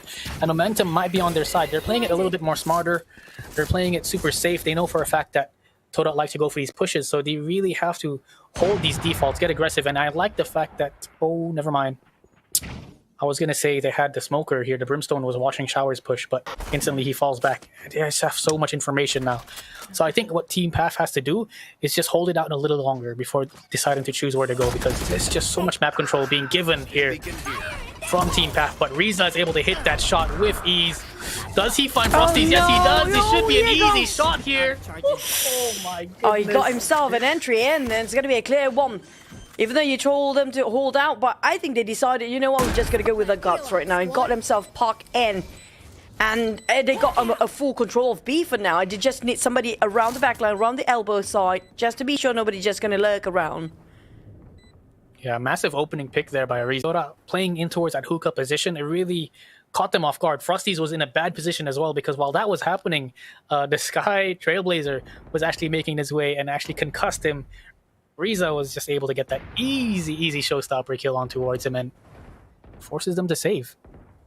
Economy-wise, they have to go for the save. You know, you can't just give away these rifles for free. Three players keeping it alive, you know. You can definitely make things work. Buy a sheriff or a judge. This is one of those maps where a judge, you can really just pop off. Play U-Haul, play hookah, play belong for all I care. You don't really need that much money to you know, to turn things around. Here comes the tactical pulse. I assume it's coming out from Todak's side. They need to just shut down the momentum that had been gained by Path. Team Path is a team like, they need the momentum to start off, to have the kickstart. We see a couple of girlfriends here and there for Team Path's players as well, all giving full support from the... Oh, there you go. We want to see a message. What's the sign? Let's freaking go, Path Miko. Oh, I see you. I can't see it. He's so cute. Oh, there's so much love from the audience side as well. You guys are awesome, by the way. Looking great. But there's that one guy sleeping over there on the left. Oh, how can you sleep with this kind of gameplay? Are you kidding me? Oh no. Oh no. Unfortunate. Wake him up, guys. You might miss a lot of actions going on because it's just really tough. The moment you close your eyes for a bit, Team Path just know when to come back. Now, Todak, will they switch their gears again just like how they did in Lotus before? Yeah, that is the question. So far, so good here. 5-3, Todak looking super strong. They have a bit of a half buy here. They were able to save those 3 weapons in the previous round. This time around, Frosty's got the Seekers to work with. Sube as well has the ult. If they are able to get a first initial pick and, you know, get the information with the neural theft from Sube, they can definitely make things work. And now, how will they play this off? Super aggressive here toward that P hookah position. He finds one with that operator. Can he find a second? There's no way for him to rendezvous, so he will be able to just win out those shots. Ooh, he's feeling it, ladies and gents. Oh, this is a chamber that we've been waiting for. The duelist chamber instead of Sentinel 1. You said their trademark not really covers what Cypher actually do have cover on this one. But with that operator, I think it speaks for itself now. The trademark being ignored entirely by Frosty for now. But spot out! Oh, crispy! How sharp he can get! This guy, that is just the definition of insanity. 3v3, so he's able to pull off the Seekers. They are going to be retrieving these guns, but can they keep this momentum up? I mean, Toggle really just saving it with that easy 2 frags. Somehow staying alive from the paint shells. And look at Jeed. Jeed has this information. He hears the footsteps, but they're so aware. The trade comes in, and it's a 2 versus 2. Neural theft is out as well. Planted for a backside, and this is great. If they're both able to play spawn here, it can definitely make things work. Seekers will be picked off, and will they find here? Oh, they know exactly where they are. That's valuable, very valuable information here for them to actually pick up the momentum after that pause for a bit. They know exactly where Frostis is right now. Oh my goodness, this guy is crazy. These crazy peaks. This is one of those players you don't want to really go for the peak against, because he will definitely win out those fights. Kai was able to hold things off right there. Toggle. And you can see the hesitation from Toggle, you know, like, okay, this is Frosty's. Let's take it down a notch. Let's play a little bit passive. I'm not going to peek. Let him come in towards us. If Frosty's decides to push up towards spawn, Kai will see it, and Toggle was able to come and go for that swing. But nonetheless, look at this. Incredible play. Incredible play. I have to give it the MVP. The reason why they're coming back just now was Toggle. The way he just deal with those paint shells flying over his head by scoping down with the operator, calmly just taking his shots and just avoiding those explosions entirely. That's different level of calmness, man. That's not something we can achieve as a human being. Just calm and composed, man. That's something you have to be, you know. If you're not calm and composed, if you're not mentally prepared for what your opponent is bringing, you've already lost the game. You gotta be confident. That's why I never win this game. Oh man. I don't know. Paranoia. I'm not exactly sure. Oh, what a nice paranoia follow-up by Curl just now. That was an insane lineup, an insane follow-up by the side of Todak. They're just going full all-out aggressive to push all the way to the shower. No way. Zeke has the flank here, but does he actually realize there's 3 players here? They know exactly where his positioning is, and Kale gonna be able to take down the 4K, looking for that 5th. But that just shows how explosive Todak can be. You know, with a single paranoia. So the Steam Beacon even came out here for Team Path, but they were just not able to fall back. Cal was able to hit those shots, and he just made it look so easy. My goodness. Oh, you cheeky Toggle. Will it work again? How he played before. Can he stay calm? It's 4v1 now. I don't think Operator is the best bet for you to fight against a 4-player at this point. Might as well just try. Nope. That's going to be the ace. Our first ace in Predator League Grand Finals here, ladies and gents. And it's going to be Kyle. Is playing the duelist this time. Amazing place. There we go. The Todak side being hyped. They're feeling it. They're just cheering them on. I see on the left side there, Team Path looking a little disappointed. You guys need to get your energies up. Let's go. Let's hype the players up over here. Hey, by the way, Face, don't forget when we start off our first map just now. I mean, like the low bracket finals, right? Remember the chair energy back then? Yeah, that's the reason they performed, you know. I want to see the chairs one more, but I also want to see if anybody else are actually switching jerseys for now. Not me. Sure, wink, wink. Freezer. It's so crucial. Oh my god, wow. So good. That was so quick that even the observer just had to quick escape. Even he got shocked, you know. Instantly he wanted to just quit the game right there. But that's just the explosiveness of Todak we were just talking about earlier. The ability to go ham. TP, take 2 players out, and he's still in the TP. Didn't even waste a second the moment to TP it out. Just lay it out and just go and pick. It was less than 2 seconds of decision making coming up from the side of Todak just now. Yeah, does he find a timing here to take down Kai? They are walking towards hookah. One enemy remaining. Oh my goodness. God. Just like that. How do they know what's happening there? I think Frosty's maybe went for a jump peek towards the back of sight. Maybe he spotted one of the players out. And yeah, Fragile was just able to come out and find one. Oh, we get to see another judge here by Reza this time. Definitely don't have that showstopper, but Miko do have himself the orbital strike, so I want to see can they go for post plan since he got a lineup from orbital strike ready from a distance. But Fragile, he can go crazy with a showstopper. We've seen that before. Not against Toggle, boy.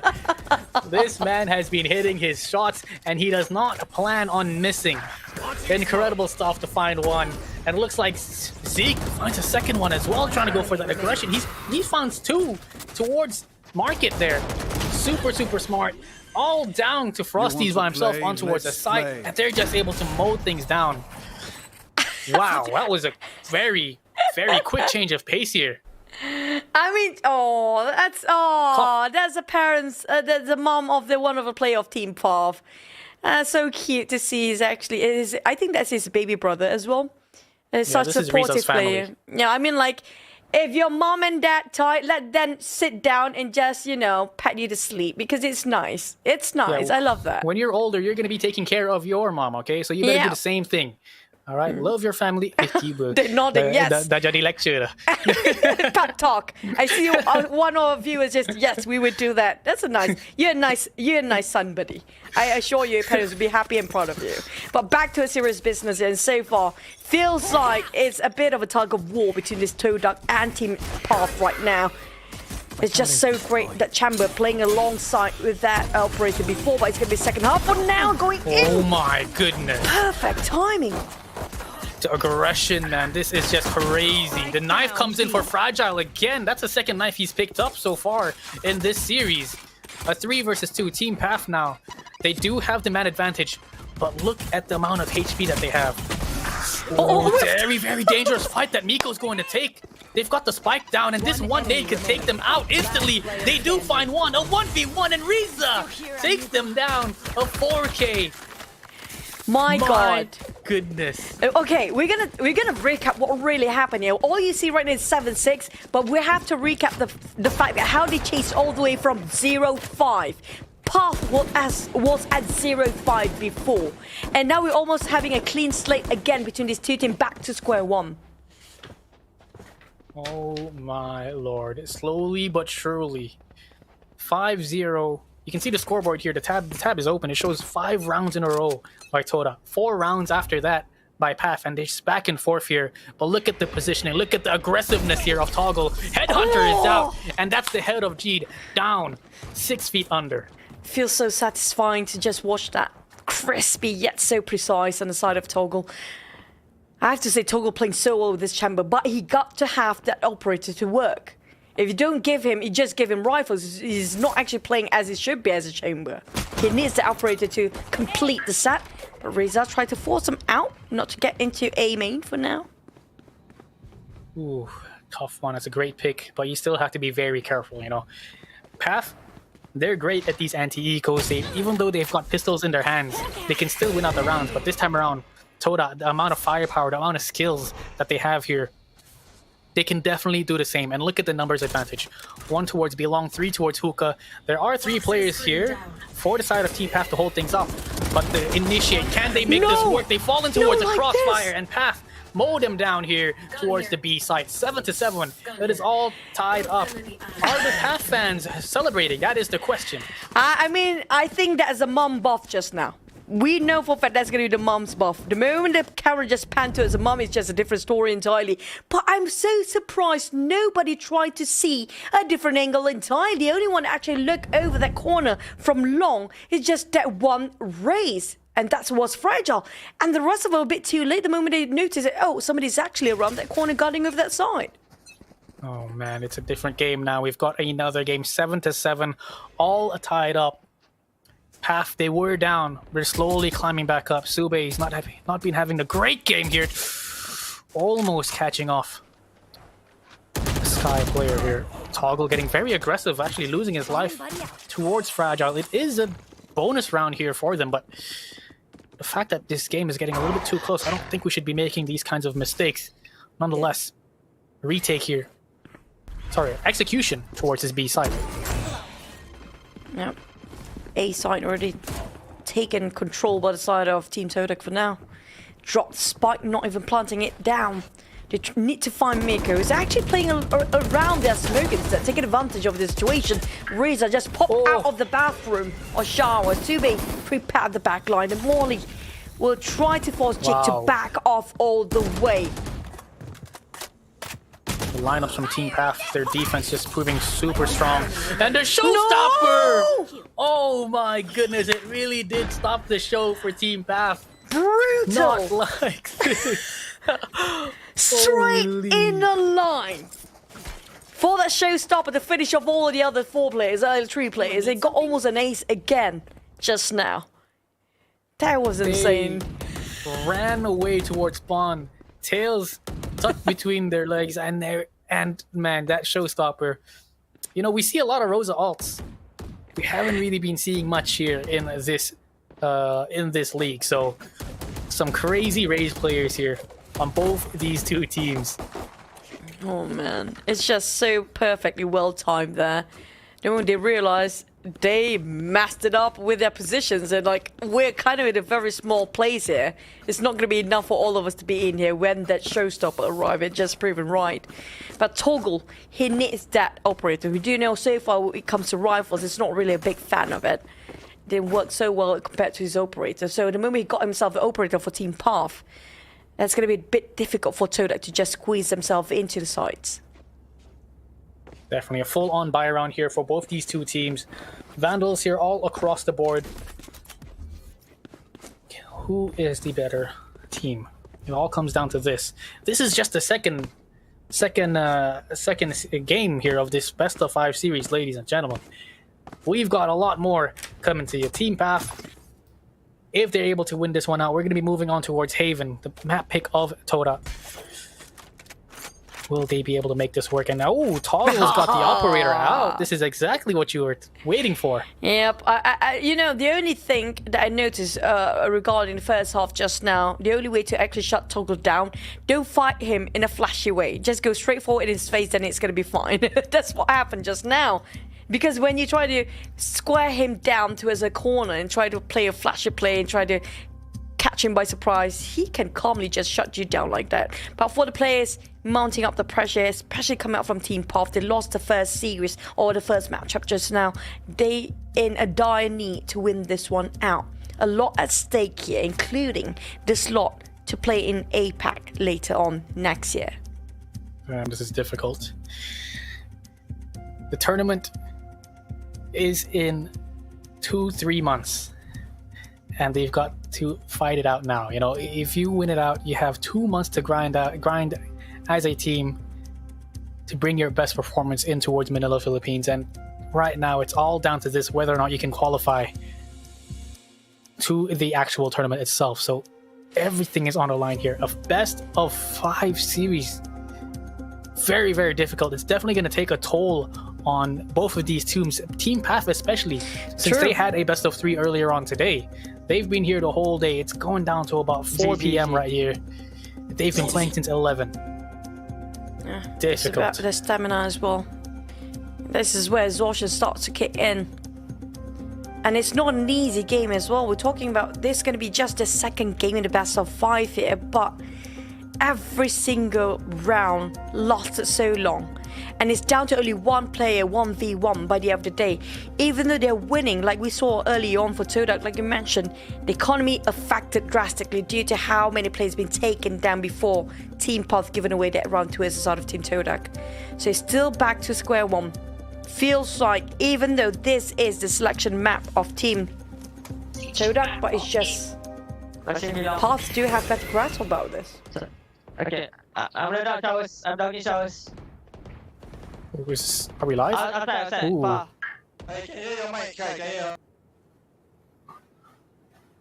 Oh, okay. This is live, ladies and gents. We had a little bit of a comms here coming in from Team PAF, but respectfully, Frosty was able to tell him that his mic was on. Kale finds a massive pick here on towards the side. He's actually picked up the Empress and he's ready to ball out.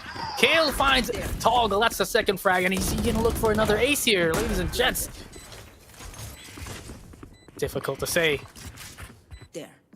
Todak coming back after that pause just now, definitely give themselves up space to bring back up the momentum. Going all the back line just to see around the CT area. Found himself another contender. Frosty's coming back with Team Todak with 4 trading of the 5. No, 1 trade for the 5 of Team POF. That's going to be detrimental for Team POF. Since, yes, they got themselves to operate in the last round, they lost it in an instant. Man, difficult stuff, man. Toggle, he had the right idea. He wanted to go for that aggressive peak, but you saw the amount of utility being used to actually force him out of that position. Just great stuff. The Sky Dog came out and looking towards him. He instantly had to fall back, had to go for the TP away. That rendezvous, it's not as far as it used to be when Chamber first came out. So it definitely caught him off guard there. Slow default here coming in from Todak. Not And all really they gotta do is default. wait. They're pushing all the way from B to Hookah, even though they got the cage up just now. Willing to take the risk, gamble it out, going to his mid. And now G definitely got a valuable information that they are pushing to his B main here. Sorry, for B short to the side of the Hookah right now. They're going back all the way, knowing the fact that G's already got their information. Oh! But the rest of the team are committed to a side of A. Breeza's actually able to take down one with his showstopper. Miko as well doing the work. They turn it down to a 3 versus 3. No, not this. Oh! Kai! Hiding behind the box. The spike is down. Will he be able to pick up the last player? And he takes down Sube. What a thrifty round here coming in from Team PAF. I need to recap on that because of Kai just now. He knows his gun gonna stick out. His rifle gonna stick out if he's just stand behind those boxes. He's switching over to Sheriff, but his one tap was ridiculously so crispy, so precise. He didn't even flinch. Wow, one was, getting that 1 kill was already enough, but to be able to pick down 2, drop the spike towards Hookah, it just forced Toda in such an uncomfortable position. Sube just had to run it up and, lost his life. The timing was perfect there. This game, insanely competitive. Toggle has been spotted out. He's got the operator in his hand, such a dangerous position. Finds two players, not gonna be able to hit the shot, and he's in a very, very tough position. Headhunter's out, gets the first on towards Kyle, but that's not gonna be enough. 3v4, Todak have that B site. Let's go 3v3 for now. Try to go through that smoke. Sube don't want to take the risk instead of just putting up the trap wire. Fragile. The Venture of the Airballs. Here we go. Reza shutting down on Fragile. Definitely giving so much space for Team Path. Sube. There's a nade here. Oh, he didn't want to clear the corners that way though. Enemy standing. One player The standing. timing was just incredible, and Zeke able to take down two with a single one-tap to close things off. They're starting to heat things up. They're starting to feel it. And Todak really might just have to maybe go for a timeout here, because slowly falling apart here on their attacking side. How the heck this happened? Oh man, but it's a miracle how... It was a 0-5 at first. Todak was losing as a 5 in the first half. But Team Puff coming back in the very last minute, and now they are on equal grounds. It's 9-9 is a tie for now. This is tough. Team Path digging all the way from the bottom of their heart to play this one out. Really just having to hit their shots. Oh god. Make the plays, stay strong mentally. Two players towards Shower here. They do not want to give it out to Kyle. He's been having some nasty shots, especially on towards this Reyna. He has been super clean. Does not expect the second player to be there. Miko takes him out. And they just thin down the numbers. Will Team Path secure double digit? Teleport's ready. Might as well. Toggle waiting to scope in with the operator. The Seeker's giving away those information that he needed off. Reposition for the side of Team Todak, going all the way committed to B for now. Oh, So good. Smokes. No, nobody. Wait, how? Why? oh no, what is going on over here? It is just a full-on waterfall of Todak players jumping through the smoke, I need to. getting caught off guard. I need to rewatch that replay. What really happened just now? Like, I'm so confused. Who's aiming for who at that point? It just, everybody just took a risk and jumps down, because it seems like they're making the same move they did before for Team Todak twice in a row now, making the same mistake like how they did around the hookah area. Yeah, definitely super tough here for Todak. You know, they're just getting picked off by this operator in the hands of Toggle. Has been super strong. You know, I think they're going to need to really use the utilities like we saw earlier. The Skydog has to come out. That Reyna flash from Kyle has to really assist them into taking that site, because Toggle, when he's got that operator clearing these angles, they're definitely going to need to use those utilities. He's on form, he's feeling it, and well, now the crowd is definitely feeling the pressure here from the Todak side. The timeout has been called, and Dan has to think of something. A lot of love, a lot of pressure, a lot of tears as well. Maybe some of them are not sleeping. I assume that they just want to shut their eyes out. Just they cannot watch this. This is just too tight. This is literally neck to neck between these two teams right now. I'm surprised the fact that Team Path, despite they actually do more than Todak, but they are warming up a bit later. Kill from NEXGA getting taken out. And they're rooting for Todak right now. rooting for Todak. Hey, there's a bit of, saltiness in there. I'm not going to root out for the team that I lost against just now.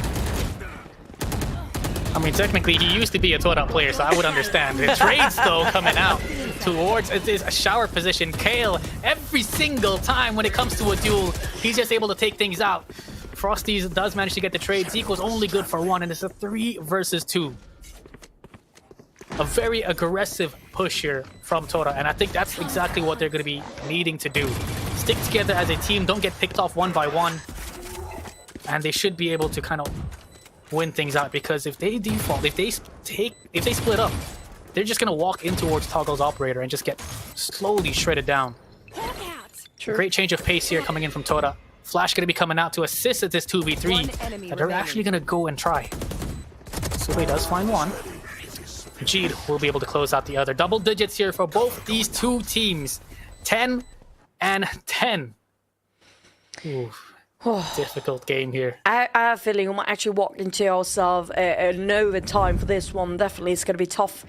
And I don't think they picked up the operator. They're being laid on the floor just now. Just leave it open like that, not giving it a chance for Todak to take it back. But he does have the credits to purchase another one. But unfortunately, this time, some of them not having enough. Ooh, never mind. Tour de Force is out and available here. Viper Split also being expanded towards this B site. Definitely has to be very careful here. Oh, he didn't even shoot his ult, so they know for... Oh, hello. Okay, well. Hello. Yeah. I guess they want to take a selfie. True that. A Wi-Fi possibly. But down to only 3 players left on the side of Todak. Within an instant, it's just... Everything just goes down so quickly around A site right now. Oh, man. Just like that. I don't... Like, the thing is, they didn't even shoot a single bullet. No, It was a Viper snake bite and the paint shells. That's it. It's enough from AoE. Riza. But the thing is, Exactly. nobody actually guarding over Hookah right now. He's got a clear path going into straight into B. Step 4, Sky can actually have a glimpse if they try to jump down from Hookah. But hopefully Todak do have a bit of awareness on top of that, because multiple times they jump out of Hookah, didn't actually try to check the far left corner for their site there. Oh man, look at this. 30 seconds left. Information play from Sube is just so smart. Oh, he played the smart way of playing that anti-flash angle as well, but unfortunately he just did not win out the gunfight. 2 versus 4 here. They've got the site, but unfortunately they're just not going to be able to plant it down this path. Hold things out. They hold down the fort and keep the lead. They are on the roll for Team Path. I don't know where they came from just now after that really a landslide start at 0-5. All of a sudden, out of nowhere, just keep bouncing back up. Look at the trend here. When it comes to Team Path, they've been winning 3-1 for the side of Todak to win it, and then start to winning straight again. It's been alternating between these two teams there. Damn. Amazing plays here. With So- We're is so just tough. privileged to watch this one. Very privileged. Bit of a half buy here from Todak. Taking it nice and chill. They've got the Marshall in the hands of Frosties. An incredible operator player. So we might just make that one work. Kai has been hitting these shots from Belong, but Sube is able to take him out. I think someone from the team has to rotate here. They want to pick up that rifle. And you can see Kyle instantly rotating. And you're Maybe attacked. going to pick up the Vandal that was dropped. Would have been nice, but they decide not to. Fragile just gonna go insane. Oh boy. Didn't actually try to check a U-haul. There's somebody there! How did he miss that one now for Sube? Oh It was my a goodness. bit unexpected. He was right in front of his face. One enemy 2 remaining. versus 3. Oh, the Headhunter Toggle just deleting the members of Team Todak, securing match point for game 2. And this is the first time it's actually Team Path versus Todak. They are the first one to secure a match point this one. But I'm not surprised if Todak actually tried to drag it out over for overtime, because they can. Damn, I was really hoping that, Todak, after getting this kill on Kai, that's a free rifle on the ground. Frosties has a Marshall. They could kind of slow it down. There's about a minute left. They could fall back, take the rifle towards Belong, and maybe go for an execution instead, towards B, or you can hit the TPA. There's a lot of things you can do. And just having that one single rifle would have maybe changed the course of the round. I think the only reason why they didn't actually do what you expect them to do just now is because they don't have any sort of information about the position of the other side. They don't have a clue about where they are at right now. Feels like Todak right now been caught by surprise multiple times so far.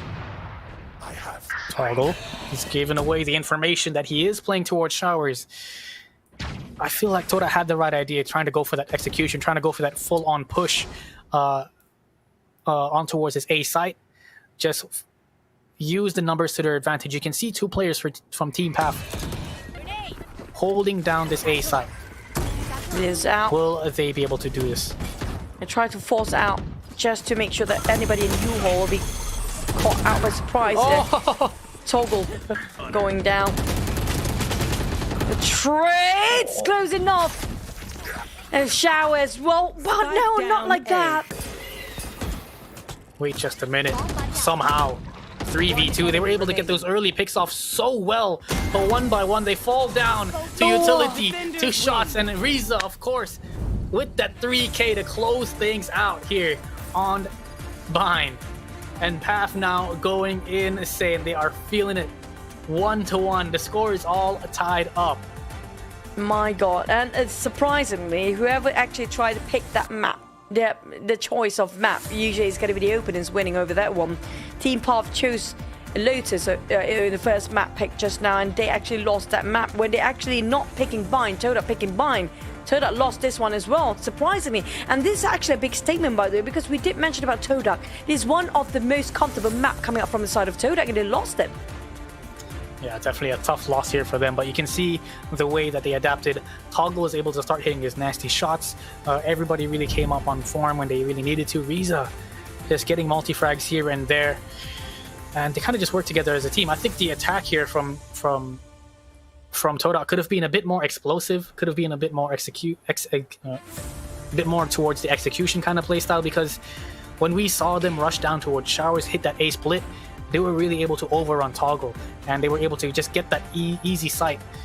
But I think it was a little bit too late to adjust to it, and, well, Path pick up the second. I feel like they tried to go B multiple times. I feel like they really want to go for the rush for the B every single time, but it is one corner around the elbow. They just couldn't actually wrap around it to make sure they got a secure end to the B side, and try to go for A is quite difficult as well, because there's going to be somebody around the U-hole area, around this lamp area, and every single time they try to just jump over to go straight to plant, that's where they got being shot down. It's just somebody lurking around the boxes as well. The problem is they don't have the information regarding the position of Team Path, and they're always taking them around that awkward angles or corners that nobody actually tried to watch out from. Yeah, definitely. I mean, just incredible stuff here from both these two teams. You know, it was initially 5-0. We kept on mentioning it here throughout the game. Todak was looking super strong on that defense, you know. But as soon as the sides were swapped, well, it was a Team Path game from there on out. Just incredible stuff. We're going to be moving on towards Haven. That is going to be the map pick of Team Path. And so far, we've seen, you know, Todak winning it on Team Path's map pick, and Team Path winning it on Todak map pick. The next map is Team Path's map pick. What's gonna happen? I don't know. It's foreshadowing. Because it feels like they should be winning this map, because this is their choice of map. Plus, they definitely have, throughout the history of their play, this is usually the map they always win. But this shows that I don't know what happened, but after they sort of having this discussion with their coach, with Click before for Team Path, feels like they flipped the coin entirely and just turning the tide, becoming a bit more stronger. It feels like it's all about tactical at this point. It's nothing about, you know, the players' individual skills or team play. It's all about the timing and how to play around with the opponent's mind game. Yeah, definitely, and that just shows how important having a coach is in this game, and just how important breaks are, guys. So make sure you head to the toilets. Make sure you go get yourself a snack. You know, we're gonna be right back, and we'll see you guys with more Valorant action just after this break.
Innovation sparks a better way of living. Innovation drives the world towards growth and development. Do you know how to identify the best Taiwanese innovations? Taiwan Excellence Award, the highest recognition for Taiwanese products.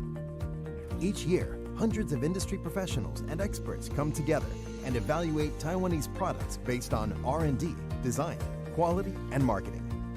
When you see the Taiwan Excellence mark, you are witnessing not just exceptional creativity, but also Taiwan's effort to produce the highest quality innovations for you and the world. Taiwan Excellence, driving innovation.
Watching penuh.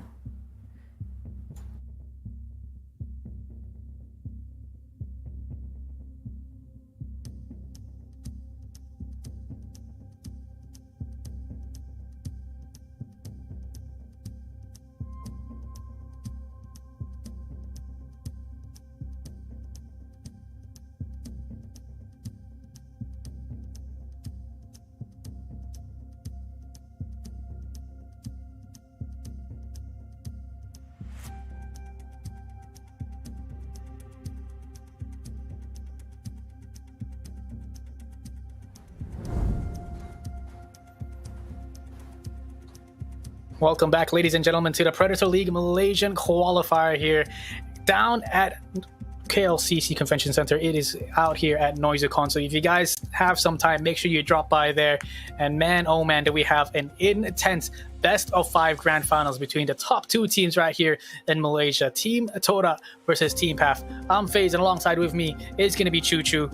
Well, how do you feel about that last game? I mean, that's going to be a coming back from a very hard loss in the first half, and suddenly all of a sudden something just clicked on the side of Team Path. I don't know what they did, what they think, and what the coach said to them, but definitely it just brings back the fight in them back once more. Even though despite they have been fighting the entire day, we talk about them has definitely been feeling super exhausted, because you have to focus every single round, every single game, and then playing more than Todak for today as well.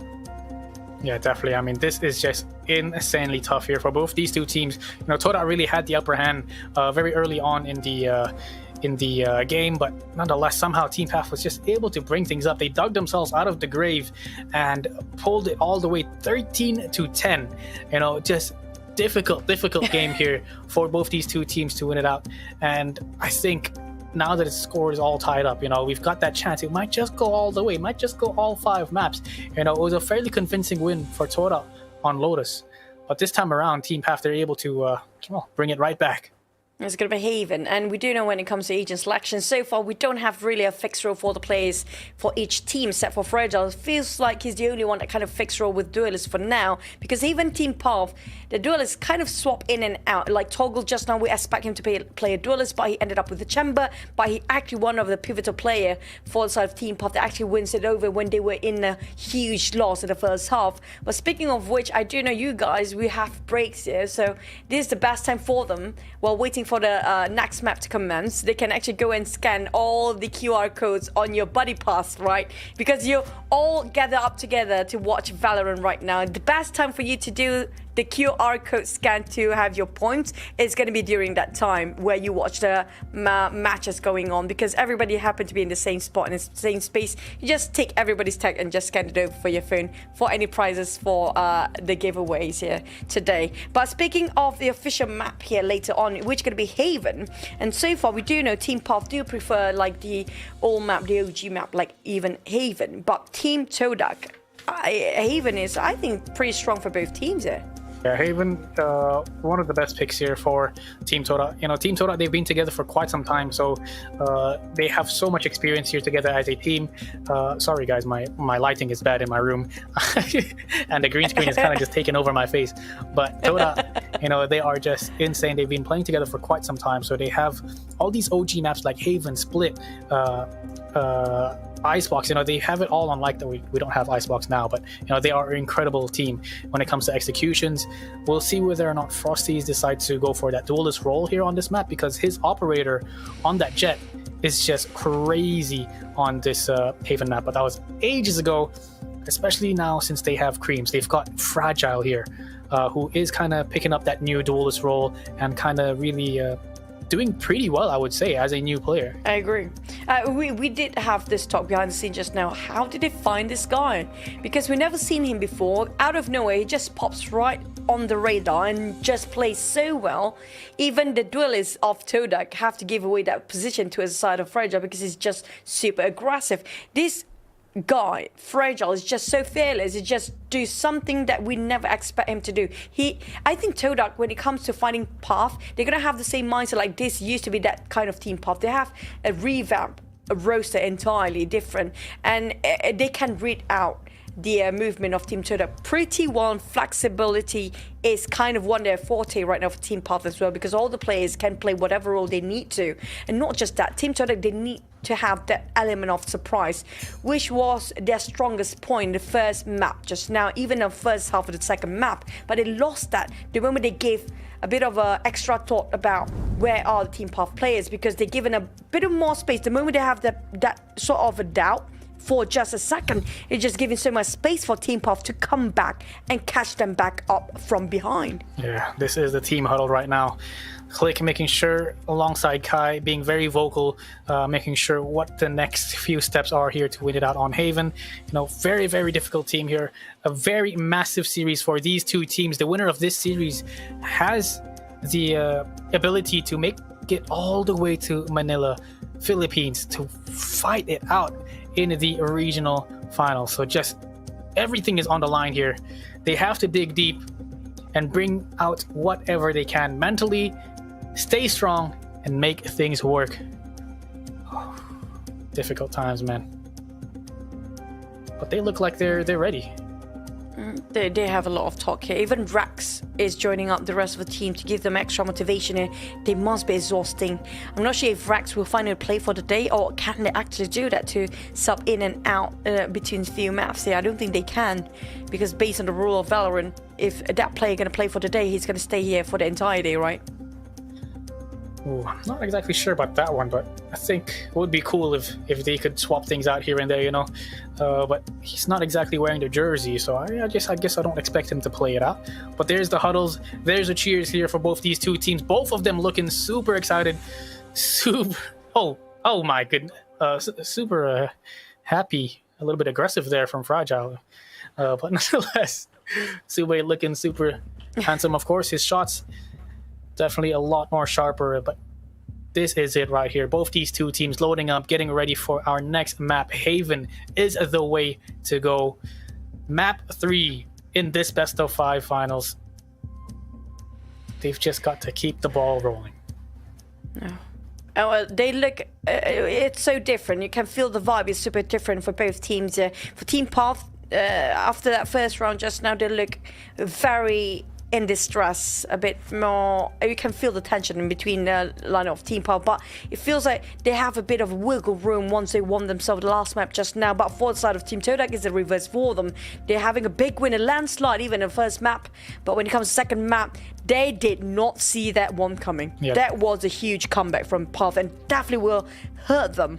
And whether they can cope with it and just put it in their mind that we cannot take things easy anymore, because the moment they just let it slide, that's where they start to come back for Team Path. Yeah, that's the thing. Like, you just have to be really careful at this tier. You know, at this stage of the tournament and the grand finals, we know one little mistake can really just put a landslide here for the enemy team to take over, to take advantage of. And you know, just giving them one round, and slowly they're able to kind of bring the momentum back in towards their favor, string together a couple of rounds, and eventually they're all tied up. You know, Todak, they really didn't see this one coming. I didn't see it coming. How quickly Team Path was able to tie things up and get the upper hand in that previous map. So this is where it all comes down to it. You just need to make less mistakes as a team. Maybe get one single pick, fall back, don't get too aggressive, do not overheat, and make things work. I'm going to shamelessly say that I see that one coming, just because I can. Sebab boleh, dik.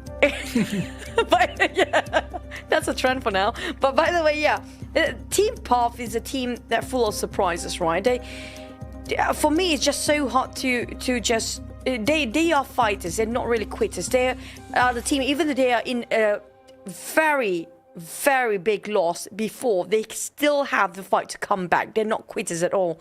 But inside of Todak, the moment they start to steamroll, there's no stopping them as well. So it's a very different scenario, very different background, very different mindset between these two teams. Feels like they really have themselves a very good matchup, because it's just one contradicting towards the other.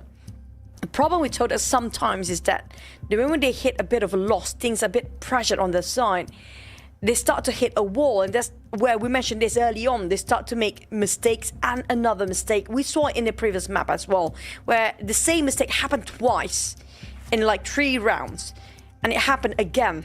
Hopefully that's not the case this time here for Team Todak. While the side of Team Path, they don't make the same mistake twice, but you know, they are a bit adventurous into making those mistakes because they learn it faster that way. Yeah, definitely. Look at this setup that they have. Another mirror matchup here. Omen, Jet, Breach, Sova, and that Killjoy. And finally, we get to see some toggle on that Jet. He has been incredible. Frosty's going to be playing that initiator role, and they really have allowed Fragile to take over this primary duelist role, while the rest of the team kind of just supports him. I mean, he's been doing great. You know, it's his first tournament I've seen him play with Todak. And honestly, this guy's duelist is just incredible. With the support of Jeet and Frosty's, he can definitely get those easy frags. Oh, interesting. I love the fact that they're playing around Fragile to be their center of focus here for Team Todak. Like, if you look at all the other 4 players, they keep on switching their roles here. Like Sube this time going for the Omen and Jid going for his Breach instead. But I thought it's going to be Sube taking out the Breach, because we do know back in the days he loved to play those Breach and Sova. But this time they've been swapping out roles so many times for Team Todak, except for Fragile. They're just going to centralize over his plays instead. But on the side of Team Pop, like I mentioned before, very mirrored. But Reza, we do know his Sova is pretty darn good. Yeah, definitely. It's going to be super fun to watch him play that initiator role. Finally, we get to see some crazy lineups maybe here. But yeah, it really caught me off guard here. The fact that Toda is really playing a lot of flexible agents. You know, Sube usually the initiator, usually the Sova player for Toda's Haven. This time around, he's playing Smoke. Will that be a factor to watch out for? You know, maybe it's not something you're exactly used to as a team. We'll see whether or not there is an effect. Well, one thing for sure that I can say here right now, because they are not on their usual role and agents, and you cannot expect them to play like how they used to. That's one thing to be mindful of, because you thought usually they're going to paranoia here, but this is a different player with the same agent. They might actually use their utils in a different way. Definitely. Frosty's now setting up for a little bit of a probably that deep A main scan to get that information early on, and with that scan not spawning out anyone, I think there should be some quick rotations towards C. You can see Team Path, all 5 players kind of just heading out towards that A lobby. Ooh. It's actually a short dart. Oh, hold on a second now. It's a full-on execution here. Does he expect this at all? Sube is able to take down 1. He's going to get scanned out, but look at this counter utility. The flashes coming in from Jeed. Just beautiful stuff to delay. Aftershock, a very, very dangerous ability. And Kai is able to take down 2. Miko going to be scanned here through that cloud burst. Does he stay alive? No, he does not. Fragile coming in hot and quick with that ghost, but they just trade each other out like an army, 1 by 1. The triple peak coming in, and Riza was able to pick up that last 2 frags. Now, this is one of the few times we actually see Team Path leading over this pistol run, because the past few games we saw is always going to be Todak taking the lead in the pistol run the next round as well. So this might be it. This is going to be, they look definitely comfortable more this time, more confidence compared to the last few maps before. And it's definitely their pick map as well, their map of choice here. And just now, surprisingly, Todak, they tried to, they were expected that they are pushing A instead for Team Path, but it was a different story entirely. Man, oh man, I mean, it shows, you can see the explosiveness from Todak. You know, they've got their set plays, they want to get aggressive, they can towards that A main position, but they just have to make sure they choose the right time, they choose the right place to go for these explosive executions. Nonetheless, a free site, a free C site, a free plant here for the side of Team Path. Instantly will just fall back and just make sure to not lose as many members here for that retake. You want to get those eco frags as well, but do not give away your weapon. Do not force yourself to rebuy for the next round. They're forcing out and they're going into the site, and Fragile, there's going to be some Yurtles drop over. He's being stunned right now for Fragile. Try to clear up Garage, but Frost is going to hold on much longer. Path holding their ground with a post-spawn immensely, taking the shots out and about. It's going to be long for the plant, but they couldn't just defuse it. Despite Sube couldn't do much, he's down to 31 HP. What else can he do? No paranoia, nothing. He's just going to give them the win, give them that round. You know, dying to the Path side, they will give away 1 ultimate orb. So he decides to die to the spike itself. Not only just the ultimate orb, but you also give one of the players from Team Path $200, because every kill is $200.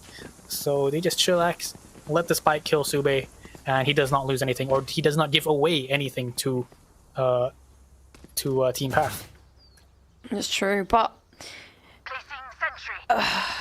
just now, Team Path was pretty smart, trying to bait out all their Yurtles quite early on. When they tried to go for the retake just now, they were forced to use their smokes coming up from Moment. Even the Paranoia being forced to use quite early on. Bridge, his Yurtles pretty much emptied out just to go for that retake, just to enter in. The moment they tried to finish off and try to pull the plug from the spike, they didn't realize they're actually guarding from long. They tried to check out Garage, there was nothing else there, because all their Yurtles have been finished off. There's nothing to block long vision.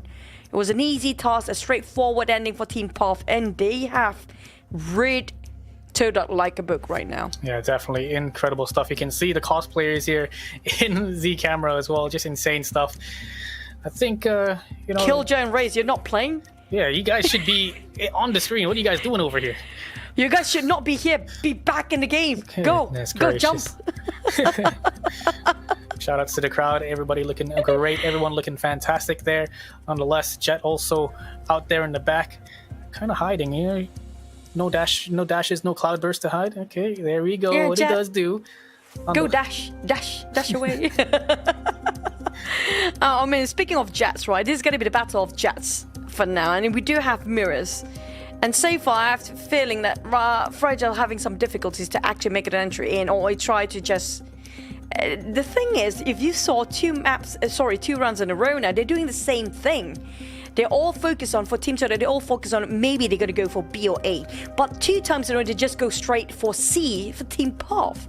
I'm surprised Todak actually let them making the same thing, rinse and repeat twice in a row. Yeah, I mean, you know for a fact that Todak are going to be on that eco, so they decide to buy up those long-range rifles, you know, the Guardians, the Bulldogs, and use that long-range advantage towards that C site to get those early picks. This time around, though, we're going to be moving in towards the bonus round here for Team Todak. flashes, a lot of utility being expanded from Team Path. Lots of damage done here towards the smoker here, towards Team Path's Omen. They've taken control of Ceylon. They've pulled a little bit of rotation to keep them guessing. But Frosty's now has that advantage. No, he does not. I thought he'd hear the drone, but he did not expect how close Toggle could be. Definitely close. Even short sight. A bit tough, but that was going to be further shutting down on Toggle. That is crucial on the side of Todak to have their break of points here. Enemy remaining. Coming up on the back. Sube spotted him out. Miko a bit far. Down to only 30% HP. Wow. Shot finished the job. This is well done, Fragile. That is just insane stuff. I mean, that's the same Jet that was in the crowd earlier. A 3K here. Fragile looking super clean, super strong. He was concussed. He was able to stay alive and get that free frag here on towards Toggle, who was actually updrafting towards the top of that A short box. Just a great stuff. I know that lady. I know that lady. But yeah, speaking of which, I mean, it's going to be the fight of Jets between this map right now, because we see how pivotal they are as a team play surrounds around them for both teams. Now this time they're going to go and try to get some information. Is there anybody getting A? But lucky enough, we managed to dodge it in the very last minute for the side of Todak. But Team Path, they're committing to this. But I do see a lurker coming up from the back line around the garage area that's going to be left out by side of Zeke by himself. Definitely just taking control of this A lobby. You see Riza baiting the rotations. Already 3 players out here towards that A site, but I like how Toda is reading this, you know. They leave Sube all by himself. He's got that information towards the top of that C default box. Smokes off at this middle corner of the site, so if there is a scan, he can play inside the smoke. He can hide it out, play very sneakily here. But nonetheless, here comes the execution. Kale coming out of garage, picking up 2 kills, but the trades come in instantly. Another 2 frags there. Miko somehow staying alive. Oh, Jeed able to turn it into a 2 versus 2. Spike down on towards that C site. And well, they've got to wait for the rotations because Riza is a long way from home. He was actually able to pick down, if I'm not mistaken, Frosty's towards that A site. And they turn it down to a 2 versus 2. He's got the scan. They have to force this out. He needs to force this one out. They got less than 30 seconds to go. Time's ticking. They can't even try to rotate the other way around. They tried to go up the garage, but the moment they try to pick out garage, bit too late now for Fragile. Ooh. It was supposed to be a crossfire, but they focused on towards the backline. They thought it's going to be the lurkers coming in very late. They didn't realize it's actually in the long area. Yeah, especially since Riza was able to get that frag on towards that A site player. You know, the Todak defense was just expecting them to come from spawn, to come from garage, and they were just not aware. It was a very good scan coming in from Riza to give the position away of the player in towards platform, and they just able to take those 2v1s with ease. So 3-1. Path starting things off with a bang. Can they keep this momentum going? Because that's what it's all about. These guys have been here playing their hearts out from 11 a.m. in the morning. Full-on rush execution towards this B site, but man, gee, with that fade away, 1 tap, making it look so easy. Not really easy. The Aftershock will try to actually put them at bay and isolate themselves from getting into entry point to a side of B. And waiting just for the post-spawn. And Kyle definitely want to have a pick on the double door, but Sube, nobody actually spotted him out. This is going to be trouble for Miko. Oh man, that's so good. And now here comes Kyle. Even user hunters. Wait a minute. Are they gonna make this work? Somehow. These sheriffs are doing things. And look at Zeke just dancing left, right, and center, hitting these shots 180, able to win those fights out. Fragile was not able to hit the knives there on towards him, but in the end, of course, the buy round here from Team Path, able to stay strong. There it is, the Team Path chant. So strong. Really giving them the power to pull through all the way. Yeah, I mean, like, the cheers definitely plays a big part here from the audience side, because we saw that happen in the first map, or the first series where Path versus NEXGA at first. And a lot of cheering coming up, and then also in the first few maps. The moment they start to be quiet for the audience, it's going to be trouble for Team Path. But that was a nice recon ball, by the way. That's a pretty awesome recon ball. Clear out the close angles towards short, so they don't exactly have to worry about this. They go for the execution towards this A site. no counter ultimate, no counter utility to counter this ultimate. Oh, never mind. There's the aftershock. Oh my god, everything is there. Even the Hunter's Fury is being used up. Hold on so a much second. heal to be dropped down. Fragile, a very quick flank here. He actually takes down Riza. A 5 versus 2, sorry, as they're just mowing them down towards side. Kai by himself towards the side, and you just really can't do much here as Toggle. Triple swing coming in towards short, and it is down and dusted. That utility usage from Jeed was just phenomenal. Puts down the aftershock and the concussion. The concussion, the aftershock, and then the fault line. The fault line, there it is. Aftershock, the fault line. I'm not surprised if you actually try to combo up the Rolling Thunder, if you actually do have it available to use with the Hunter's Fury. There was massive utils drop by the side of Todak to win over that one, but they are back in the game. Definitely. That one round right there, keeping multiple members alive, this definitely give them a little bit more hope. Some signs of life here. Team Path, so they have the Rolling Thunder to work things out with. So if they did want to go for this execution, you can definitely make things work. And here comes the aftershock a bit early this time with Jeet. Here comes the Rolling Thunder. He's going to go in for the roll. He's pushing out, going aggressive. Getting on 1, getting on 2, but being replied by the side of Team Path that time with a bit of a concussion back on his face. But Kai is not willing to give up yet. Spotted out 1. Didn't actually know he's there. What a shot. This is just disgusting. Back and forth trades towards that A site. The positioning from Fragile, keeping Team Path at bay towards this A lobby position. They've got the information. He's playing towards Ness. So what can they do? It's either they fall back, take that 3v1 against Fragile, or take this 3v2 on towards the side. But look at the chunks, the damage here being done by Frosty's shock dart. To try to box them in. Team Path might actually walk through the trap, but they fought back Sube. Got them on long, but the one at the back line is going to be Fragile. Fragile spot them out. Oh my god, they're being distracted right now. Perfect Have to timing, focus man. multiple angles. There's no way for them to get out of there. Oh, see you later, The alligator. ghosted. The scan comes out. It should be all she wrote here for this round. Sube, massive paranoia to pick up the second frag. A 3k here from him to bring things back 3-4. 1 round deficit here for Todak. Can they make this competitive? They are making it competitive. What do you mean? It was They forced a incredibly timeout here. big. I mean, like, they do want Path to get back up their feet here. At the same time, it's just, I'm surprised at the fact that Kai responded at Rolling Thunder just now with a flash and a concuss. I'm surprised nobody actually noticed he's still there. Just incredible. I mean, you can't really do much, you know. Once you get hit by that Rolling Thunder, Everything goes you kind of spinning. just gotta pray they don't come and hit you. Oh man, tough game here for both these two teams. You know, they're really bringing it out, bringing all they can here. Oh. Come on, Todak. I haven't seen Todak do a lot of chants these days. Can we have a bit of Todak chant to fight back Team Path chants now? You know, maybe that's what they need for the side of Todak. The chants, the Angie from the crowd itself. Because everybody just giving silent treatment and just, you know, passive-aggressive chant inside of their hearts. But it's like giving you this stare.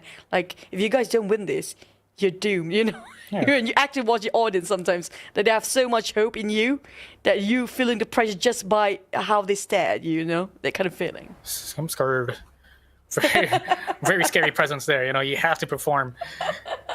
Oh, with the big boys here out on top. 3-4 nonetheless. Let's look at the ultimates. Team Todak, they've got the ability to go for a retake. They've got the Killjoy ultimate. The lockdown is available. Both these two Omens have their From the Shadows up available. So you have to watch out for those kinds of plays, and I'm sure they have that in mind. Toggle taking full on control, and I think you can see the way Todak is playing it, they're actually going to go for that A retake. They leave a single turret from the side of Todak, making their way into looking towards that A lobby. If anything happens, just pull down that lockdown. But nonetheless, some signs, some aggression here towards Garage. A very different play now. Team Path, the moment Todak just got back up their feet, they changed their gears on another level. Playing a bit cool, playing a bit safe, playing a bit slower than before. But got hit by that fault line, Fragile. concussed. They try to figure out where to go, but at the moment, like you mentioned, will he drop the lockdown? But never mind, Kyle, he's fast enough to know that Toggle will actually fly up draft to his haven. Just intense stuff. I mean, he saw him, he was feeling it, he wanted to get that execution, 30 seconds get that left. first entry frag on towards that A side. It just did not work out. Did not expect Kale to be towards the top there. Look, lockdown is down. They've got 20 seconds to rotate, but look at the positioning from Fragile. He has all this information. He's hearing these footsteps from the side of Team Path, calling for the rotations. Someone has to kill the spike planter. That's all they need to do at this point. Stop the cross, get the shots off, and they do. Did. The spike is down. Do they have enough time to go for the plant? Just force out. They have to go for the double pick, and they do. Spike is down. No time here for Team Path. My God. Oh, they even finished off Miko at the very last minute as well. That's a big win coming out from the side of Team Todak. Now, it's just going back to square one, 4 for both. But it's definitely going to hurt quite a bit when it comes to the side of Team Path after that loss. What a shot. That was not even visualized on the screen. He just go by instinct, just shoot through that smoke. This is where somebody will want to plant for long. And they don't have time. They definitely will plant it there. Yeah, that's just going to be it. It's like, what? Not even half a second. It was a quarter of a second. He was just able to slowly see just a little bit of an outline before that smoke popped off. And, man, just top level reaction time here from Fragile. And look at them go. Beautiful paranoia here to stop the push, delaying down Team Path towards that C long position. Toggle was able to take down one, but Sube is still up and ready. Ooh, okay. Falls back. Interesting. Gives them the sight, does not want to give them the numbers advantage. So a 4 versus 4 retake, but look at this. Team Path looking to get aggressive. Looking to take that spawn area. Oh my goodness. Yeah, after shock. All the youth has been dropped down here. They've got nowhere to run. Oh, they have to commit. They don't have a choice here. The sub Team Path, they already post-plan this one. It's down to 2v3 right now, going for the dash. Spot out by Fragile. He's chasing the tails out of the other jet. He's not happy, but he's in he's managed to take out Zeke. Oh boy, Toggle down to 1v1, and they got it going. My God, what a close match. Oh man, I don't know about that last spray coming in from Fragile. He was feeling it. He tried to go for that random the spray and pray to run and gun. It just did not work in his favor. And Toggle, of course, you give him that 1v1, 1v2, he will take what he can. And take the round he did. 5-4. Team Path, somehow they managed to get out of that position. It looked like it was going to be a Todak retake, you know. They had every single corner, a player in towards garage, 2-3 players towards C long, one coming in from spawn itself, and it just did not look so good at all. Toggle was able to hit these shots and win out that clutch, so massive round here from him. It feels like they do feel more confident. I feel like they can just come into C after so many times. They actually won over C, but Toggle, well, that paranoia just 1 second a bit too late there, but still make it through. But kind, the rest of them already taken over garage. Is going to be the control of C against once more by the side of Team Path. It's 3v3, but the Fragile with an operator, he just shut them off. Never mind. Way. 2 versus 2. Fragile G combination towards that spawn area. Instant 2K. They just had no idea how to respond. And look at this. The jumping Odin coming in hot. Double swing from G and Frosty. A 1v1. It went down to that 1v1 once again. You know, it was a 1v1 last round, 1v1 this round. You just see how close these games can get. And I'm wondering the economical situation here from both these two teams, because just because of that, you know, Team Path might be on a bit of a half buy. Just might not look good here. But at least they spare themselves some operators. Some of them will have to half armor themselves, like Kyle in this case. But I feel like we're gonna see that nasty, disgusting Odin for quite a bit here, since Frosty just decided to pick it up 2 games in a row now, 2 rounds in a row. Reza tried to clear up the garage first. It feels like they're really just gonna focus on C, because just now we saw how they tried to get B or A. It's just not really easy. Here. Difficult times, man. They just win it back right away. Both these two teams are showing exactly why they belong here, why they want to represent Malaysia in Manila, Philippines. And look at that, Kyle with with the bot, with the Vandal, making things look so easy. The Odin coming in strong as well. And that shows a little bit of something. Todak looking very confident now Last round before with the these, switch. well, with these shots. I mean, we might ended up as a 6-6 here, and it's still back to square one, where we don't know who's actually taking over this map and have a domination about it. Because it feels like a path. The moment they thought that Todak, we thought that Todak started to take the lead here, that's where paths start to speak out quite loud with the actions. And this time they don't even take the spike over. This time you're just going to leave it behind. Find somebody realize it. Pick up by the side of Reza. But now this time they want to try the chances in A. If they can actually just clear shot at Sewer and also on the side of Valon, where we do have operator. If I'm not mistaken, it's going to be taken over by the side of Jet. Fragile do have the operator. Oh. Okay, hold on a second now. They had a little bit of a counter setup here towards that A side. The 3 players. So I think Path might just be rethinking this situation. Now they saw the fault line come in. They heard the updraft. They saw the Sova drone as well. That's 3 pieces of information that they needed. And they decide to go ghost. They cut noise. They keep Todak thinking, you know, they forced them to go for the peak, but Fragile somehow wins that shot off with that operator. Beautiful stuff. Incredible stuff. And critical as well. That's what they needed. To have a bit of a trade early on. Fragile, he might actually spot another one. Oh, he missed it just a tiny bit. Here it comes. The drone actually plays such a big part with a paranoia follow-up and even an aftershock. My God, they try to shut down Fragile so much. He's been surrounded, nowhere to be alive. But Frosty's with that Odin is just making it look so easy. Picking up the 3K with ease. A 7-5, ladies and gents. Todak looking fairly strong, winning out the first half by 2. Well, when in doubt, just go for Odin. That's it. That's the quote of the day. Don't even think about it. But right now, we're back to square one. And Killjoy, I mean, we definitely see a lot of good Killjoys in the plays here today. So we have to give, you know, some claps to us. The Killjoy plays here today has been amazing, especially when it comes to the first half of the day just now. It's just incredible how Kyle just shut down the Jet. And we have Gecko. I mean, like Gecko, we don't have a lot of Gecko plays these days. So we might actually have a couple of wingmans later by end of today, depending how many maps we have to go after this. Because right now it's 1-1 for both maps. But even on the second half, we have Nuclear who will be leading. Back to the pistol round again once more. As Frosties and the rest of Todak do commit themselves in A, but they do have one looker behind. That's going to be Sube. Trying to do extra work by himself. Try to have a bit of pick. Any tiny bit of piece of information is important for them to just decide which side they want to go for. Kai. Definitely given so much information. Smokes up. Going for a one-way smoke. Dashed in. Fragile spotted up too.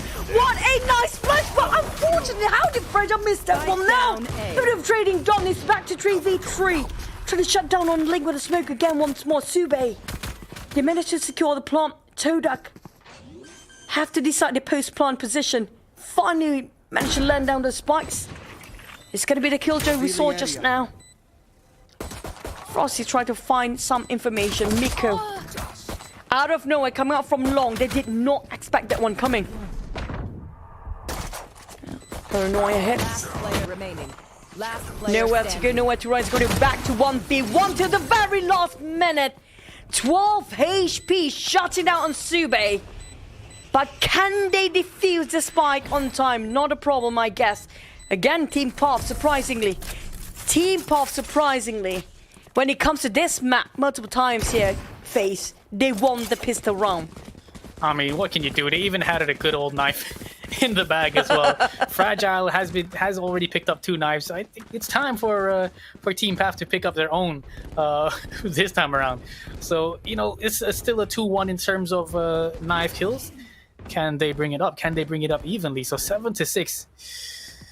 Can they keep the ball rolling? You know, it's a good thing they were only down 7-5. They should be able to win this anti-eco.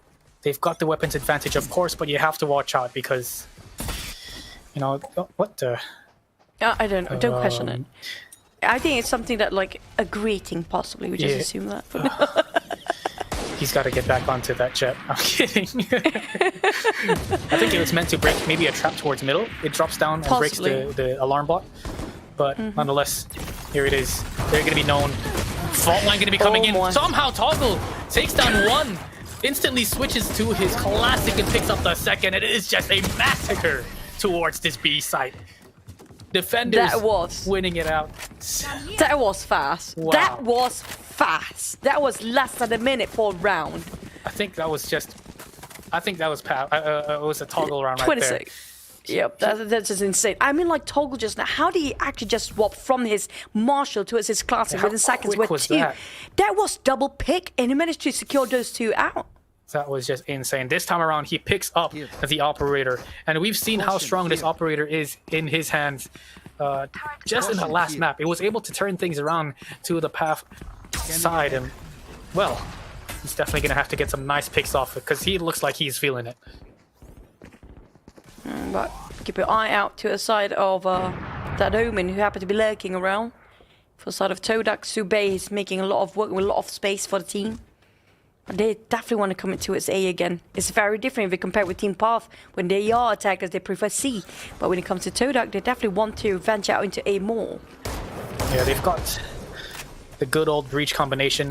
What Jet will do is dash on towards site. As soon as the pop flash comes up towards the back of site, Kai was somehow able to turn it around and just dodges those flashes, picks up a third, and wow, a trade instantly coming in. That was... It's a graveyard. That's literally the same spot everybody died where Kai just shut everybody down. How was he able to turn that flash at the same time dodging, just avoiding getting killed by Fragile there, dashing on towards the back of site? It was just phenomenal, and that's a Bulldog in his hands. Imagine the kind of damage you can do with a Phantom or a Vandal or an Odin. No, please no, stop it. I have a feeling that both Sova will actually end up with an Odin. I'm not surprised if the Killjoys both going to pick up Odins as well. I've seen that happen before. I mean, honestly, Riza is one of the players who is known to actually use the Odin very much in towards Ascent. Can you not remind us that one, please? That was nasty, disgusting even. Look, it makes it like he doesn't even have to aim for that. And we have Rex. I'm waiting for Rex to finally making his debut one day. I'm looking forward for his performance, yeah? But Team Path, now after that, first map of the day, we can see the crowd was a bit quiet. After they start to cheer up, they give a bit of motivations. It just brings back the energy to us, the Path lineup. But for Todak, though, they had that in the back before. Now it feels like back to a tug of war between these two teams. 7-8 between Todak Team Path. Definitely. Frosty's 1 point away from his ultimate. It is a bit of a half buy here coming in from the team. If he's able to get a pick or an orb, he will have that Hunter's Fury ready and available. Nonetheless, Riza getting the information, A lobby is clear. He gets a free orb here for himself, and now he just has to hold things down. He's got that full-on long control. And the fact that Riza is holding this long position off, the rest of the team can rotate towards C. As you can see, there's 4 players just kind of hovering around this B and C site. Spotted. Now Zeke has to be very careful as he falls back. The fault line comes in, and he's just shut down here from the side of these Sheriffs here. Oh, it's not going to be enough. So fast. The thing is, I love the fact that Team Puff just switched their gears on a different level entirely. It's just go fast, surprise them all the way. Even though we are playing defenders, we're just going to play like we're attackers. We take them where they are having their guard down. It was an incredible place. Very surprising indeed. But that was some pistol round for some of the players. That's a huge win for them. Yeah, definitely. I mean, you can see they're starting to work like a well-oiled machine. They're starting to play this defensive side. I feel their defense has been phenomenal so far in this map, and on Bind as well. As soon as they were on the defensive side, they were able to kind of get those early picks and just slowly pick these rounds off from the side of Todak. And that's something Todak has to find out how to counter, They're aggressive. They're a great team altogether. But they just need to find these opening frags. Toggle looking very aggressive towards a short. He's got a bit of assistance here in terms of Riza. So if Toggle goes down, Riza's going to swing out, go for the trade instantly. But very, very passive positions being held by both these two players. Look at Frosty's. He's got A-long control, and he's just waiting for anybody to push to look. And they know for a fact, because the previous round, T-Pav has been pushing aggressively. So they're waiting for them to actually make the mistake here while they're walking straight into the trap. But Kyle managed to get on one. There's going to be a green light for them to, if they want to get any side, but start pushing at the back. That's going to be coming up from Miko. A Fragile. This is the entry point they want to go. They dash in, they already got the site control. There's nobody else guarding over A side. It's clear. But the spike is so far! Hold on, it's a 1v4. Definitely doable here for Toggle because, you know, this time he's just gotta get these picks off, but he's only good for one. Smart play from Kyle, being able to hold that window position, not giving away his life. And if you guys didn't notice, how did Kale actually get that kill on towards Kai, towards A-Link? They had Sube throw a smoke towards the top of B, cover up the Killjoy turret. Kyle was able to enter towards a B site and actually take down Kai towards that A-Link position. So that definitely was the start for the execution for Team Todak. So beautiful, beautiful play. Great works of communication and a beautiful default play from Team Todak. And to drop the spike again. Hopefully they don't forget it this time. But I feel like spike is just a secondary option for them. They just want to go for the kills for now. Oof. Oh my goodness. Toggle he just missed that 1 second too late. They have no clue there's an opera hiding here behind the wall. But It's Toggle... it's just so close. What? He misses the shot just in between the legs. Did tag him down to 30 HP though. He missed Fragile as well. He didn't have a clue that Fragile is very nearby. Todak has the information that the operator is playing towards A. They instantly fall back. You can already see the spike in the hands of Sube falling back, making its way towards that C site, and Team Path sort of has a read here. Well, The thing is, I don't like Zeke not like this. I mean, this is such a great position here. Oh, if anyone can do it, it's Zeke. He's going to be good for 2. Not too shabby. Team Path, they've got the ultimate to work with on the side of Breach. And time is of the essence. Sube has that from the shadows to make his way towards that A site. And yes, he does. He TPs instantly. But it's a 2 versus 4. Can he make this work? I'll just teleport all the way to his A now. A bit of a hassle for the G to go and support his teammate. Enemy remaining. Nico is so smart. Such a genius. Being able to take the rotation off. 1 versus 3 Sube's. 8 bullets left in towards the magazine. Nothing in his pockets. Oh, look at that bait. Top tier bait coming in from Fragile. Jumping out of heaven. Hitting that updraft. Pulling the crosshair away from... A bait and a double pick at that. Oh, sorry, that wasn't Fragile. That was Toggle, actually. Great stuff. Oh man, that was so good. The communication have to be on point all the time for them to actually pull that one off. That was incredible play. It's just amazing. Genius even, but 10-8 for now. Feels like Todak start to lose the momentum once more. Ooh, man. Decent effort coming in from Todak. You know, they had the right idea. They had the shrouded step. But that 4v2 situation is very difficult to pull off. You already saw Miko, the Omen player, who was just waiting outside of Garage. He knew for a fact that there was one more towards the outside of C-Long. And all he had to do was wait for the rotations. He was able to get the frag on nice and easily. 8 to 10 double digits have been secured for Team Path. And they look like they're going to run away with it. I have a feeling maybe later we're going to have Odin just going to wallbang to his side of B. Or to his window. Just now they did try to do it with Vandals. Got clipped quite a bit for his HP. Silently going to its A, but heavily guarded by those bots. Yeah, different setup here. Usually we see Zeke holding up towards Garage. Great fault line coming in, but just misses. Misses Kale by a little bit. They pick up a Vandal, and that's a free site. It's one shot Sheriff as well. Fragile just guarding over to his side of Link. Hunter's Fury not hitting anybody for now. Close enough. Okay, they get the frag there on towards a very, very strong player. Jeed on that breach. Very hard to... Oh no, look at this. Fault line. Everything is the Rolling Thunder is being given. The Hunter's Fury being popped. Everything is just being thrown out. This is Valorant. Ladies and gentlemen, Kale picking up the 4K, looking for the ace, but they have no clue that he's right behind him. Does he expect it? Not at all. Riza finds one. Expects the second. No! So close yet so far. A thrifty round coming in for Team Path.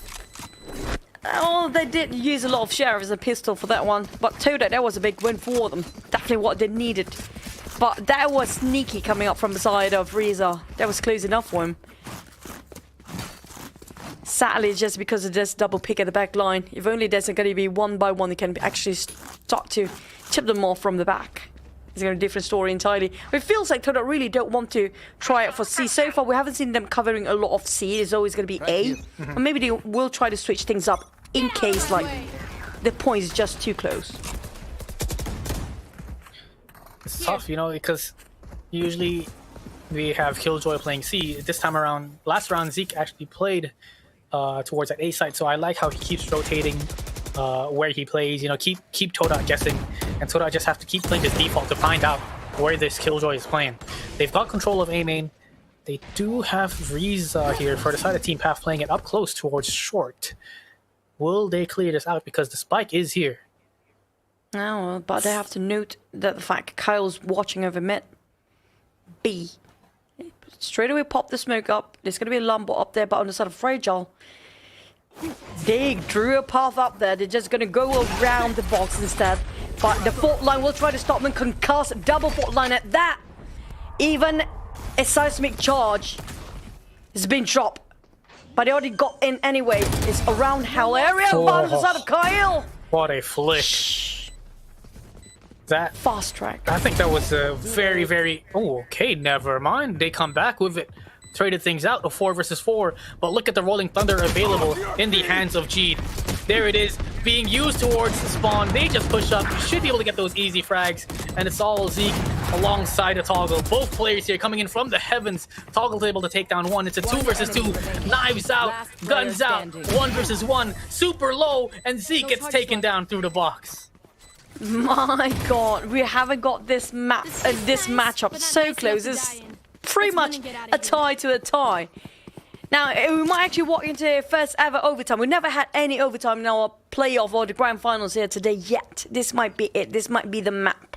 Since both teams loving this map so much. Both of them not willingly to give up just yet. But just now it was always down to 1v1 till the end of each round. That was incredible, but it's going to hurt them quite a lot when it comes to their purchase later on. Just super tough here. Both the two teams, you know, they've been playing it all the way through. It has been very close games. Very tough and intense games here for both these two teams, and they're just making it look like, well, it's easy here for them. We had 10-13 last game. The first game was, 13-8. So, just incredibly tough. Oh, I mean, like, even Todak is not having this easy. We're talking about Team Path. You're just reading them like a book, but they recounted that back once more. But so far, it's readable and predictable if Todak don't actually change their objectives. They keep on going for A, and it keeps going there. And when Team Path start to find solution, and it's just almost impossible for them to penetrate towards A anymore. Ooh, unfortunately, this time around, no operator in the hands of Toggle here, so that's unfortunate. He does have the Guardian to work with.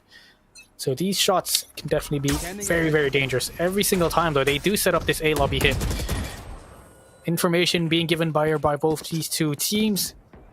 And look at this Path going for that aggressive push towards that A side, towards middle. They're able to take down one here. Frosties, that's the initiator. Down, no scan, no drone, no information. This is going to be tough since they have no clue where the standpoint come up from Team Path, where they're coming out from. And the ones actually lurking from the back is going to be Zik. Look at Zik, where he's going. Trying to quietly push up and being aggressive. Giving a bit of false information, giving them a bit of a doubt for the side of Team Todak, so they won't actually try to move as fast as they can. Will they still commit to A? Definitely that's going to be discovered by the side of Team Path, as Fragile just pops the recon bot straight off the bat just now. Yeah, swerving over towards a different side. Can they make it through? They don't have enough time. Will it happen the same thing like we saw before? Cover going out. This is tough. I mean, the amount of time wasted, the amount of rotations pulled through from Todak towards that A site. They had 3 players here, and now an execution towards C. Lockdown going to be put down towards the C site. They're not going to be able to take it down, so they're definitely going to have to force themselves out towards C long. This is one of those rounds where you feel like if we had an Astra, Cosmic Divide, it will be so easy. You know, just wall off towards long. I personally feel like Cosmic Divide is going to be so crucial in this map, honestly. But the problem is, right now nobody's lurking over the backline for the side of Team Path. Todak can easily just expect them where they're coming out from, because there's nobody coming up from behind, there's nobody else coming up from different angles entirely, they're all going up in the same direction for Team Path, and it's back to a side of Todak's game. It's going to be a rolling of the dice by the end of the day. We have no clue who's going to win this, or for sure, because even if one is winning, we're definitely going to go to game number 5. Definitely. I mean, Todak finally feeling it. 3 rounds in a row, and the big boys are happy out there in the front. This is it right here. Winning out this round can secure them match point. Team Path, though, you know, they are down, but they're not out just yet. They were able to hit some nasty shots. They were able to win out some of these rounds that definitely, when they're at a disadvantage. And I like this. I like the fact that they push out middle. A very strong position here from Toggle, but now he does not have the dash to get himself out of that sticky situation. Riza, he's got the Sheriff in his hands, has the information that there are players towards the lobby, but it is so hard here. Look at the stack here. 4 players on the A site. Toggle, I'm just looking at Toggle right now. Towards middle. I'm scared for Toggle. I'm really scared. Whoa. That's it. That's all she wrote. Full on rush towards that C site. No killjoy around here to stop, to delay, to hold them back, to secure their match point. Execution now. Well, beautifully executed. Yeah, they got themselves the site. Because they have been... that's going to be the mind games, because they invested so much in AB4 for side of Todak that Team Puff feels like, you know, whatever happens, they're still going to go for A by the end of the day, but it's going to be wrong this time. This is where they start to switch up their gears. But unfortunately, a lot of them having a low HP for both teams. Oh, Kyle. What a cheeky position there by Kyle. Not playing inside garage, just playing outside because, you know, for a fact that maybe someone might come in for that weapon, the Guardian that was dropped in towards Ness. So he's just super aware of what choices Team Path have to make. And this 2v3, hold on a second now. A 2 versus 1. They line up here for the man himself. They have to hold things out. He's got to get the half at least, but Todak, Frosty's going to be able to take down the first kill. No time at all here for Team Path. And a massive, massive clutch here coming in from Frosty to secure match point. My god, that was so good. He realized that he wanted to focus on what's in between the legs, who's actually defusing the spike. That's what more important right now, even though he saw Zek. It's straight in the face, tried to show him down. That was incredible, decisive in decision making. I'm out of breath just to see how remarkable the plays are. But back to it, one more point for side of Todak. But can Team Puff catch up to go for overtime? We haven't got any overtime so far in the grand finals yet. Not just yet. They do have a little bit of something in terms of weapons. They've got a couple of Vandals here around the corner, but Sube, does he expect Miko to be here? Does Miko expect Sube to be here? They do not! And he walks into a one-way. Todak, they find an opening pick here to keep the ball rolling. They've got the advantage here. Kai, once again, wants to push 3 players in towards the nest position. This is so difficult. Finds one. Falls back, spots the head here of Fragile, spots 2. He takes the second, the third as well. This man is unstoppable. Sube picks up the third, and they just have a massive duel towards middle. 2 versus 3. Do they expect Toggle to be here? This is going to be a massive play by Toggle. He finds one. The Hunter's Fury is just perfectly well timed. Even they know for a fact they already gone through that. Garage, but cheat. Oh, the flash point, it was perfect. Down to Sava versus a bridge. Jeet versus Riza here. The spikes drop. Riza has everything. It's not making any sound. But he wouldn't want to drop any recon ball. He heard the footsteps right now, but the kill given away. Pretty much know everybody where he's at.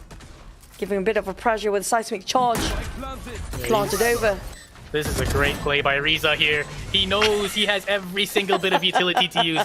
The recon was sent. The owl drone was to be able to tag him out, spots him running towards spawn, and he just rushed it out. A very aggressive retake, a very quick retake coming in from Riza. Just well played. 12 to 11, down but not out just yet. But Kai with the hero play to take down 3 in Nest was just... it's inhumane.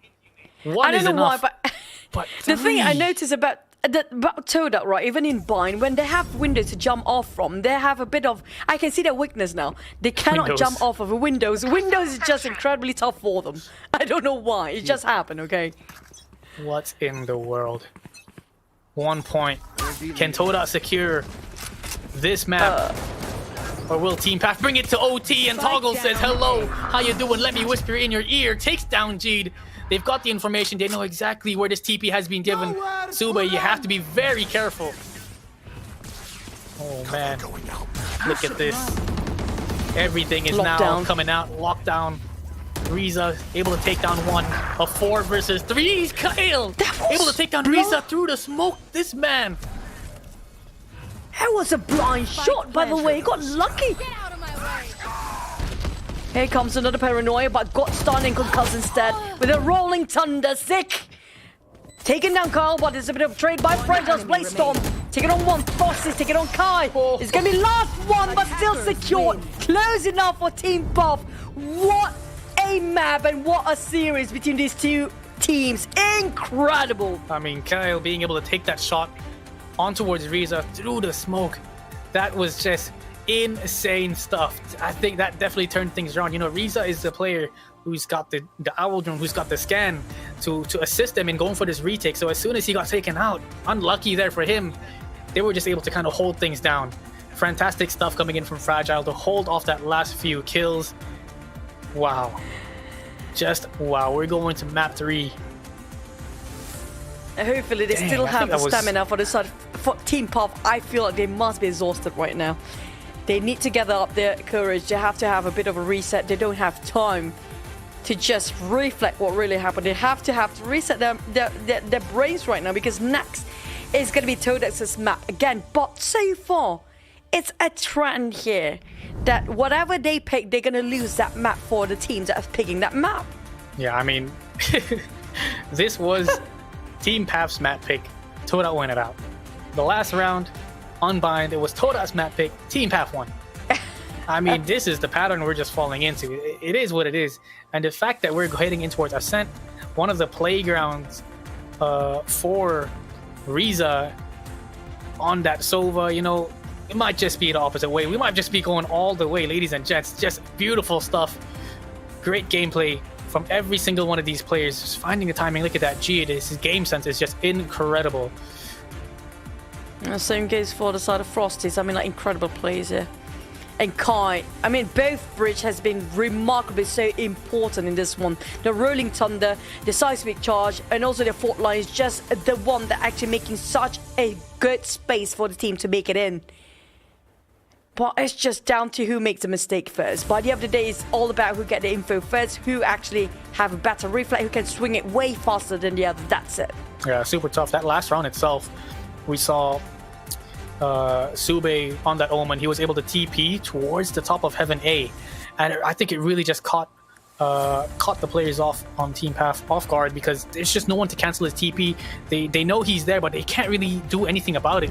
And not only do they have to worry about Heaven, they also have to worry about A Link. They have to worry about A Short and A Main. So just 3 different angles that they have to really take care of. And man, what an aggression, what an execution on towards that A side on the final round where it could have gone OT. 13-11, right? Sorry, 13-10. I mean, just crazy. I feel like at least Todak, right? The next one, and we're heading over to Ascent. So I feel like this is going to be the map that they have more confidence, since we don't have that much windows there. Because the maps with windows is always a bit of a flaw for Todak. Every time they jump out of window, like before we saw in Bind, right? Where there's a hookah, whenever they jump down, they forgot to check one particular angle, and nobody actually looked over that angle. And that the same thing happened again. You saw how the bridge just finished off around the window area for such a long time. They've been having a bit of a duel for such a long time. Kai literally was dancing in front of them for like full 1 minute possibly. I mean, I thought that was the round. I thought that was the round that they were going to be able to turn it around. You know, Kai just massive 3K, a big clutch from Riza as well. But man, in the end, I think that was just a massive play by Sube to force himself in towards Heaven. Toda definitely cut things up, and we're able to finish up the team path here in towards that third map. We're going to be heading in towards the fourth map right after this quick break, lads. So go for your toilet break, get a snack, or maybe walk around here on NoiseCon so you guys can get yourself some freebies. We'll see you guys after this.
Innovation sparks a better way of living.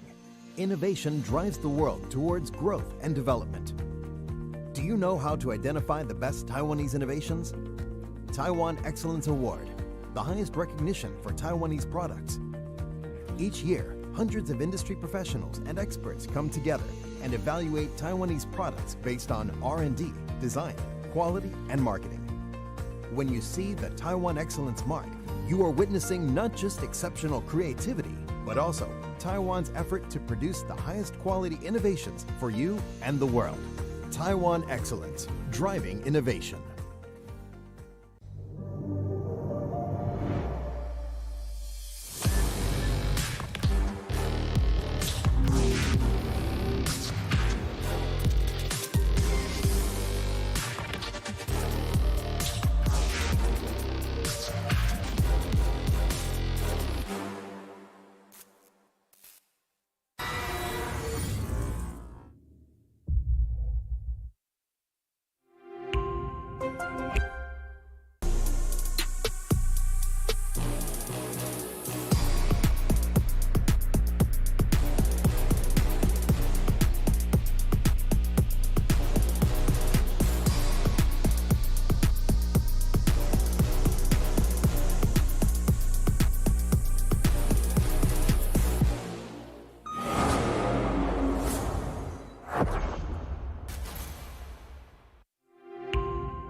Innovation sparks a better way of living. Innovation drives the world towards growth and development. Do you know how to identify the best Taiwanese innovations? Taiwan Excellence Award, the highest recognition for Taiwanese products. Each year, hundreds of industry professionals and experts come together and evaluate Taiwanese products based on R&D, design, quality, and marketing. When you see the Taiwan Excellence mark, you are witnessing not just exceptional creativity, but also Taiwan's effort to produce the highest quality innovations for you and the world. Taiwan Excellence, driving innovation.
Yeah, we're back with more Valorant action pack. Just amazing play between these two teams with Michu and FaZe. But also don't forget, this is brought to you by Predator League 2024 Malaysia qualifiers to go for APAC. But we definitely have to thank Taiwan Excellence giving us the excellent play here today. And Intel, you guys know Intel, come on.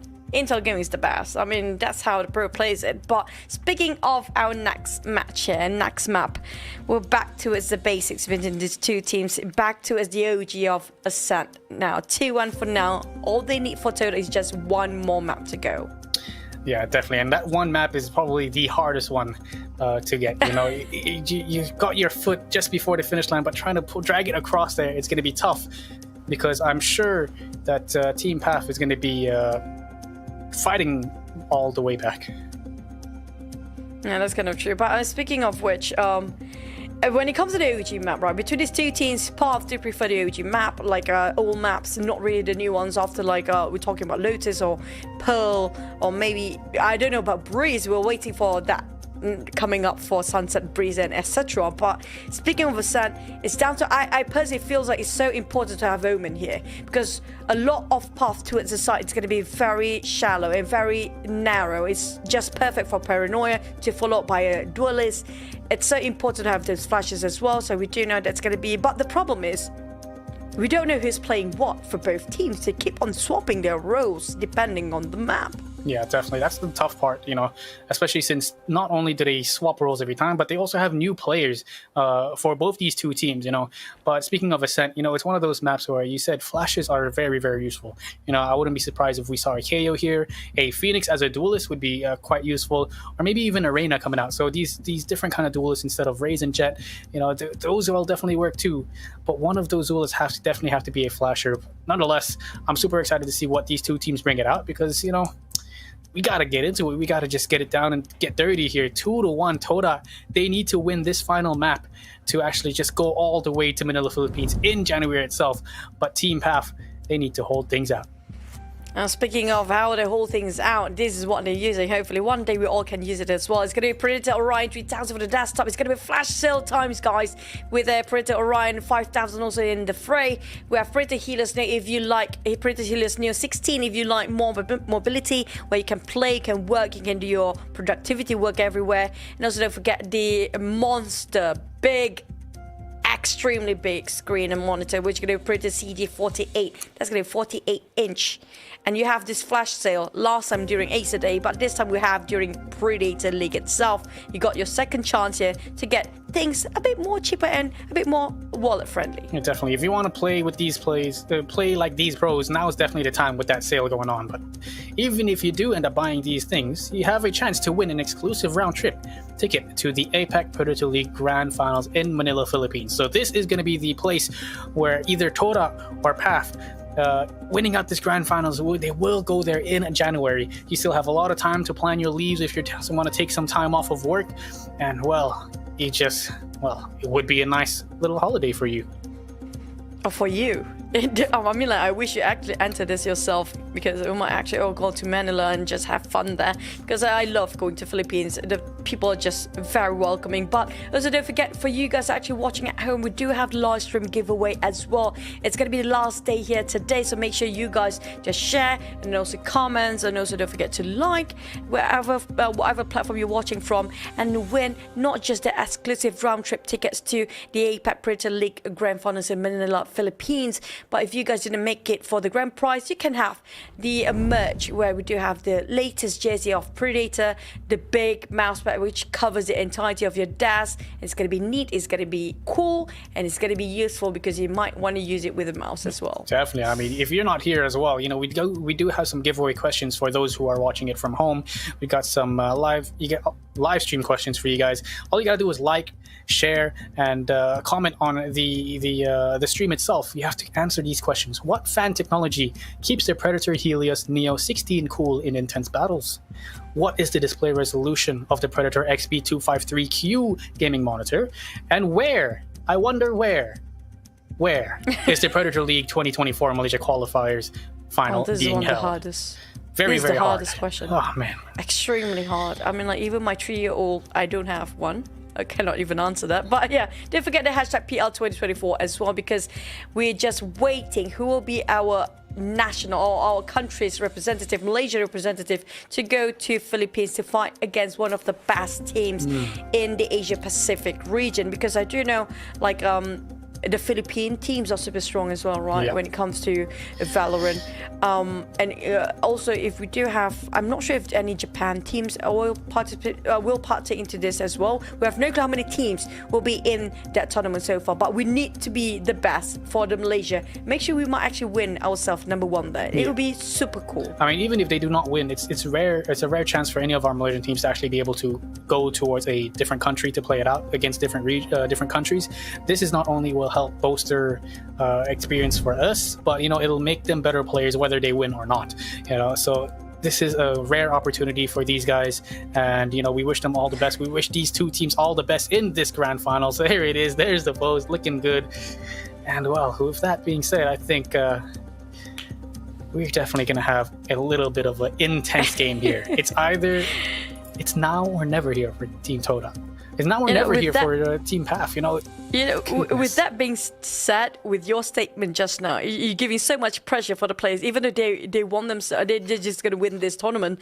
It feels like it's not done yet. They still have a lot of pressure. Like, we have so much to prove, and we have so much at stake. You're not just winning over the grand prize, but we have to prove to the world of Valorant that Malaysia players do exist, and we're pretty good at themselves. You know, that kind of pressure Yeah, is definitely. just massive. Yeah, heading to an international stage is something else. You know, if you can perform here, you know, it's pretty similar, but the amount of nerves that you get is something else. But now, ladies and gents, the agent lineups here, the agent picks for map number 4, Ascent. Classic Riza on towards the Sova. We've got Zeke on towards Killjoy. Of course, Sube as well, playing a bit of a mirror matchup here with Riza. So fairly classic picks so far. 3 mirror matchups. What will the duelists be? Will we see a Phoenix, a Reyna, a Raze, a Jet? It's going to be a Jet. A Okay. Jet is always the best option. No matter how much you nerfed it, it's always going to be Jet. Nobody can replace Jet. Unless if you try to venture out with Neon. I mean, Neon is not really a bad pick here because the ground is not really that uneven. So it's pretty easy to use the ults and also the fast lane down there. But I have a feeling we might end up with another Jet. Yep. This It's is just going to be mirror all over again. 3, I think that's 3 mirror matchups already, or is that 4? This has been It's 3. pretty even here all throughout. I mean, it's just incredible stuff here from both these two teams, like-minded teams to pick the like-minded agents. So it could go either way. It's like they have the same coach. Wait a minute. Can you not? Can you stop that, please? My bad. Some coachception going on over here. I mean, if you guys didn't know, the coach for Team Path used to play under Todak here, so you know they might have some tricks up their sleeves. You never I know. mean, like, are they the same team now? we might actually have some similarities, like when it comes to draft, possibly some even plays, and the way they think pretty much on the same track as well. But it's all down to who makes the first mistake, because we do know for a fact that there always an element of surprise in Valorant. That's the beauty of it, right? The comebacks mechanism is pretty real. So far, it feels like Todak do have the element of surprise a bit stronger than Path in the first map of the day. But Team Path, after that 0-5 comeback and just one of the second map just now, that was definitely the morale boost for them, just going all aggressive after that. Yeah, but you have to imagine how crushed that momentum would be, or how demotivated they would be, you know, if after losing that last map on Haven, 13-10, 13-11, you know, it's a tough loss, and it's something that they've got to really mentally break through and just climb back up and bring out the best that they can, because it's either they lose this map against Toda or they bring it all the way to match 5. That's kind of true. Plus, it's not just that. Team Path, after that devastating loss, so close, but couldn't make it through. They have been playing for the entire day compared to Team Todak. Now, that's where we start to worry about their mental and physical right now. Do they have enough stamina for this? It looks like both teams have the same mindset that they're both going to go aggressive. Whether you're defending or you're attacking, both teams going to push it out. Yeah, definitely. Super aggressive. And look at this, just a full-on swing here. They trade things back. It's a 1-for-1 trade. Suppression comes out. It does spot up a couple of players here. 2 if I'm not mistaken. But look at the wrap already. Just super aggressive positioning coming in from Toda, Sova, Sube holding down A short, making sure no one comes in for that rotate towards middle, going for the jiggles. And now they're just going to go Ghost, use this 4v2 advantage on towards this B side. Riza scans here, gets the information that there are players either towards this boathouse or towards the stairs position, and they're just winning out these fights. A 4v2 down to a 2 versus 2. Some great shots coming in from Toda. And look at the health advantage here. Toda definitely up just by a little bit. Miko down to sub 50 HP. Zeke as well available. He has been known to hit some shots here, so could definitely make things work. Try to break through from mid here. Quite risky coming up from Team Path. But once the moment they shut down on Sube, they open up to 2 different directions entirely. If they want to go back to its B, and they definitely will go to its B, as Jade tried to go through that smoke, but it's just left. a second my too goodness. late. That was so Oh my close. goodness. Oh, the timing is just unfortunate here for Jade. As soon as he turns around the corner, they fall back behind the wall. 2 versus 1 here. 100 HP left on the boy himself. Takes down one, but Zeke will be able to win out the ghost battle on towards that site. It is a marathon here today, but PAF still have a fight in them, showing that they're still not willing to give it away their pistol round just yet. But this is just aggressive. A bit of a trading done early on, but the moment they've been shut down to 2v2 by the end of the day, they start to just pull back all the way, rethink whether they should go for A or not. But that was close enough. That was really close. Close. Yet so far here, 2 Bulldogs, a Vandal here bringing out in the hands of Toggle. So they really want to keep these fights long range. They want to go for those picks early on. And you can see that, look at the body language, just holding the outside of B main. Not exactly wanting to go for this push, because they know for a fact that players like Frosty's likes to get aggressive. He likes to go for the peak. If he has a Sheriff in his hands, there's definitely a deadly pocket up. But nonetheless, very, very passive play here for these two teams. None of them want to make a single mistake at all. You know what? I feel like they do have the same coach at this point, because whenever a new round starts, they have the same mindset. In every start of a round, dash and going straight up to the generator toggle, try to clear up the corners towards the side of Haven. But it's just not really easy. There's so many units been dropped down already quite early on. But here comes Todak. They're not great at jumping things down. It's just not their forte down there. Definitely not. A great flash coming in from the Todak side, but they were just unable to hit their shots, and they just instantly got mowed down towards the Heaven position. So unfortunate there, but decent plays for Team PAF. You know, they're really playing that disciplined game. They know for a fact that they've kept 5 rifles. They have 3 rifles in towards the round. We don't exactly want to over push. We want to take these fights a bit of long range, so they get the spike down towards the generator position, fall back towards A main, and they're able to use that long range to their advantage. And now the bonus round going to be coming out for Team PAF, and they keep this lead strong. If they can keep the lead on with this bonus points, they're going to get a point of this. It's going to be a good shot of them getting into the map number 5 here, because usually when they start to lose, it's a bit of a sort of a steamroll win for side of Todak. The same goes for Team PAF sometimes when they are losing. A cheat, spotted out a couple of them coming up from Cubby around the catwalk area. Try to guard over that side. Toggle kind of stuck right now. Need to go through its garden, or just go straight to its pizza. If they want to go to its pizza, it's going to be a clear path to its side of B. There's not many guards over the side of shot. B. Down B. Super sharp, crispy even. Ooh, he did actually get paranoid. A beautiful wrap from the side of Team PAF. 2 players towards Market, crunching him down towards that B main position, and he just had nowhere to run. He had to hold it down. He had to try look for one more frag, but was not able to secure it at all.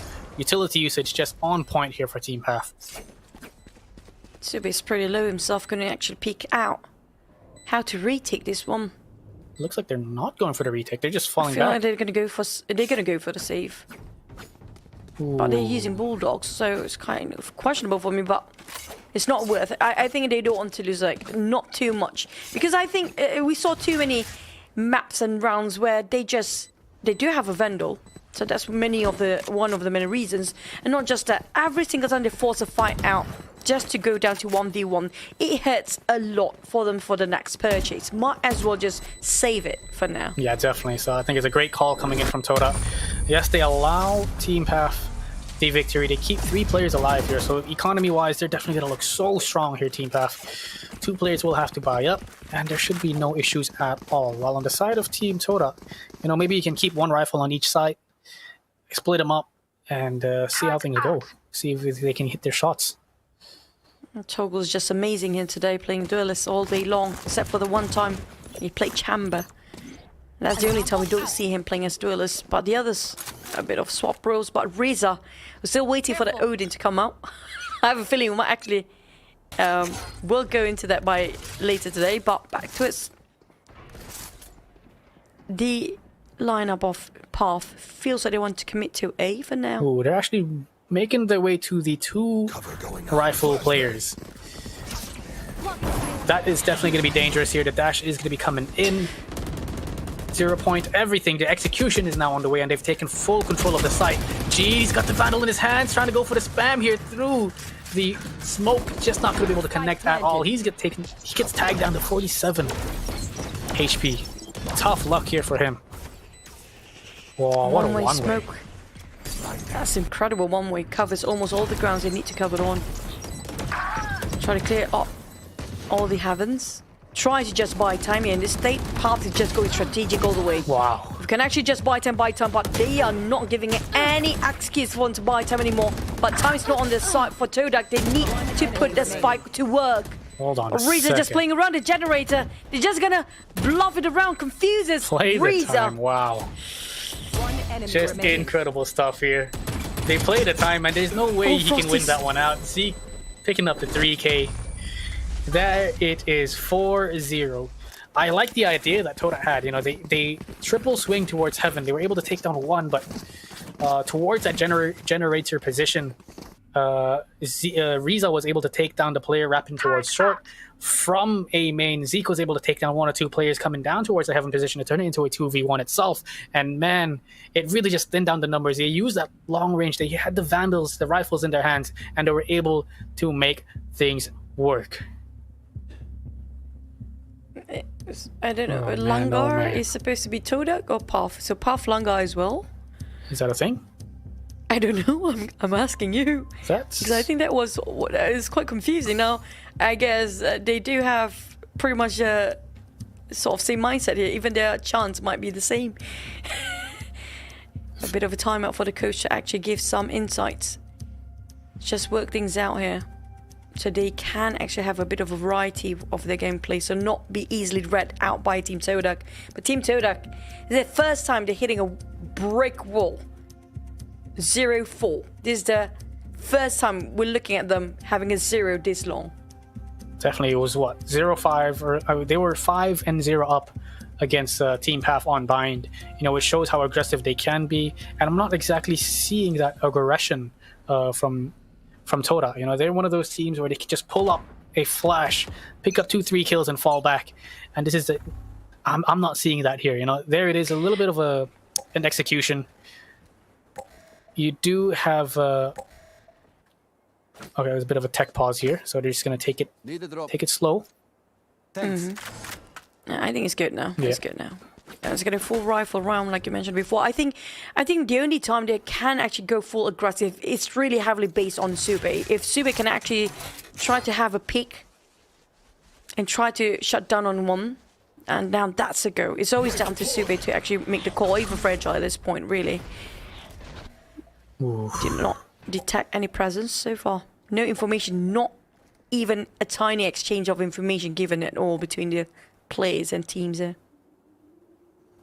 Super default here for these two teams. Kai, he's got an aggressive position here towards A main. Does he spot out the counterpart? That's the question. Frosty's still got a flash to make things work with, going for that little jump peek to spot any little bit of information of anyone. 3 players already towards this B side. They've pulled rotations, they forced the smoke off, and Kai has spotted out Frosty's. Here comes the flash. Being greeted by the nade instead. And I like It this. feels like both KOs having the same mindset just to keep the bay out cleared from both of them. Yeah, I think Frosty's...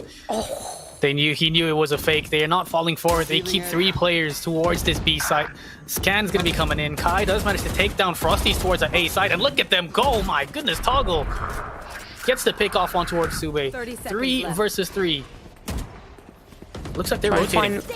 They can... Oh no, hold on, look at this. They're just holding down this side with ease. Toggle's not going to make it work. And what a hold. They make it back. They make it back. I mean, like, the moment they spot it out, they got themselves way all the back towards the boat halves, just waited out for them to push in. So the strategy right now coming out from Todak is just we wait them inside of the site and just wait them for the push. Instead of going straight for the main push, they waited out at the side instead. That's kind of working out for Todak. Sometimes you don't exactly have to keep contesting that B main position or that stairs position. Just fall back towards the back of B. Let them come in and just, you know, set up a crossfire or peek together. Now, Todak finally able to pick up their first round here. Going for a little bit of a mini vision strikers play towards this B-Link position, but they've got no clue right now that all these players from Team Path, 5 of them, making their way in towards this A site. They have the Killjoy lockdown as well, so if they were able to get that spike down, that Killjoy lockdown will definitely help delay the rotation. Early. Yep. And that's going to be the plan. And just wait it out for them to go for the retake. They have to wait out for the Killjoy's lockdown here to finish things off. That's going to be like, what, 3 seconds wasted, but one of them caught and detained. Now that's going to be Frosty. He's not able to use any of the utils, and it's crucial time for him to actually make it through. But Suba, he made it happen. Out of nowhere, coming out from Garden Covey. They spotted out might possibly. What a time. And what a retake from Team Todak here. It's not done yet. One enemy remaining. Kai able to take down one. A 1 versus 1. That's the issue here. The fact that Riza still has his ultimate is dangerous. And Riza, he saves the ult. He just goes for that peek, gets the 3K to close things out. 5-1.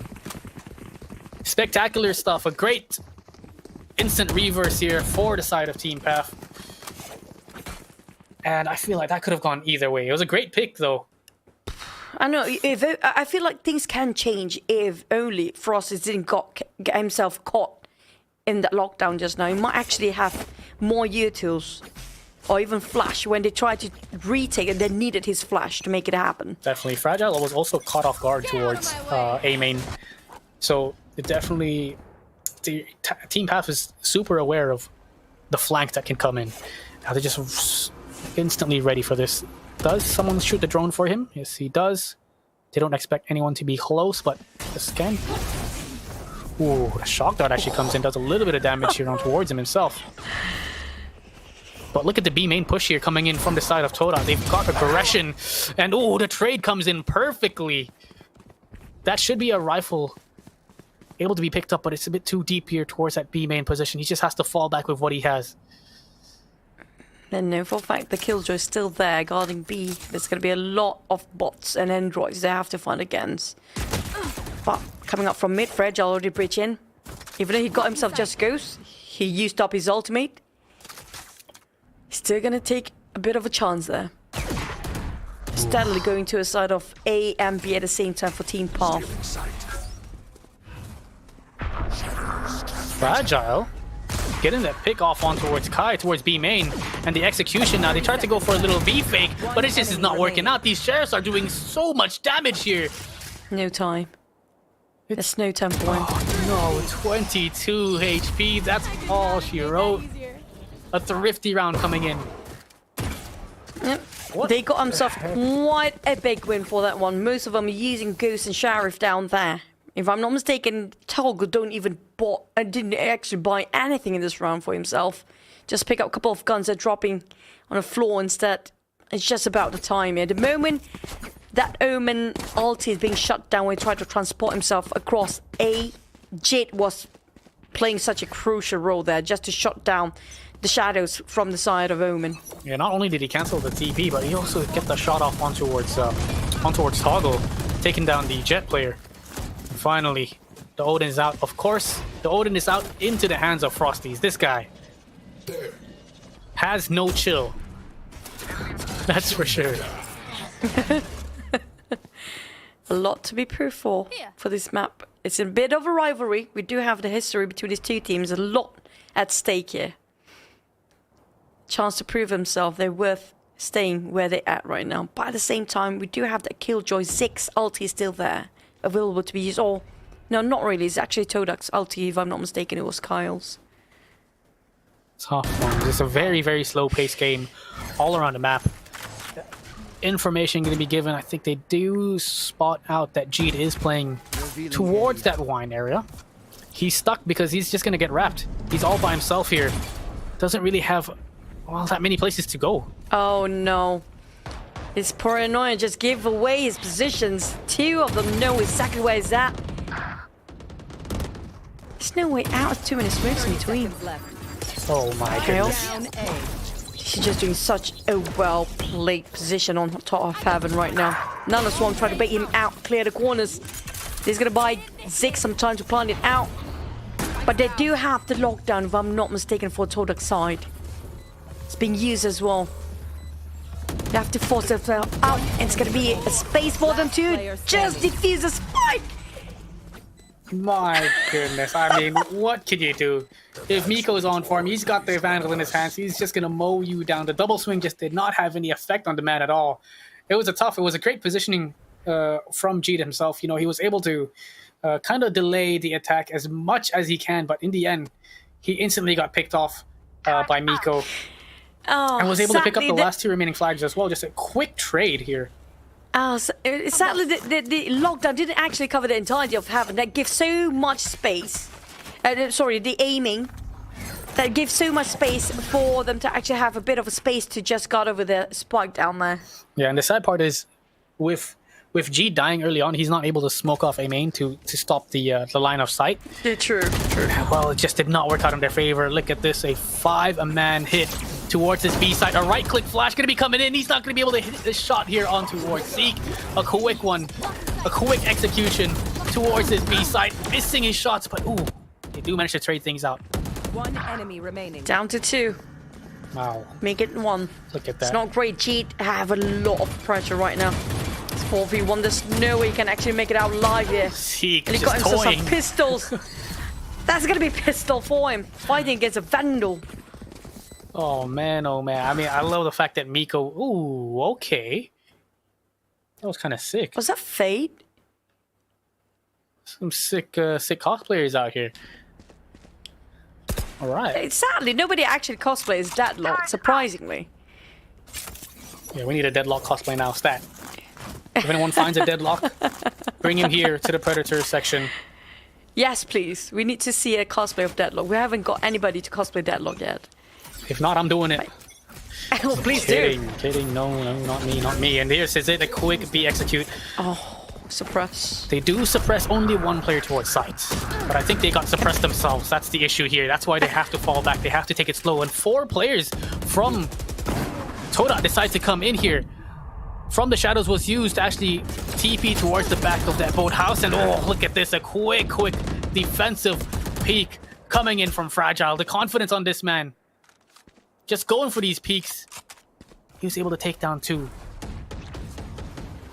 There's nobody coming out from mid to guard over in case they try to breach into his side of market.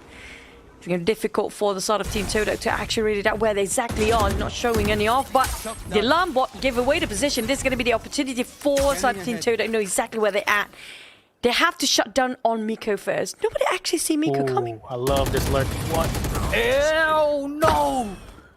That was the crucial lurk that would have turned around here for Team Path's side. Unfortunately, he was not able to hit the spray. A 2 versus 4 now. And Jeet has such a beautiful position. A beautiful cross. They've got no smokes to cover things up. And all they gotta do now is let them walk in towards their crosshairs. Sube finds 1. And it's all down to Zeke as he gets shut down here by Jeet. A 3-7. Todak, they're down, but they're not out just yet. They can definitely bring this back 7-5. Trying. But at the same time, it's going to be costly for the side of Team Path. Somebody want to jinx it. It's going to be 5 maps? Oh no, it depends. Really heavily on Todak right now. Can they just close the game here, or will heading over to our decided map later on or not?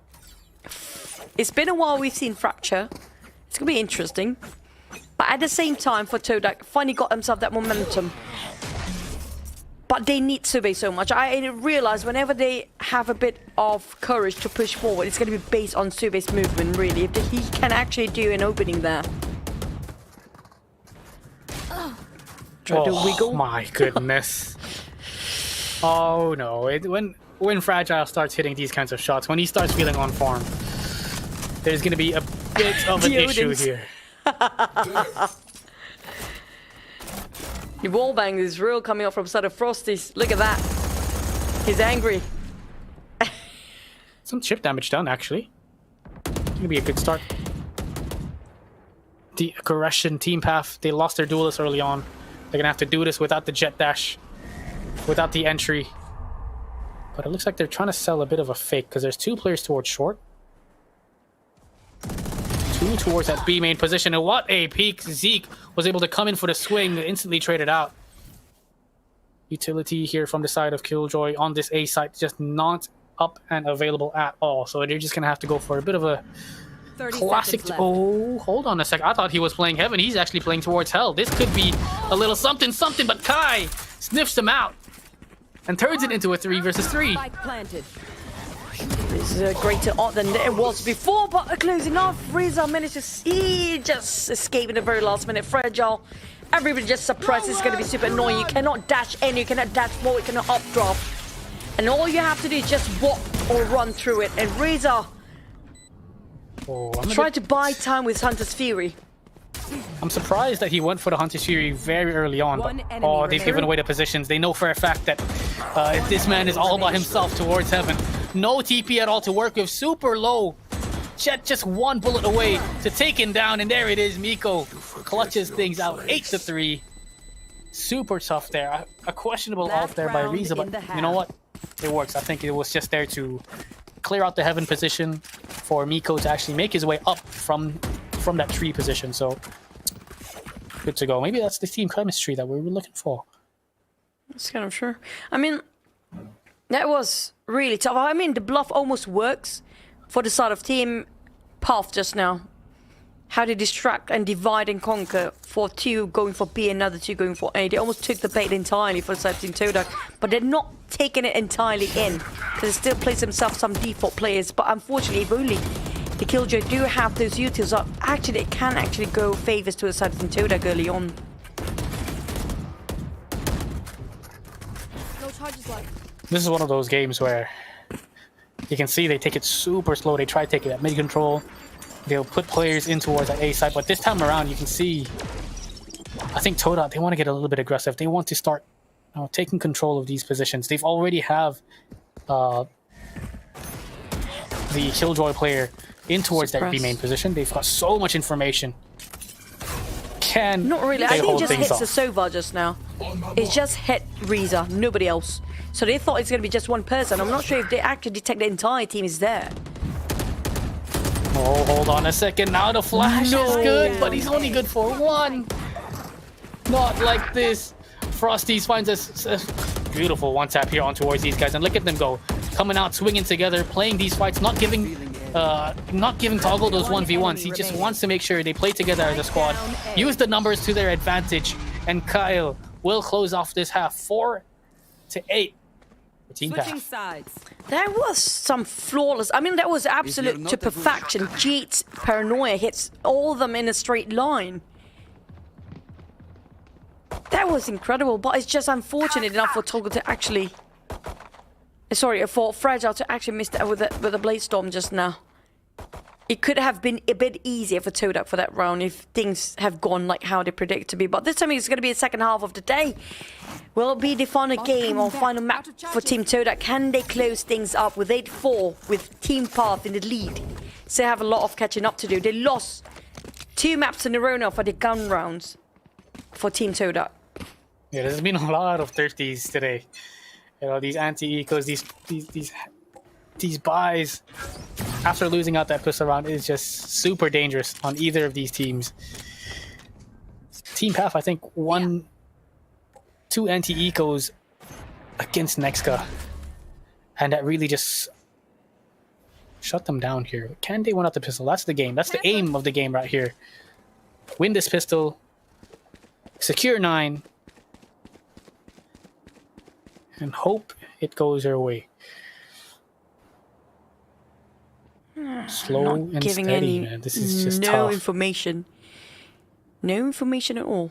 It's just going to be the KJ's alarm bot and turret that actually gives something. That definitely gives something. Big one. Can I make it enough time for Team Path to actually take over? Or just waiting for a retake? I think they just resort to retake for now. Just let it plan. They're already in anyways. Todak. Spike will be planted. Market entrance will be broken, and Kyle just bought off guard. A beautiful, beautiful distraction being made here from the side of Team Path.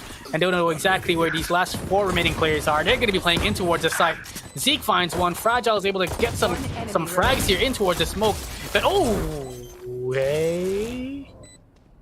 Smoke or not, it feels like smokes are pretty useless. Smokes are pretty useless against these guys. They can see through those smokes. I don't know how. Huh. Incredible plays here. But Todak feels like they're hitting a brick wall and just being cornered up again. Lost 2 maps in a row now for their gunfight. And have to resort for another gun round. While Path, they'll be willing to just not donate their purchase with those bulldogs. They might actually try to push it out for Team Path with their bulldogs here. Tragedy here. They will force up a couple of pistols. Do have 4 players kind of hovering. All 5 players actually hovering towards middle. Ready to go for a bit of an execute. Oh, snap! Not like this! Everybody shot it so late. Zeke was able to take down one through the wall itself. Falling back. Information being gained here by Riza's drone. What more could you ask for? Oh no, the Ares is out as well. This is going to be a difficult time here for Todak. Spot out Cubby, just gonna... Oh, the smoke is just perfect, but how? How did you know exactly the timing when the smoke pops at the very same time? Toggle, that was nasty. Game sense apparently is what they say. Sube's good for 1. Toggle finds a second. Eco frags for sale. He picks up 3. Looking for the last. Get those stats. 4K here for Toggle. No operator is okay. As long as you got a substitution to it, it's going to be the Marshal. It's enough for him to actually work things out. But I have to say, Team Path, something is wrong with this team. They definitely picked the map they don't like because they're winning over the map they did not pick. What a play. What a swing just now. Looking at the scoreboard, you know, it looks fairly even. You know, you got 14 kills on Fragile, 11, 10, 7. You know, it's fairly even amongst the team, and it's a bit of a close connection between both these scoreboards. So it's always been down to pretty close rounds. Riza getting super aggressive. Not something you expect. Toggle actually finding a second as well. Wow. Can't use that. 2 down. Down to 3. How Todak can actually go in. At least they still have the controller with them. The Ohm is still alive. Oh. Spikes drop still. But problem is where to go in this stage. So early, 2 of them been knocked down, not even having a bit of a trade down there. Yeah, I don't know. It's tough. You know, you lose some crucial members, you lose the player, the Sentinel, you lose one of the initiators as well. But they can definitely still make this one work. They've got the Smoker, they've got Sova on the initiator, and they've got the entry. Unfortunately, Fragile here does not have the Cloudburst to work with, so heading in towards the site is not going to be easy here for him. But look at this off angle that Toggle is holding. Just towards the middle of the stairs, a very cheeky headshot angle here for him. He's able to take down 1. And Sube tries to go for a bit of a flank, just does not manage to make things work. It's all G'd. I usually call him the Clutch Meister, but a 1v4 with 15 seconds on the clock is a little bit difficult to make things work with, especially since he's stuck in the corner. And there it is, Miko will secure 11 points. If he's defending, there's a chance that he can actually defend that by himself. But if you're attacking with times against you, there's not much room to play for Team Todak right now. I think there's going to be another pause coming up this time. What happened to Todak? Is this where they start to hit rock bottom again? Feels like if stamina-wise, you have to give credit to the side of Team Path. They've been playing since the morning. Oh, that's so sweet. Give you a bit of a blow kiss towards the audience side of Team Path. 11-4, man. These guys are just nutty.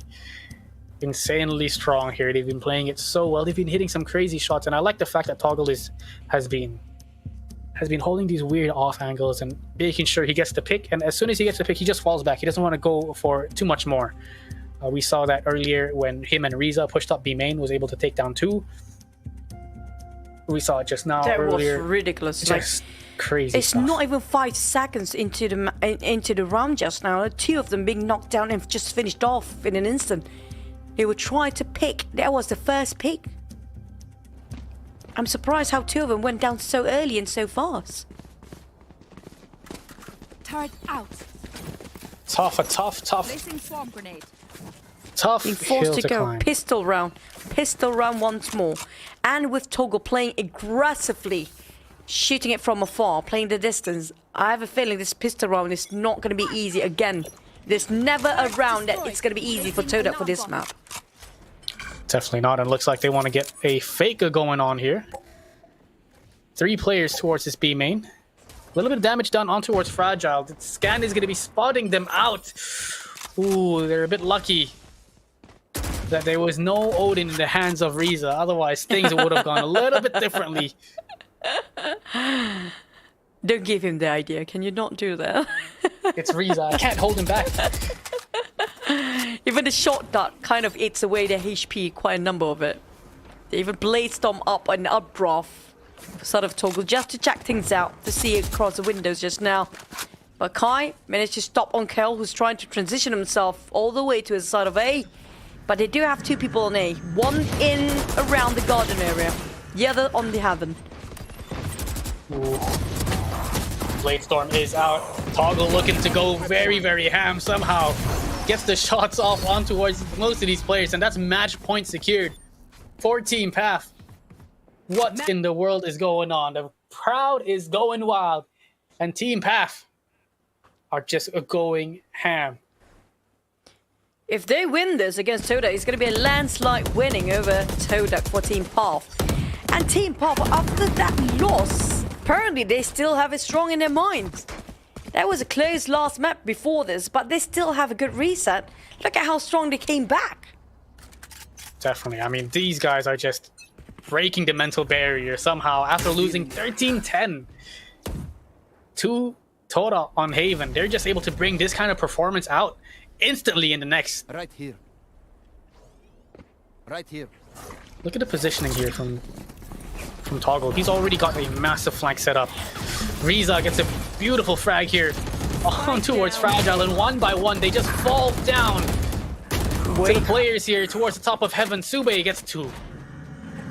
Try to close the doors there, but at the same time his HP is down to only 10, and that's it! Team Path!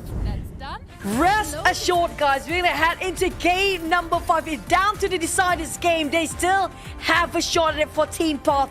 They just breathe in another map for themselves. That was so close. We'll be deciding on Fracture later, but man, that comeback after that loss just now. Dude, And they've been playing the entire day here, FaZe. you can see the look on Kai's face. He is just so done with Valorant for today. That's what, 6 games he's already played, looking to pick up a 7th and looking to go all the way through to becoming the champions. Last final map on Fracture. That is going to be a tough one here for these teams. I mean, you cannot count out Todak yet, because they have disgusting Fracture. It's just up to Team Path whether or not they can bring it back, keep this momentum up. That is just phenomenal mental. It's just amazing. It's just how they just, you know, when you're not expecting them to push, they're going to push for Team Path. Same goes for side of Team Todak. But because of how aggressive Team Path just keep pushing them towards a corner, they kind of doubting themselves whether to go in for the check. But this is just unfortunate. Just like it was a perfect time for a side of Team Path to shut them down early on, or Team Todak was it, in the first half just now. But this is just a landslide winning over for the side of Team Path. I'm surprised, despite they have been playing non-stop around 6 hours, they still have to fight in them, and it's going to be Fracture. So we're going to expect like what? It's going to be possibly Viper. And Neon it's gonna be maybe coming out for the side of Frosties, you know, the classic. That man is insane with it. I'm expecting a raise as well from the side of Fragile. I haven't seen him play, but, you know, seeing him as the main duelist, I wouldn't expect otherwise. Just incredible stuff. Down to the last final game, 2 for 2. We've been out here since 11 a.m. And man, it is just back-to-back action, just complete shutdowns, crazy plays here, back and forth, and it is down to the last final map. Choo-choo, this is just incredible. It's just, I love how both teams just really in a dire need to prove themselves, desperate enough to go for the APAC later on. But we're talking about the final map and the final match here. Who will actually represent Malaysia in APAC for the Predator League 2024? We have to give it up for a bit because right now we're heading into a break. Only a couple of minutes, so don't go anywhere for our final map later on. See you guys after this.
Innovation sparks a better way of living. Innovation drives the world towards growth and development. Do you know how to identify the best Taiwanese innovations? Taiwan Excellence Award, the highest recognition for Taiwanese products. Each year, hundreds of industry professionals and experts come together and evaluate Taiwanese products based on R&D, design, quality, and marketing. When you see the Taiwan Excellence mark, you are witnessing not just exceptional creativity, but also Taiwan's effort to produce the highest quality innovations for you and the world. Taiwan Excellence, driving innovation.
Some crazy back and forth action between these last two teams here, fighting it out to stand a chance to head over to Manila, Philippines in January of 2024 to represent Malaysia down here at the Predator League. This is the Malaysian qualifier. We are at Noisy-Con at KLCC, sponsored by, supported by Intel, and co-sponsor being here, Taiwan Excellence. Guys, ladies and gents, this is the final map 5 of this best of 5 grand finals. I hope you guys are ready, because it is going to be insane. Yeah, I wish I can do something with the crowd right now. Can I hear some of you guys cheering for Team Todak? How about Team Puff? Okay, I don't know if you guys actually respond to that, but thank you if you're responding. If not, it's okay. I'm not embarrassed because I'm not there. But speaking of which, we do have our final game here of the day. Now, we do know for the fans, definitely it's kind of divided in between two. Team Todak, Team Puff.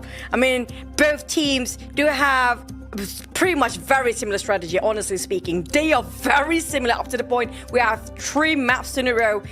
Mirror agents, and not just that, the way they think, the way they engage in a fight, whether they want to go in aggressive all of a sudden or they just want to hold it back for a bit, pretty much almost similar as well. I don't know what is happening. Do they have the same coach? That's a question mark. And secondly, are they ready for these final games? Are you guys ready? Yes, sir. You with the bare head who's eating your bread or your sandwich. It feels like a really good sandwich. Some of you guys looking at phones. Some of you guys are trying to eye out a pretty lady and giving a bit of a piece. Yeah, you guys are awesome. Thank you so much for sticking with us for how many hours there is. Yeah, you don't smell, bro. It's okay. You smell nice. No, but yeah, still 6 or 7 hours. These guys has been with us. Make sure you guys don't go empty-handed, and make sure you have some prizes going back as well, playing around with the activity of Predator. But this is the last map. Look at how serious they are. Even Mudguard is giving a bit of a pep talk. All of them having a bit of a hurdle. And it's so important to have the right mindset after such a long day for Team Path. Yeah, I mean, it's incredibly difficult because the last time these two teams faced off in Fracture itself, it did not really go well for Team Path. I think it was, 13-1 if I'm not mistaken. So super, super tough. Frosty's playing on towards that Neon, incredibly difficult to deal with. But this is a new Path. This is a new team. They've had the additional 2 members from the Kingsmen, and honestly, these guys have been playing lights out this whole day. Can they take down Todak? That is the question. This is all they need. Todak, super, super easy, super strong here for them on this Fracture map themselves. So much experience and so much talent. And I could not tell you who is going to be the winner here. It's just, it could go either way. Now, if you can, then what's the point of the tournament if you can actually tell us who's going to win? We might as well not That's having true. this tournament then. But back to it. The draft and also the agent picks later on, right? We do know for a fact that they are very similar. And when it comes to Team Path, they do, back in the days when we had our split team VCT, or split one, they do love Fracture a lot. So I can say the Deciders map is equally dividing 50-50 fair chance between these two teams, because back in the day when they had Boogie, when they had Sage, they loved Cypher, they loved their Breach, Race, Fade and Brimstone when it comes to this particular map. But for the sort of Team Todak, they having additional player, a new player in this one. So when it comes to this particular map, will they change things up? Because they're not really a big fan of Fracture back in the VCT day split too. It was definitely not their best map pick, but you know what? I think they have a lot of experience on it themselves. This is one of those maps where you have to get aggressive, you have to execute. Even as a defender side, you want to take control of either Arcade, you want to take control of Dish, or just fully get that fight towards A main. And I think Todak has the potential to win out those kinds of fight. That's something that Team Path definitely has to watch out for, their explosiveness, the executions to take control of A main, of Dish. And I think that's something that, I think the coaches have definitely talked about here with these teams. Because this is one of the map that you can actually surprise people off when you try to rush to its side of the dish, like I mentioned before. It just goes straight when it comes to the B and there's so many entry points as well. So if you're not being careful, like we've seen there, I can see that Todak sometimes they're a bit tunnel vision or tunnel focus towards one particular angle. They forgot to check on their backline or their rear end. That's a bit of an issue. If they actually make those kind of mistakes in the final game, they cannot afford to make any of those mistakes anymore. But on the side of Team Path, they just going up. I mean, they having a really rough start at first, but then what flipped, what happened, or what really actually they ate before this, that they're just going up and the ceiling is not even the limit. Yeah, definitely. These two teams actually have been playing just incredible throughout this whole qualifiers. They've got the breach out here for the side of Todak. Breach is super important here if you want to get those explosive initiates, these explosive executions on towards either of these two sites. So far, looking a little bit mirrored. They have the KJ as well. Mirrored. Oh no, don't definitely tell mirrored. me. Definitely it's going to be mirrored here. I think because I feel Orbit's strike pretty much covered the entire site if you want to actually go for the post plan for lineups, right? It's so important. Is the Neon going to be coming out, or is it a? I hope so. You know, Frosty's plays Neon a lot here, so he's kind of thinking about it. We shall see. Break the mirror matchup, lads. Break it up, and there it is. Yay! Of course, it's exactly what we want to see. We actually don't have any Neon for today, and this is the first Neon game ever. Yeah, such a strong player, strong agent to actually have in towards Fracture. You know, trying to take control of Dish as an attacker, you can send a relay bolt up towards that position and really just stun these guys off. So not only do you only have the breach fault line, you also have the relay bolts from Frosties, and I think, you know, it is such a a strong agent to choose here. That's kind of true. And it's pretty straightforward, regardless of which entry you want to enter in towards any side here. It's so hard to shut him down, especially with the fingers, the Jedi fingers. I miss that about Neon, really. But I call it the Jedi fingers. I don't have other names for that, really.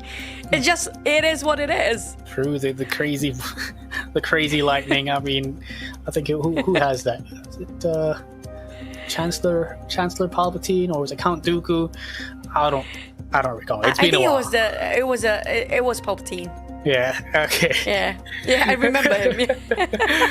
If you guys don't understand, it's a Star Wars reference. If you guys are too young, you know, go watch it. I feel like not a lot of people appreciate. We just expose our own age, by the way. We just expose our own age. I'm a young man, is what I am.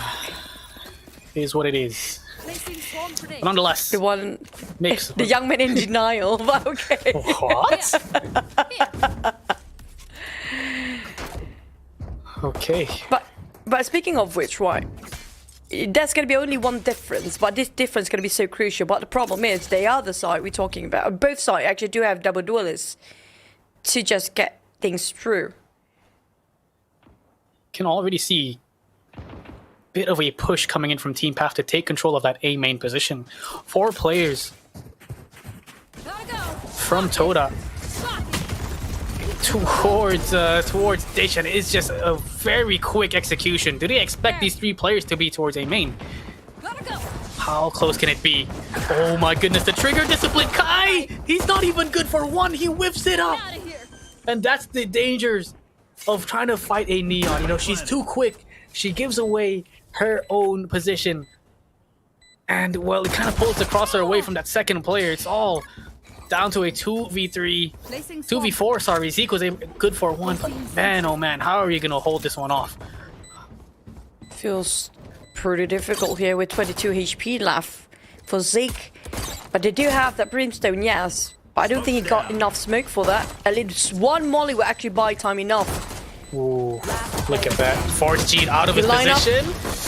Oh, but he's just getting shot by all these different angles. You can see Kyle from behind, pushed up towards San, taking them out. And that's a quick 1-0. That's the first round here for Todak in this last map of the grand finals. And that's going to be a long time since they actually won themselves the pistol round of the 2 maps. It's always been taken over. Yeah, Team Path. It's just coming back. But this time they got the momentum right. They got it, set it a good tone for themselves. I mean, I feel for I think it was Kai there. It's always the hardest shots. No, the easiest shots that are the hardest to hit. And I always fall a victim to that.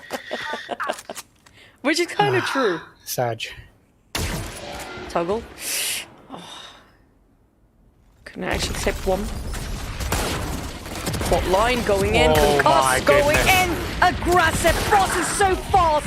There's no stopping this guy. And Friday jumping in with Satchet going straight into the side. Now will be covered by the bridge. Kyle spotting another onto off drop. There's nobody else to guard over this side. Miko, he only got one sheriff to work with and nobody else unless, well, his pistol tried to help him. Yeah, That's 1v4. That's the explosive power that I was talking about earlier. You know, you've got the relay bolts to work with, the fault line as well, and how quick Frosties is on that Neon to be just able to catch them off guard. Path, they did go for a bit of a force buy, a bit of a half buy, and just instantly get shut down. Todak picking up, well, all these players, keeping 4 players alive. Super difficult, and I think there's got to be some way Path needs to counter that. They had the right idea, you know, go for those early picks, go for the swings, but the fact that Frosties has the assistance of a fault line is just incredibly hard to hold these angles against these players, so they have to figure that one out. 2-0. And the only way for them to actually to slow down Todak's advancement is going to be just relying on towards those smokes coming up from Brimstone. That's the only way. If you try to go open up fault line by gambling, maybe the Neon is going to be there, then the fault line might actually be wasted straight off the bat. Yeah, I guess another thing you can do also is just let them take site. Go for the retake afterwards, maybe. And I think this is what they... Oh no, they actually have an execution towards... They have a heavy players from Team Path towards this A main position, just like earlier on. Will they check these angles? Riza playing it the little ratty position. He actually gets one down, but oh, the spray was just not good enough. A 3v3. Both these players traded out. The positioning from Sube, though, inside the Brimstone smoke. With that Spectre, close range, he's not going to be able to connect the shot on towards Zeke. Gets the better of him here. A 2 versus 2. Can they make this work? Toda looking to pick up this bonus round. Vandals here for both these two players. Both players from Team Path. Oh my goodness. Holding it down. Going for the swing. It's just not going to be good enough. Playing with their food here. If anyone can do it, it's definitely Miko. 5 HP left. 8 bullets in the magazine. And he's got the shorty out. Oh, not like this. A quick tap here to the body of Path Miko, and that is 3-0. Toda winning out the bonus round. Close enough, close enough. I was expecting they're going to just follow through the post plan with lineups, but they pick up the fight anyway and anyhow, showing who's the alpha down there. Same lineup that remains, but like as per usual, yes, you mentioned about just let Neon and the rest of them entry into the site. But the problem is, Post Plan, they are strong as well. So what can Team Path actually do to stop that Neon from taking the site, or even how to retake at that point? You know, I think they're getting... They're kind of playing that passive game here towards A main. They're allowing... We have 2 Killjoys here. Sorry, we have 2 Killjoys here. Can the Killjoy fight each other out to see who's the better Killjoy? Just to see. I think I see. Sorry. I see a third one, the beanie there in the crowd there. Oh no. It's going to be a massive fight down, but nonetheless, bringing it back, ladies and gents. I think the only way for these guys to bring it back is to go for some aggressive pushes towards either Dish, towards A main, try to get those early picks off and just wrap them down, because if Team Path pushes down Dish, maybe their teammates from the other side, from B, can push down towards Arcade, and they're just able to wrap things up towards the other side of the map, and I don't know, just beat each other up. But nonetheless, this is tough. It's been tough so far here for them, because Toda are just known to be so aggressive, so fast-paced on towards this map itself. So much experience here. Can they pull it off? This is tough. A lot of hopes from the fans and the supporters down there. A lot immense pressure for the players down to the last wire with the 0 right now starting off from Path. But we've seen it before. We've seen it in this particular tournament as well. At 0-5, they managed to come back. So it's not too late for Team Path to catch up here. But Frost is just so good at this Neon. Oof. Some change of pace here, change of a sight. It looks like they're heading towards this B hit. Look at the flank actually coming in from the other side of the map, and Riza gets a beautiful tap. This is exactly what we need. We need a little bit of aggression. Let's go for the wrap. We can. Oh no, Toggle actually lost his life. He pushed all the way towards A main. They have the information that Dish has pushed, so they're just instantly rotating here towards his A site. Going all the way, swerving back to A.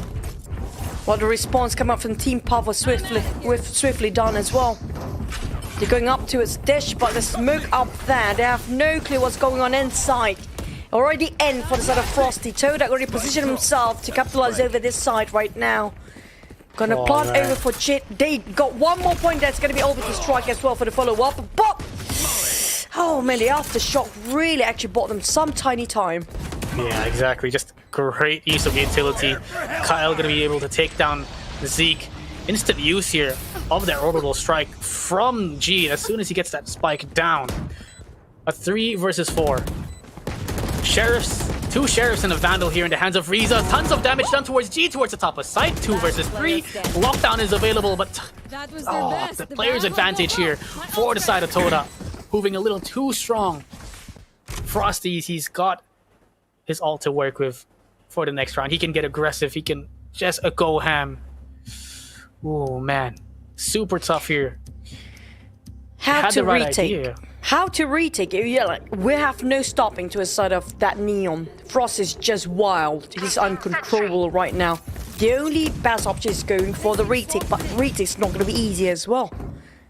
Yeah, definitely not, especially since they've got the Killjoy lockdown available.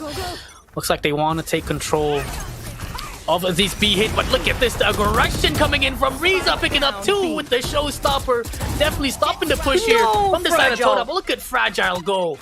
This guy, instead of running away, he brings out the fight. He brings out the beast in towards him. Kyle, he's trying to look for a kill. He's in a 1v3, but there it is. A quick flank here from the side of Team Path, pushing up towards Dish. A great hold, a great execution, and that's exactly what you need, what I said earlier. Push towards Arcade, push towards Dish, wrap them towards that side of the map, and they're just not able to execute. They're just not able to do anything about it. 4-1, still early days. On Bind, we saw Toda winning out 5-0. And, well, Team Path were able to bring it back and actually win out the map, if I'm not mistaken. It was so it feels like a long time ago. It's kind of true. Feels like a very long day here, but coming back for Team Path. Toggle trying to hope to get one pick of a kill. It's going to be more than enough for all the up drop. That was such a quick reaction from the side of Team Todak. It was so fast. Lots of information being gained there. They know that there is a little bit of aggression here towards that site, and Showstopper not going to be connecting towards Kai, who is towards the vents position. Zeke holding it down. He's good for 1. And look at Fragile go. This man is a beast. Holy, 2 versus 3 in a matter of seconds. The lockdown is available here for the side of Kyle, and he decides to push it down right here, right now. Guys are going to play with time for now. They're just going to delay, hoping it will actually give them enough time and space to plant that off. And Spike is there, but at 6 HP couldn't last long enough for the side of Kai. Kyle, 3v1 on the side of Toggle. I don't think he's want to fight this one out. It's definitely just going to move away. He got himself the operator, he's going to save it up. But this is another issue again for Team Path. They got the operator, yes, but it feels like that's going to be a one-shot thing. The moment they know how to read Path, like you mentioned before, going to his arcade, going to his Dish, and they still can wrap it around it. Yeah, just difficult stuff here. Path, you saw Toggle getting aggressive towards B main, trying to get the updraft on towards the double stack just outside of B main, but instantly getting shot, instantly dashing away and just not wanting to give any sort of a kill here. Well, that happened. The rest of the team just, from the side of Todak, they pulled up the showstopper. They just went super aggressive towards the A site. And now a tactical pause is going to be called out here for the side of Team Path. Feels like the pressure is less on the side of Team Todak, taking such a big lead for the final game in the grand finals itself. You guys are amazing. The cheers! Oh, the supporters. Team Path, they need your cheers. Come on, supporters. They need your energy.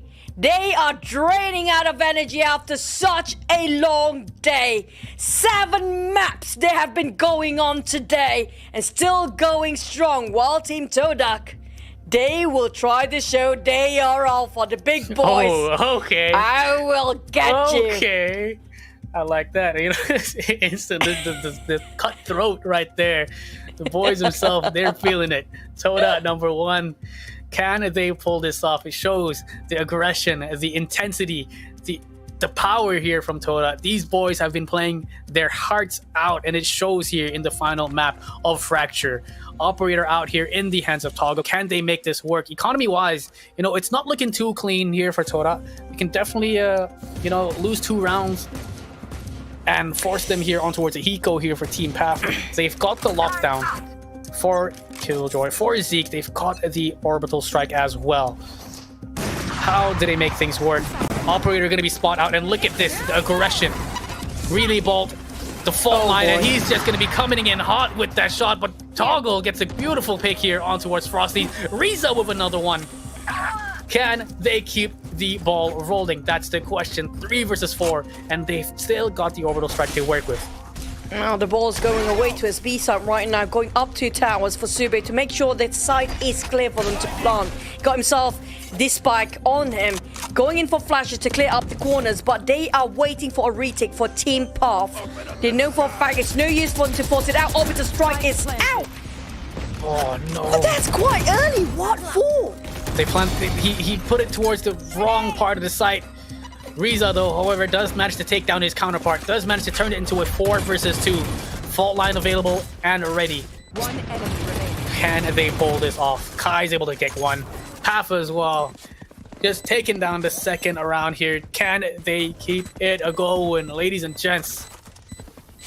If we're gonna have a competitive game, Now, yeah, to keep up the hype. I need That's you for sure. to recap for me whose orbital strike that was. I think that was Todak's orbital strike.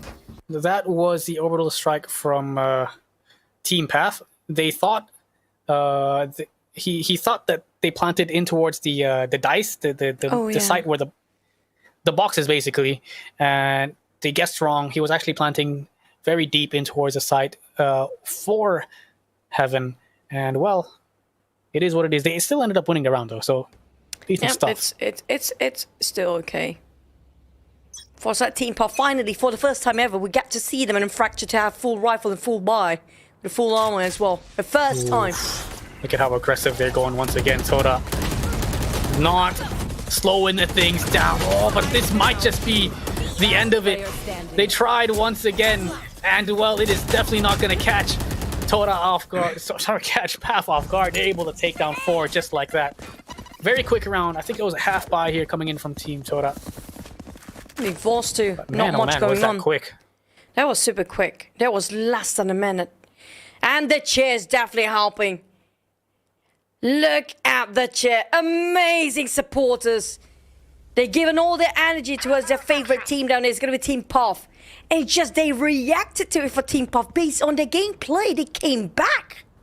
Definitely. I think we're going to need to see some cheers here for Todak's side as well. It's kind of true. Come on, Team Todak, where you at? Yeah, but get that venue a little bit hype. It is the final map. You're just going to have to give all your support, all your cheers, all the hype that you can give. Make sure to let these players hear it out. Stomp your feet as well. You know, if they can't hear you with the noise-canceling headset, they can definitely feel the vibrations as well. Here it is, Toggle. He's got the operator in his hands. Gets the pick. Unfortunately, not going to be able to hit Kyle towards Dish at all. And ooh, gets the shot on towards Frosties instead. Try to brute force their way in. Slowly but surely. They're making their way towards Sands here.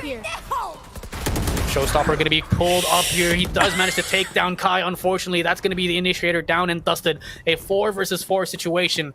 They still have the lockdown on the hands of Zeke, and they're instantly just going to be falling back. You can see towards the map, running it down. They have a Vandal to work with. They've got the Rolling Thunder on Sube.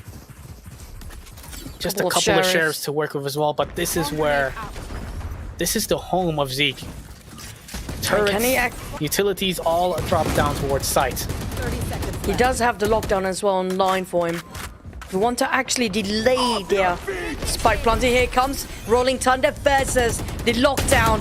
As the lockdown commands, but they found it out anyway, but Zeke through Sube. And Zeke actually brought so much space for the team.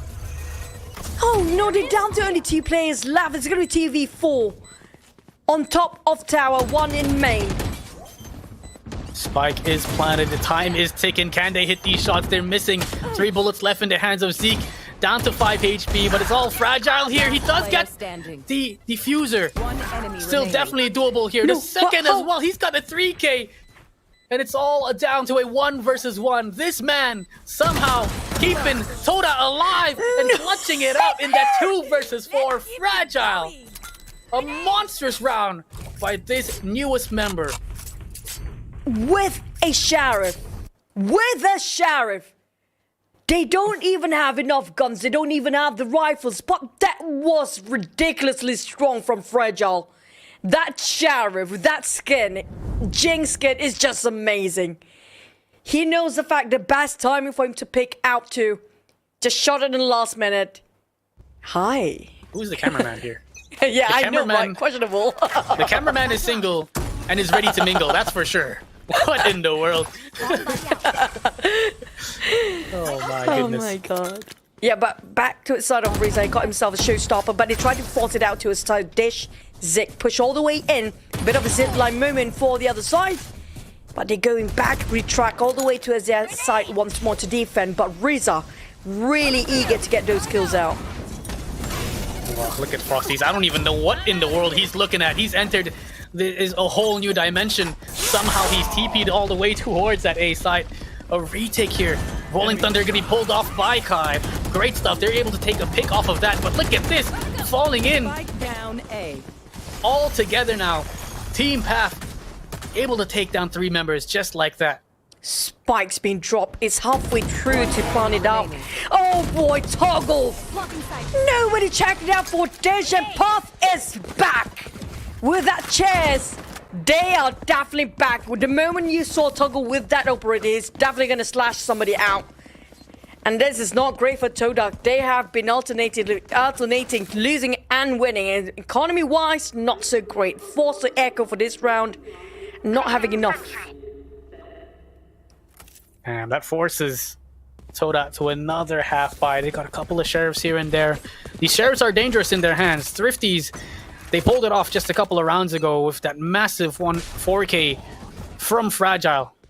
But this time around, they're just playing it safe. They're playing it super passive, holding down towards spawn. They've got their Killjoy towards Arcade. And all they want to do is wait for the push. Wait for the rotations. Wait for any bit of mistake. But they do not want to give it. Path knows they're on a bit of a half buy. They don't exactly want to get aggressive. They don't want to give away the advantage here. Taking it nice and slow now towards the A main position. Boombot going to be making its way in towards that A main. Does it spot anyone? That's going to give away no information at all. Forces a bit of a rotation. It actually leaves Zeke by himself towards that A site. No, they heard the order queue. I think it's sort of Fragile. He wants to go around it, around the shaft area. But here comes already in for Frosties. Pops the nade and on the swarm. Box out, but he walks straight in the path for Zeke. Not aware they're still around A main. Frosty's trying to wrap around the mollies instead of waiting under the drop. This is not great if nobody actually notices him around. Oh my goodness. 15 HP, a frenzy in the hands. They want to get aggressive. They want to go for this push. They want to break the lockdown, but it's just not going to work out. A free kill here for the side of Team Todak. 4v2 now. Quite difficult for Team Path to just retake with 2 players here. G giving a bit of a pressure behind the side here. Wow. Frost is still in A main. Toggle with an operator. They don't have time, but they lost the operator as well. Sube out of nowhere, finish off the job, secure this round for Todak. It's a 7-4 before they're heading towards the second half of the day. They lost the operator, but they have enough. If I'm not mistaken, Toggle, he bought himself possibly another operator for now. That was a thrifty round once again. A little bit of an aggressive peek there coming in from Zeke. I don't think he realized that it was mollied off. So as soon as he walked in, he just had to just commit to the push, unfortunately. And he did get caught off guard. Beautiful lockdown. They set up a crossfire towards main. And well, Toda somehow able to bring it back. These sheriffs are dangerous. Do not count them out on thrifties, because they are just as sharp I mean, as knives. Not just Sheriff, if the classics actually work for them well. Oh, Frosties. They just get the peak that they need. Is an entry point and they want to go in. He wants to go in and landslide to a side of A once more. Feels like he's almost impossible to go as fast when it comes to B, but now. So they try to find any kills. Super try to fight back, hoping a bit of a trade of value. Todak setting up for Kyle for the side. They want to clear all the corners up. Oh, okay. Where those shots came from? Miko finds a peek. Sube gets the second as well. Instantly, orbital strike down forces them off of this side. It was 3 versus 2. Jeet actually has the orbital strike for himself to work with, but all 3 players now making their way on towards the side. Down to one last player. Toggle. Even the orbital strike to just isolate him away from the dish area. Managed to secure Plum. But if they're not being careful, this might be the other way around. The high-low setup. You can't do much against this. You either gotta kill one or or the other. Yeah. Dang. What a setup. What a round coming in from Todak to win it out. That first half, 8-4. After that insane thrifty with the Sheriffs. Let's go, Team Todak. Team PAF still high-spirited. They still want this. They still can definitely go for this. 8-4 is not a bad scoreline. We've seen a comeback before here from Team PAF. Can they do it again? A lot of them smiling for the side of Todak, but I would say it's a bit too early because we do know the team of coming back and a team that have such tenacity as our Team PAF. Can they break through their lost and finally actually get the win against Team Todak? Arguably one of the most strongest team in Malaysia right now. 8-4, starting off just now. The early first half pistol round was won over by Todak. But if Team PAF can win the pistol round, usually they will start to take the lead. Team PAF now on the attacking side. Aggression being made here by Todak. They've made their way towards the underpass here. So I don't know if PAF will expect the flank at all. Look at Kyle already in towards B main. This is not looking good at all. This is going to be tough. Flash does come out. Riza's able to pick down Sube towards Canteen. Here it is. Kyle hitting some shots. It's just instantly taken down as well. Look at them go. The retake is so quick. And PAF is able to hold things out. A 2 versus 1 here. And Gene will close things out. 9-4. Toda taking that second pistol, and they are feeling good. That was so close for Zeke to creeping it in from B main, but I guess Sube got every angles covered. He's one of the veteran players down there. Definitely got his aftershock just well prepared for that one particular reason and at one particular time as well. Feels like they're hitting a wall now. 9-4, a bit of a landslide, a bit of a gap. But we've seen PAF did so before. Can they make it happen again? Well, inside of Team Todak, all they need is just a bit of a closure. Just 4 more rounds and that's it. 4 rounds away, Todak to stamp their position in Manila, Philippines. Amateur. They do find Riza aggressive, a blunder here towards main. They take down 2. A 3 versus 5 now. It is a bit of an anti-ego, a bit of a half buy here coming in from the side of Team PAF. But how? The confidence is definitely up there for Todak. Oh, they got themselves Spectre. It's definitely a great one, but my God, fragile. Kai got himself a secondary shooter from the back. The spikes dropped. Even toss over some couple of pin shots. They are boxing in to a Zig. He's covered. He's been surrounded. There's no way out for him then to force the fight anyhow. Try to reach out to us. The spike is pretty low himself from the back and from the front. As brutal way to go, but Todak really just want to close this one up. Double digits secured with ease. That is just so much farming done by Fragile. It's only the second round, and all he needs is a single kill or a single orb to get the showstopper in his hands. 20 kills from this newcomer. This young gunner is just fantastic. Insane stuff here. Insane showing from the side of Team Todak. Can they keep it going? Can they string it out? Can they close things out here against Team Path?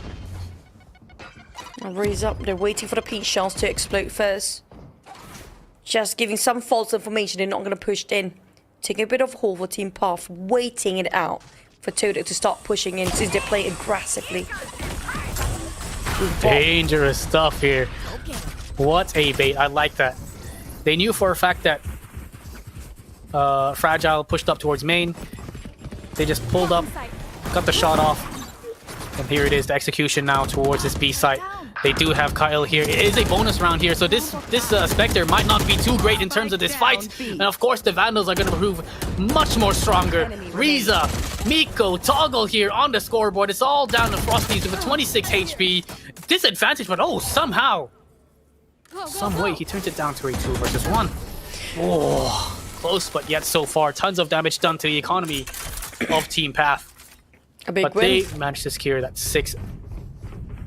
And they need that. They need every single round. And every Sorry. single round they can afford to make any more mistakes here. On the side of Todak, they cannot be complacent. They cannot be relaxed at all. Have to half armor themselves away.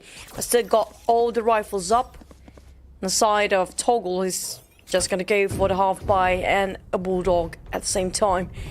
Not sure it's going to be enough for Team Puff with that operator waiting at the other end. Difficult plays here. You've got the information. Kyle gonna be playing towards that B site. Time and time again, they do have to remember that there is an operator here open on this map. And there it is. It's been shown. Frosty's taking down Zeke with a massive headshot, doing tons of damage here towards him. Take him down. But this nade here, great stuff to force him off the angle. Can they keep this push going? That's the question. Look at the amount of players. 4 players here from Todak. Just ready and waiting for this execution. Fragile. Goal. Trying to get some picks off. Trying to do a little bit of damage here with that Guardian. Being patient enough. Just holding that peak. Super difficult. Flashpoint, here comes the entry, got one. The Guardian still actually works to get on Fragile. That's crucial, but a bit of trading done. They're down to only one player for Team Path. This is not great. This is giving such a gap between them and Todak. If they cannot secure this round, it's so crucial for that one player of Team Path to make it work. Miko, everything is on his shoulders right now. Got only one molly, nothing else to do. No smoker whatsoever to guard himself. Will he go for the save here? And he have to force to go for the save. He'll get one. 10 seconds Hold on left. a second now. This is a bit dangerous. Look how close these players are. They just have to toy with him. They actually managed to take him out. Great shot to start things off in that clutch, but not going to be able to secure their 6th round here. 11-5, and the timeout has been called here by the coach. A difficult game. Not just that. To fight up against Todak on Fracture, it's a tall order. Still got quite a number of volties for them to actually use on to get themselves the match point here for the side of Todak. Team Path barely got enough guns for the next round. Definitely I would be worried if I were them. Do they have enough to buy any rifles for the next one? They cannot afford to lose another round here. That is a big question right there. We're gonna have to wait and see once they're back here in towards the game. Shoutouts to Mickey. How you going, buddy? Nonetheless, This is it right here. You can see them on the stage, just dialed in, prepared. Frosties has a lot of passion here for this game. And we can definitely see that. shows it. I feel like he's definitely missing playing that Neon for quite some time, especially when it comes to Fracture. Perfect map for him to actually use it so well. Just open up so much space for the team when they will attack us and try to surprise the other teams, which are going to be Team Path with those operators' usage as well. And for the side of Team Path, they have to decide which way they want to go. There's no lurkers being set on. They're going to go straight into B main, thinking, not even thinking at this point, just going to go for the rush and for the push. But Frost is just so good with that operator. There's no stopping why he got burned off alive. Does have Toggle. All the users have been dropped down right at B main. They're trying to swarm across, but they cannot actually break through. What in the world? How is this guy here? He exited, he got the frag B main, he fell back towards Canteen, instantly made his way back towards the site, and found a frag on towards the Spike player. 2 versus 3 now. Toggle, he has the knives in his hands. Very, very tough. No armor at all. Going for the peaks here. The double swing. Can they pull it off? The operator is just too strong here in the hands of Frosty. Oh, Toggle finds one. The blades has been reset. Can he do it? No, he can't. That's match point here for Team Todak. Match point. Oh boy. This is Can devastating you to watch. They start believe to it? celebrate for Team Todak right now. They definitely have the lead. We're talking about economy-wise. They can afford to just spend on whatever the weaponry they want to go for. But for the side of Team Puff, they need to take it one step at a time. 5-12. We've seen 4-12 before, FaZe. We did. We have. Will they keep this up? They've got the orbital strike for both these two teams. They got the showstopper available. Kyle gonna be forced out of this position here. A little bit of damage here done towards him. Oh, beautiful setup here. Great stuff coming in from Team Path. They're able to take down one, take down the main sentinel here, and they are just keeping it going. A full-on rundown towards this B side. Fragile has been, well, fairly on point with these clutches. The nade just perfectly placed it towards the site. Tons of damage being done to the planter and Path now. There is just no way they're going to go for these picks. They want to play it safe. They want to play it disciplined. They want to go for these double peaks, you know. And as soon as anybody spots the Fragile towards B main, the man on site is definitely just going to go for that swing. Nico just definitely ready. And I think Fragile knows.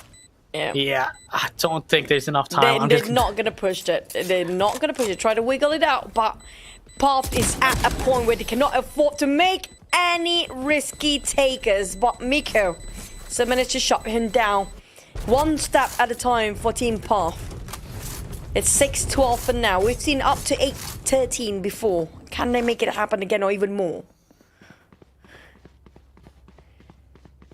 Difficult game here. A massive, massive mountain here to climb. For the side of Team Path, they've got everything that they need. Their utilities, the armor, the weaponry. While on towards the Todak side, they've got Fragile with that Judge, and that Judge might be the game changer here.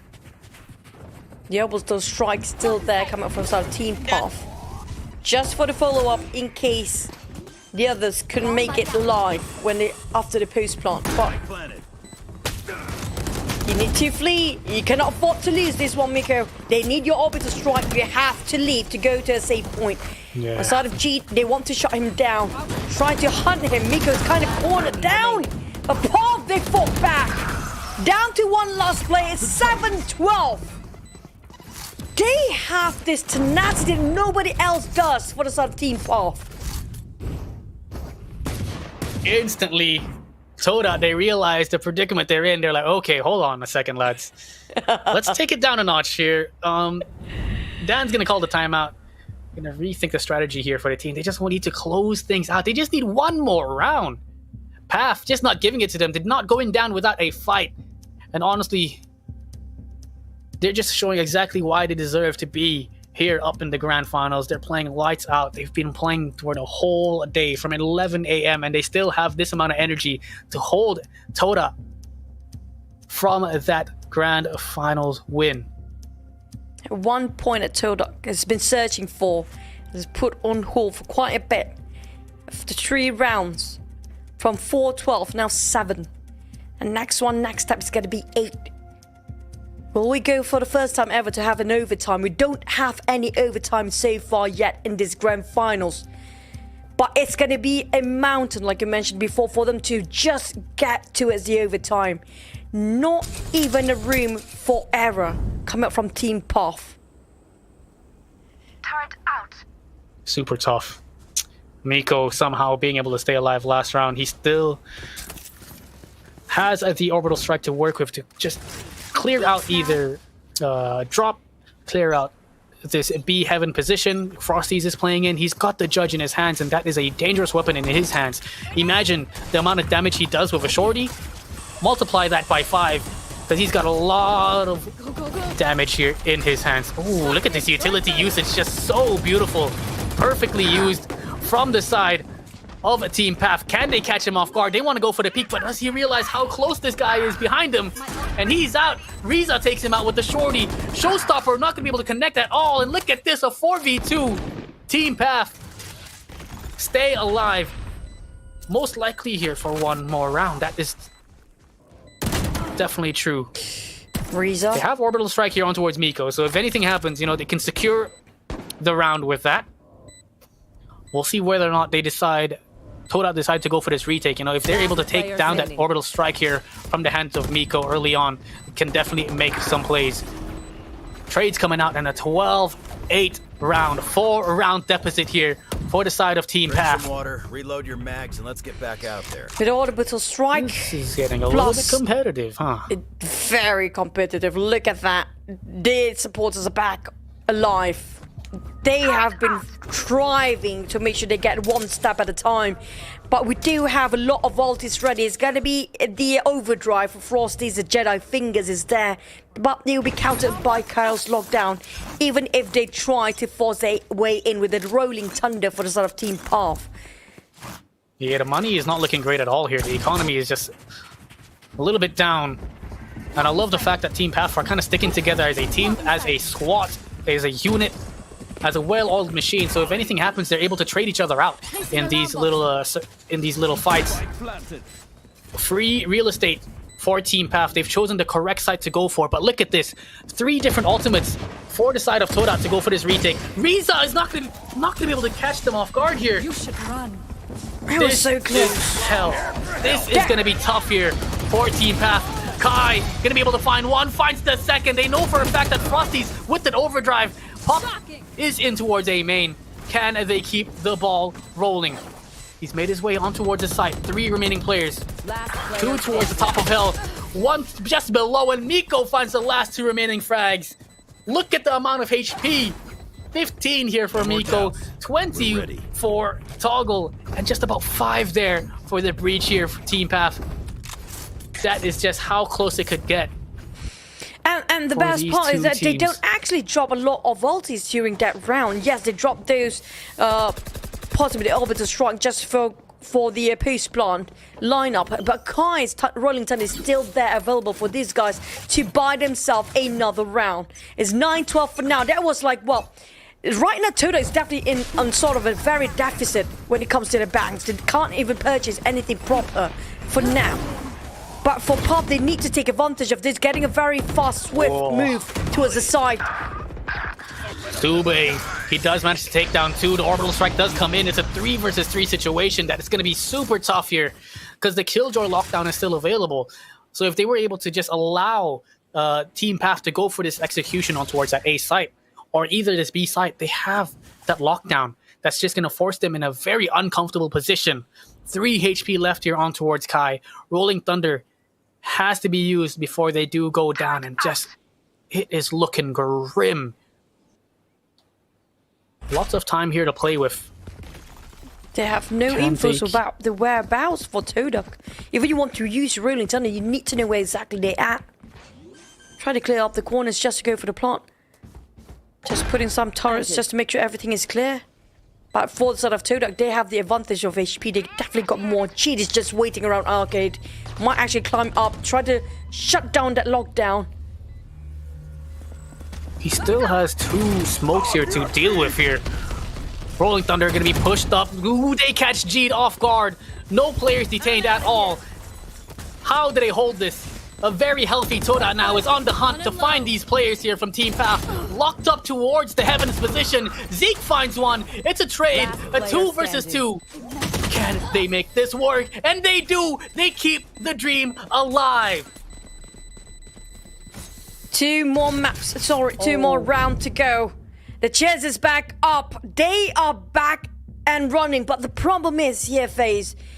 The rounds they won before, always they have some sort of a backup plan with the use of their ultimate. Now their utilities, when it comes to those ultimate, it's already gone. None of it nearby to be alive. 1 more point to go for the op for Riza and Toggle to have the Blade Storm as well as the Showstopper. If he actually secures a Showstopper and can open up so much space for Team Path, they have a shot at getting the overtime. They definitely do. Aggressive plays here from Riza. This time around, he's not going to choose to take the orb here, but they're going to go aggressive, go for the double peek. The trades do come in. Riza picks it up. Showstopper going to be used, but unfortunately not going to be able to hit anybody at 3 versus 2 on towards his side. Both these last remaining players here from Todak ready and waiting. The Sheriff's in the hands, and it's a 1 versus 2, and Miko clutches things out. 3K here for him, securing the last final round. Man, this is going to be sat back to a side of Team Todak with 1 point just now at 4-12. At 4-5-12 just now. Todak did not ask back this kind of comeback. They had 1 point left to finish things off. And Path, on the other hand, just chased it all the way with a straight win. 6 consecutive round. Won over by Team Path, with Todak barely have any purchase on the side. Incredible stuff here. Blade Storm ready and waiting. Trying to find an early pick. Very aggressive display of aggression towards this B site. They're trying to pull the rotations because, as we saw earlier, we saw very aggressive, just a full-on rush towards A, full-on rush towards B. So Zeke was trying to find that last player, trying to find that player getting a bit too aggressive. So much information here being brought out. It's a 4 versus 5, fragile, and a very tough spot. They're pulling rotations back and forth. They go ghost mode. They just fall back. But look at the positioning. They could have bluffed it. They bluffed it. Look at the breach. They're gonna go back. They from make a Todak. U-turn. Oh man. They don't have the updraft for Toggle. This is going to be detrimental if they made a mistake. I managed to get on 1, make it 2. Path make their way in. Will this be the overtime they've been waiting for? Back to 4v2. What in the world? Oh my goodness. Ladies and gentlemen, this 3v1, this incredible feat of gaming, the display of skill here coming in from Team Path. Round after round after round. The crowd goes crazy, and we are going to OT.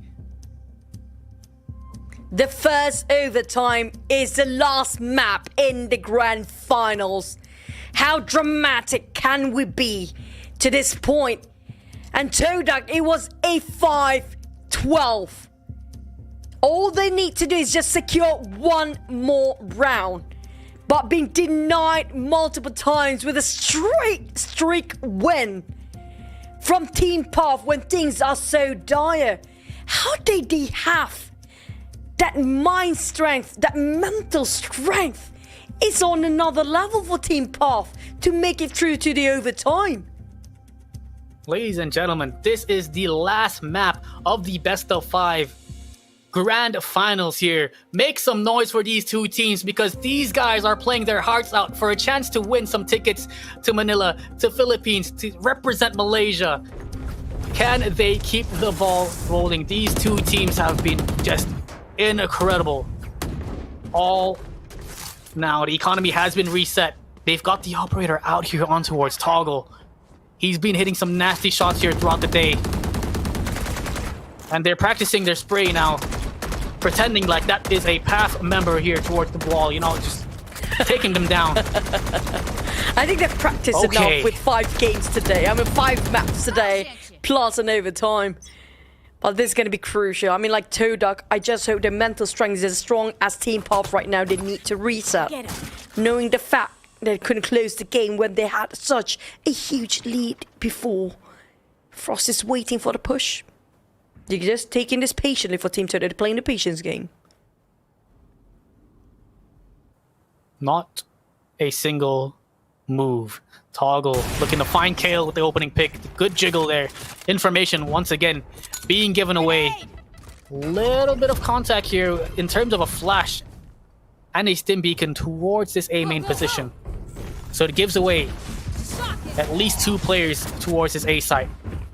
Execution now on the way. They've got 3 players here from the side of Path, ready and waiting. Smoked off. Beautiful flashbang coming in. Kai not gonna be able to hit his shot at all. Sube wins out that fight, and look at him go. Frosty's just dashing in.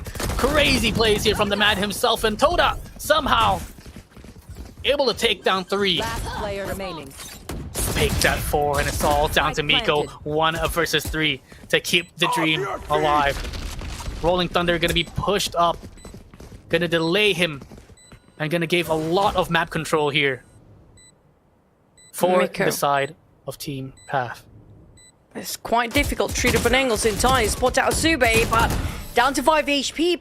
Pretty difficult to do that by himself against 3 different angles there. Tough start for Team Path. Todak, as always, is going to take the lead. But it's going to be match point once more. Will they go for another overtime here?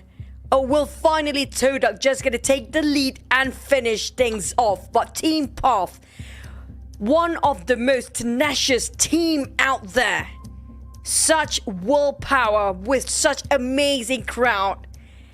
Down to the last 2 rounds, or will this be the last one for Todak to finally lift the trophy? Times are tough. Can you imagine just what the coaches are saying to these teams? You can see Dan in the background there just giving some words of encouragement, words of wisdom. The next strat to use here to take Path down. But the question is, with the willpower of Path, can they actually do it? A long karangan being typed out there by Kyle to make sure no one makes a single mistake. It's an essay. What do you mean karangan? I don't know how you say karangan. Not that essay. Oh, goodness. Sometimes I mix these things up. This is so crucial for Team Path to gather the composure at the highest peak level to make sure they can secure another round of win, one step at a time. Whilst Todak is just so tired of this, they want to just finish things off. They had enough. They gave them so many chances to aside Team Path, and they're done. But Frosties, here comes another run, going in for the operator kill, but there's nobody there. Aggression here by Team Path. Once again towards this A site. They allow them to actually make their way on towards the site. They're trying to wrap the player towards this, towards the other side of the map, and you can see instantly. Team Path, they just want to fall back. They want to play it smart. They have Molotovs. They've got nano swarms, and I don't know about this, but look at the amount of flank. Miko gonna be spawning out a couple of players here. Not gonna be able to hit the shot at all. Oh my goodness. Here comes the flashpoint coming in.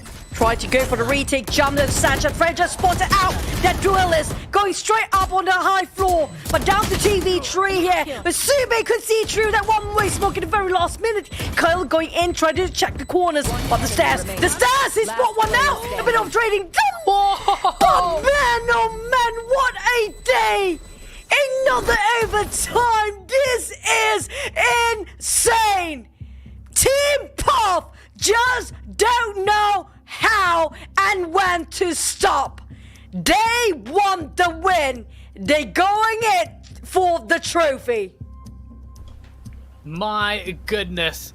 Toggle somehow staying alive towards the top of that site with 4 bullets left, just sub 10, 15 HP, holding it down towards stairs. And Kai all of a sudden just coming out, going for these swings, getting those beautiful taps to the head. 2 players just instantly shut down. 13-13, lads. We could go all bloody night.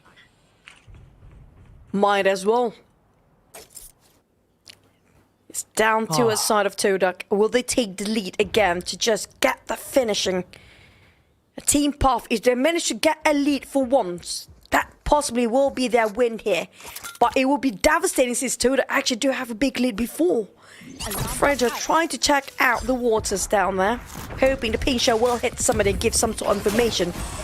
But there's nobody willing to give any easy info. The spot out is going to be only KJ here by himself. They're going to go for the fast entry, clear up the towers, spot it out with the shotgun in the face. That's Shorty. God dang. Frosties with the mechanics, with the movement. The movement is what they call it nowadays. Riza trying to come in for the flank. Does he expect Frosties to be here? He checks the corner, but Frosties is ready. So much information. Toggle not going to be expecting the push here coming in from Frosties himself. Overdrive is out. A 2 versus 3 situation. Path, man disadvantage, 2-man disadvantage. Overdrive coming out. Miko, the top fragger here. Can he make things work? Sube. Look at how passive, how patient these two players are playing here from Todak. Oh boy, this is not great. But they don't have time. So they're gonna bleed over by the side of Todak for now. Back to 14-13 at a match point. Match point. But Team Path, can they go for another overtime? But will Todak willing to give them the chance for it?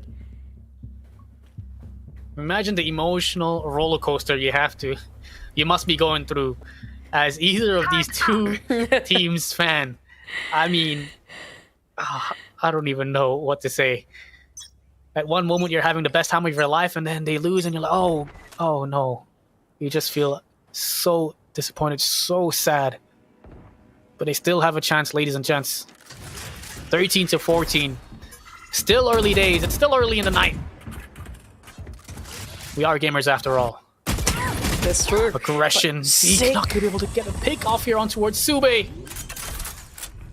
Pyronid should have a safe plant down there. Got the spooks to cover himself up. Now to go for the post plant, they don't have enough to follow up for their lineups here. Toggle try to clear up those dish. Fragile have to wait for the smoke to entry in. Might as well entry in with a boombox and a satchel. Then jump into the site like how he did before. They lost one more member towards spawn. And look at the positioning, the push coming in from Fragile. This could be the start. This could be the end, actually, for Team Path. They came back so well, but it is just a flawless victory for Todak to secure that final, the championship, and well, the last round here of this grand finals. Incredible plays, Todak! What an amazing end, but Team Path, I say all the audience should be standing ovation, giving respect for both teams. Such tenacity showcased by the side of Team Path, but such a long journey for both teams to be here at today. But Todak show what they are made of. They are the strongest team of Valorant in Malaysia right now. Just phenomenal plays here by both these two teams. You can see how much it means to them. Cream's one of the newest members here, newest additions here to the roster. Fragile, man, has been playing a lights out. Of course, Frosties with that neon really just taking it away. Incredible feats. And these two teams, both these two teams deserve to be in Manila, and unfortunately one of them can go, and it is going to be Todak. Just beautiful stuff all around. I don't have any words. What a way to have that grand finals. Super. I mean, like, this is the grand finals that we're looking for. Team Path, they are very close to be one of the best dream team in Malaysia. Just 1 point short, 1 round short, and that's it. They just won themselves straight consecutive round from such a huge loss before, but Todak, they finally learned a huge lesson for today. Regardless of how much you are in the lead, it doesn't mean you will be 100% winning. That was the lesson being shown by Team Path. Amazing matchup series here. Oh man. Just taking in right now all the scenes. Team Path coming in. They've got the smiles on their faces. They're congratulating each other. Look at just great sportsmanship being showed on the screen. Unfortunately, of course, the better team will be able to qualify, will be able to make it through. And man, oh man, what a grand finals. I'm so proud for both teams, really. We've seen them grow for the past few years to reach up to this point. Still have a long journey in the front, but what a nice game. We have all night to watch another overtime if they want to, but it's just they had enough. Such a long day for Team Path. They couldn't last that long. Exhaustion kicks in. It's just can't do it anymore. But my oh my, I'm in phase. This is such a privilege to be part of. Yeah, I'm definitely honored to be here. I mean, I'm just looking at I'm just capturing the moment, I guess, for these two teams, because there's a lot of emotions here, all around the board. You got the happy, you got the sad emotions, and you know you can tell that it's extremely frustrating here for Team Path. But they're keeping their heads up high and just taking in whatever they can. So props to them. They were able to bring it back round after round after round. Incredible display of skill. It just goes to show, maybe if they didn't play 7 games in a row, would they have won? But that's just the nature of the competition. It is what it is. And man, tough loss here. Tough loss indeed. But they should be proud of themselves. Last time we saw them, they were not this strong. This is such a tremendous growth. Coming on from the side of Team Path with Zeke and Riza joining in the lineup, definitely changed their gameplay so much. And such tenacity being showcased, amazing. I think we have our host for the interviews later on, but the champs, Todak. I think both teams are basically our champs right now. But it's an honor to actually cast this with you, FaZe. But we do have our host ready. So Tashbani, you're super excited. We are too, to listen to the interview. Take it away from on ground KLCC in the APAC Predator League Qualifier Malaysia 2023.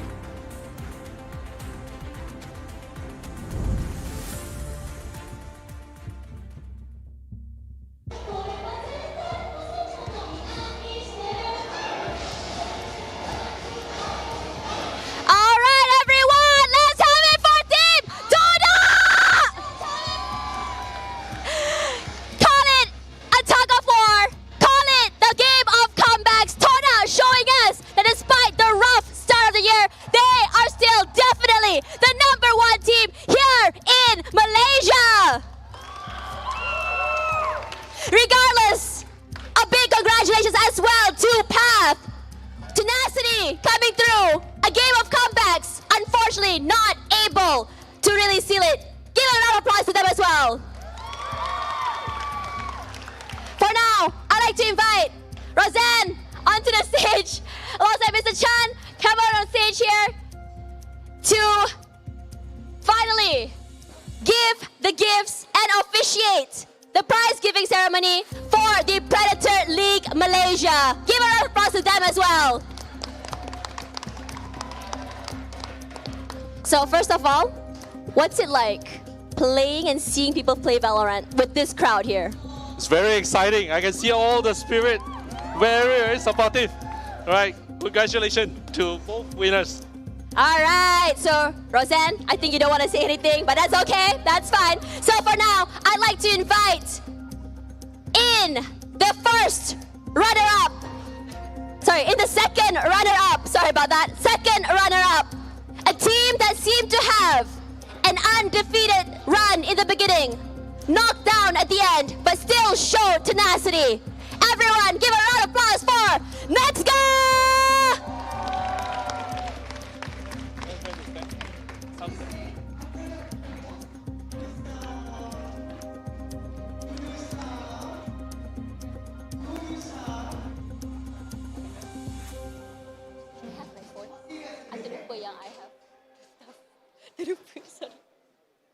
All right, guys, I would love for you guys to take a photo. Look to the middle first.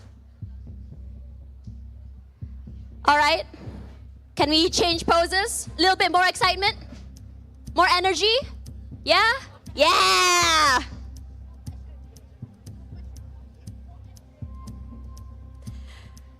All right. Have we gotten all our pictures?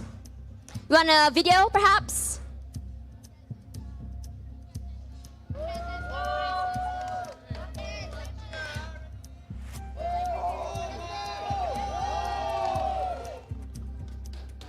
All right, thank you so much and congratulations once again to Team NEXGA. They'll be going home with 4,600 ringgit, as well as the Predator Galatea 350 headphones. Now, our first runner-up, a team that played 7 maps straight today.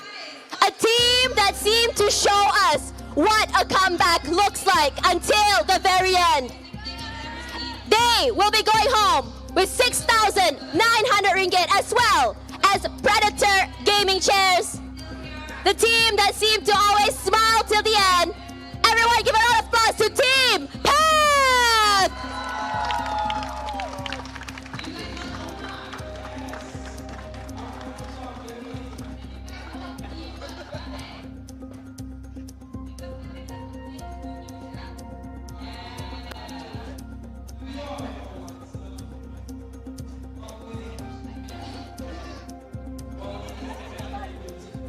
There we go.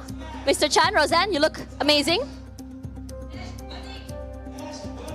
Yes, I hear my name! Come to the Predator booth to find out!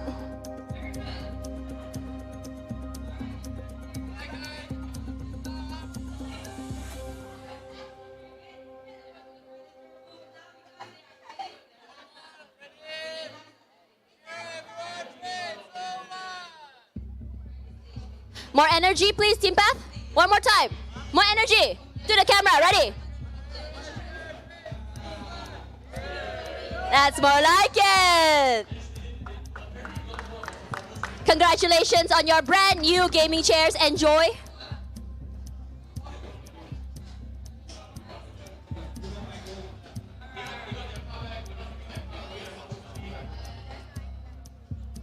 Now,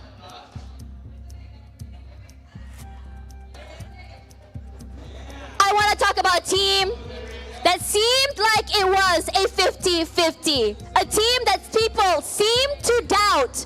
A team that's really managed to cement themselves as one of the best teams in Malaysia with their brand new pickup, and what a debut it was. Going home with 11,500 ringgit, as well as 5 Predator robust luggages, because they will be packing their bags in January to go to the Predator League Asia Pacific in Manila, Philippines. Everyone, give a round of applause to Todak!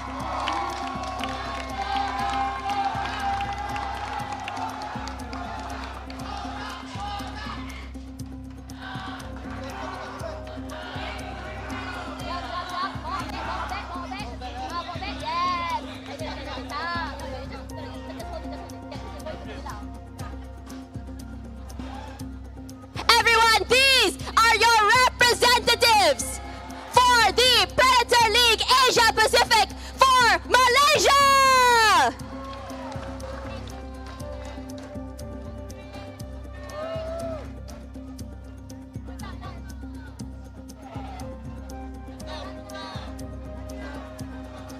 Come on, more energy, guys!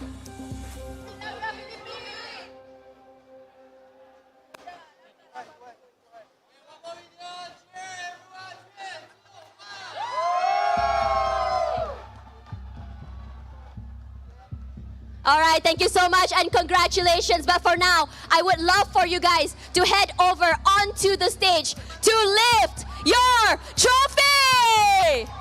All right, guys, on the count of 3. All right, on the stage. Ready? All right. You're too short. You can come over this side. Yes, come over this side. Ready? 1, 2, 3.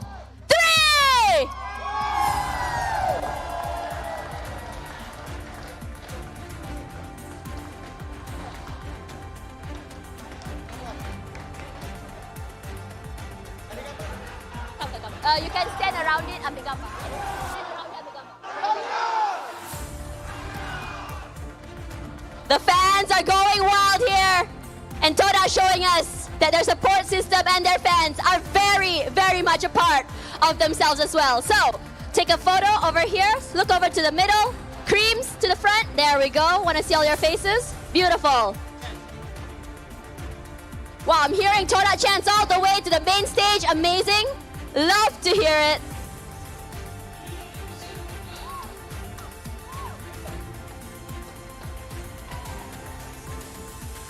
All right, thank you so much to Todak. Congratulations once again.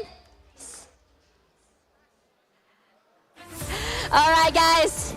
For all good things come to an end. And it's always exciting to see all of you guys here, the Valorant community of Malaysia, to come out here, hang out, have fun, and banter. It's always fun to see that. Regardless, this is the end of the Predator League Malaysia. Do follow Predator on all their social media channels to find out more. Thank you so much to Mr. Chan for helping us with the prize giving ceremony alongside Roxanne. And hopefully, I'll see you guys in the next one.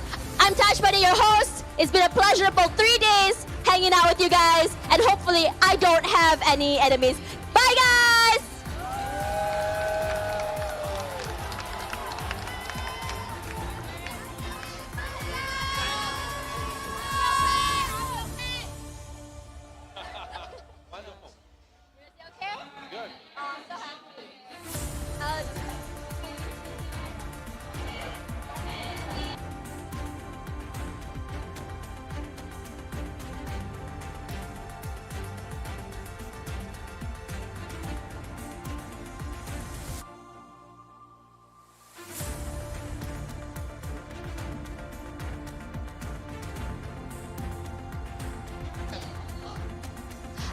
Can I have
for the last